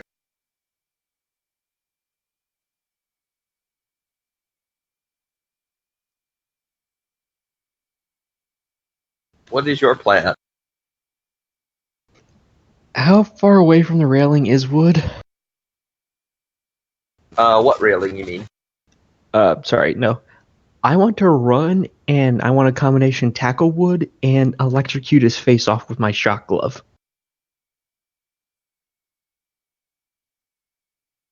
See, I know there's actually a thing where that is literally you take a diving tackle at them. I think it's like sacrificial something.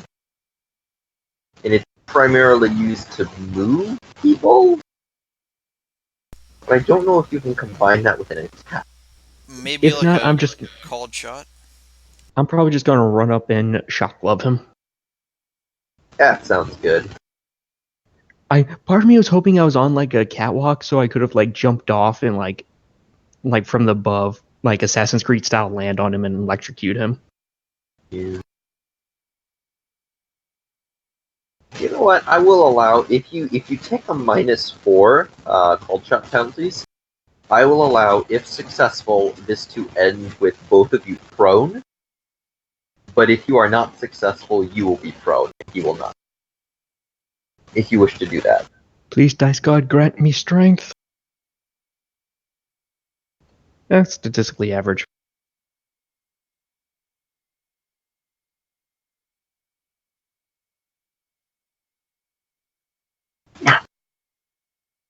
You have What? 2 net hit. Yes! My table has swung to the other side of the statistically improbable. Half of his dice were 1s. He almost glitched that.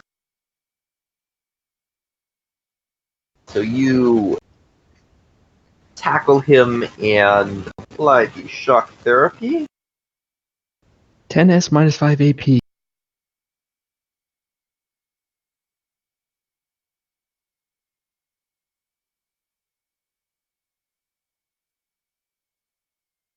And he does not seem to be getting up.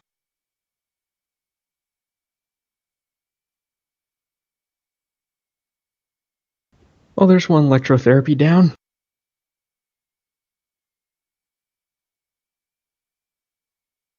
Alright, and the spirit is up. Yeah, he'll just stun bolt one of the other people with pistols.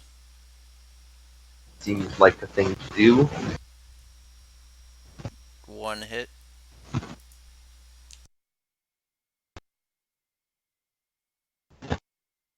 Wow! So rolling 2d6 for their willpower, they got a 6 and then another 6.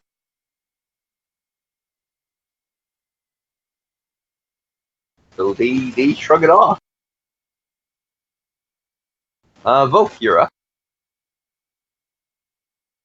And then doing the same thing.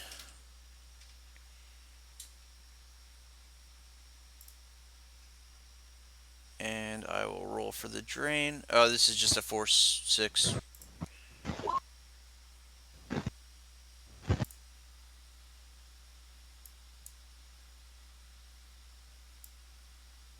Force -3. Alright. Wow! What the shit happened? What is this?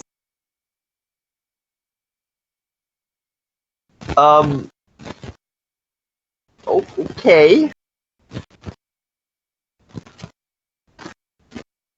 This is what I'm rolling. I need to do more characters to willpower because holy shit. Apparently that's how you do it.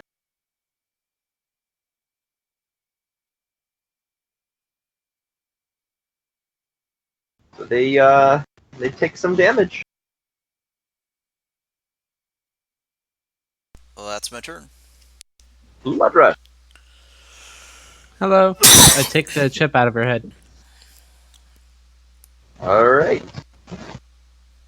You want me to roll? I'm Because gonna say it's not as hard. It's not that hard, and you're able to get it out. Because she is currently subdued, I can also just deal like 10 stun to her automatically if I want to. I think she still gets to soak it with her body. She does which is still not get to going soak be it. A lot, but I'm just saying as like a way for it to just be click, take it out. yeah, you can pop out the persona effect. And she doesn't look like she's doing too great because, dump shock is pretty bad. But she's free. And disoriented. And confused.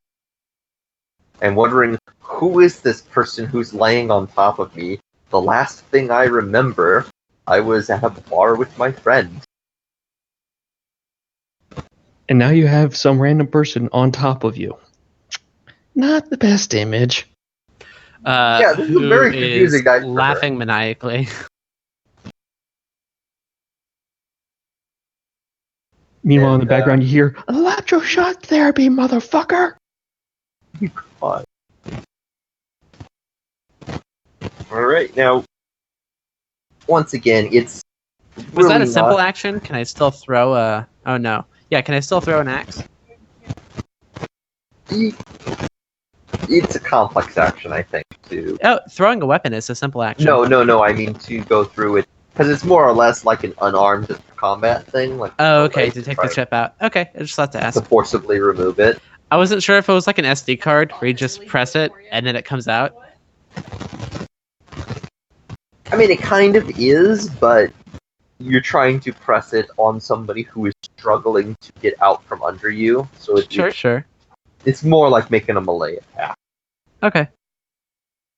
But anyway, I think we can say similar to before, you guys are almost certainly going to be able to mop up the remaining Persona Fix people. They were mostly there to apply massive dodge penalties with progressive recoil or progressive dodge penalties.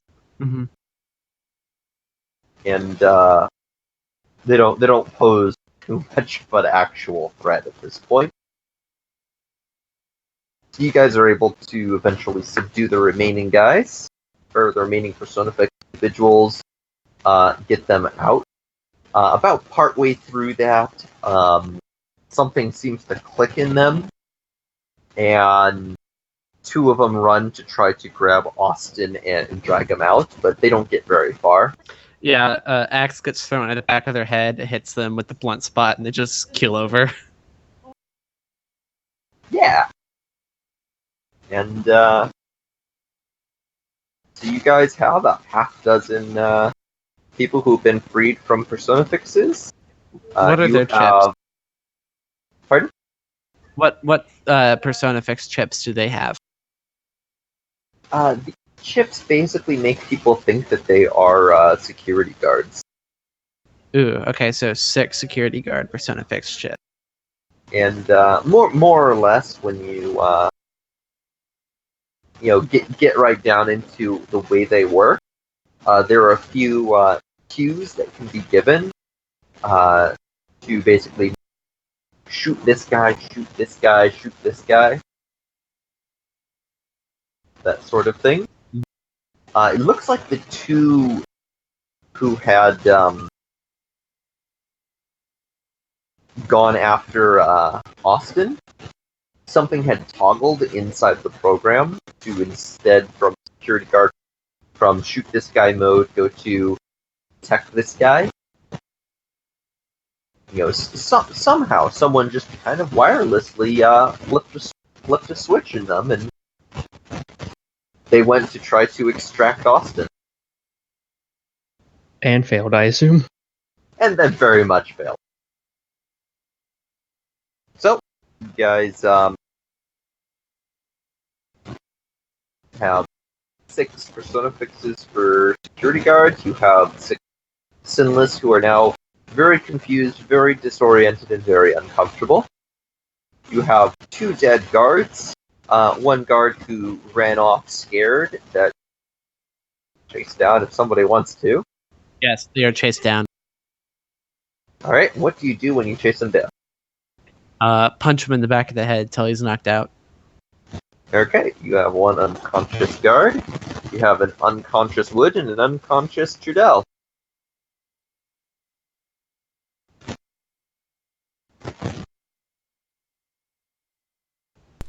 Do we really need Andre Wood? I was thinking of casting Spirit, have him drop all these guys off in North Korea. I don't think they can actually do that. Can you teleport people? No, fly them there. Teleportation is explicitly one of those things that you're not allowed to do in Shadowrun, because the magic doesn't work. Spirits can fly pretty fast, though. On the Astral, they can fly really fast, but the amount of time to actually, based on their movement rate, to get to North Korea, it would be sunset long before they get there. No, so they just drop out of the ocean. Just drop them in the middle of the ocean. Well, I could have them space them, just fly them straight up into space. The Spirit, even bound, will explicitly refuse to do so. Okay, how about this? Because I'm gonna call up my boy. Flying outside of the Manosphere is literally death. Okay, I'm gonna call up my boy Grand Lucas, who's connected to like the Grand Plan, as he calls it, and ask him if giving him any of these people would be a good idea, considering how there's a lot of people who might not like the kind of market this guy was playing into. Oh, I have a cleaner too, so we can have him come and acid dump these guys.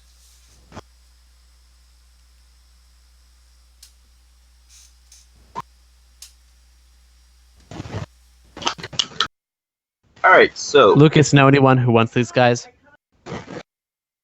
Who is Lucas? Would I get a +2 for him being a drug dealer connected to that kind of stuff? No, I don't think he really knows anyone of that sort. You have him listed as a street vendor on. When I got street vendor, I was thinking street vendor, like he sells street goods, like street being illegal. Yeah, that's what I thought it meant. Okay. Yeah, I didn't know it meant actual hot dog selling man. But that's what street vendor means to me. I was thinking he's a dude who sells hot dogs. No, I don't really have anything else for how to describe them. At one point, I thought that would be a really good type of contact to have, because a hot dog vendor, they can do stakeouts for you.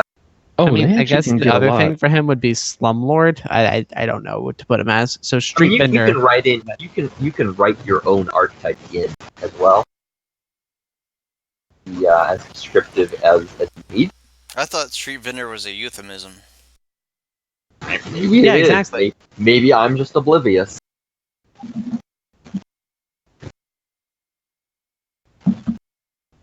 You know, maybe Tech is just stupid. Keep in mind, Tech himself is out of character, not very street savvy. You know, I have been to Compton once, but it was on the train going through Compton. I did not get off of that shit. Hey, don't Okay. worry. Have been to Gardena though. So what goes on? I have to leave soon.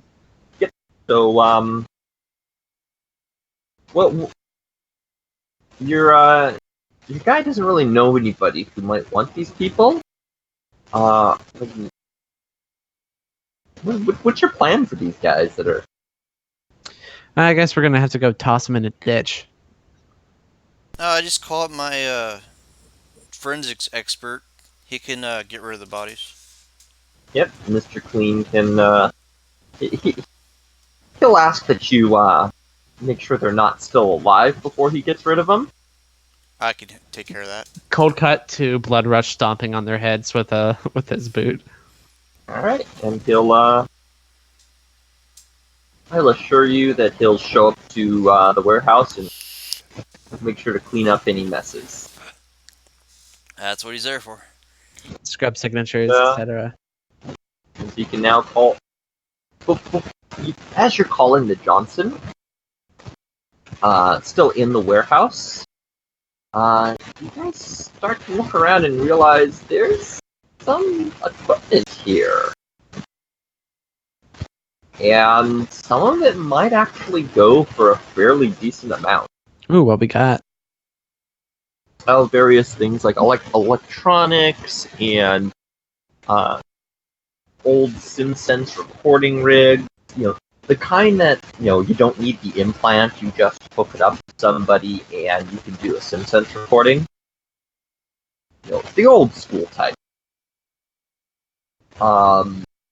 You've got some various beetles and drugs, some weapons, that sort of thing.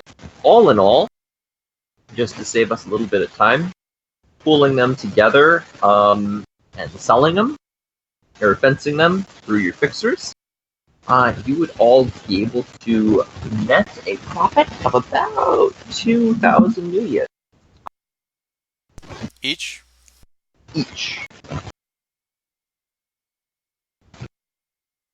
So you guys gain. Voke can go ahead and take like 30 of the new yen that I got for paying for my meal earlier. Oh, it's no problem. It's covered under lifestyle. Well, okay then.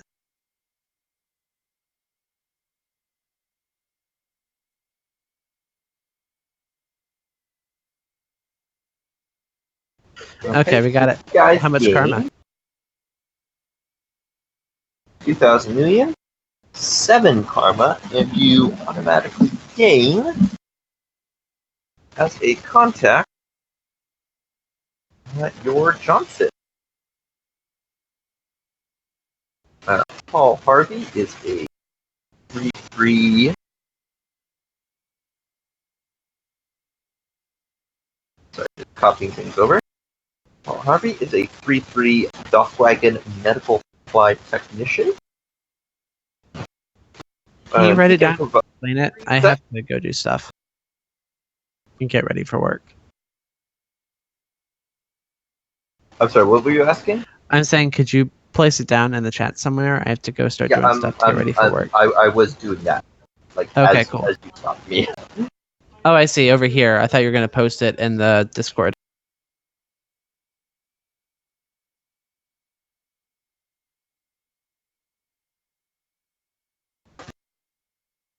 I can copy and paste that to Discord.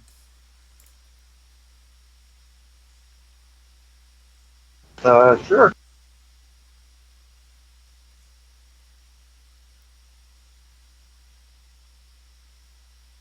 Yep, and if you guys have any working for the man, working for the people. If you could just note that in my chat, I would greatly appreciate that. Because I will need that for my notes after the fact. Alright, I'm gonna kill the recording. Do I have 2 street docs now?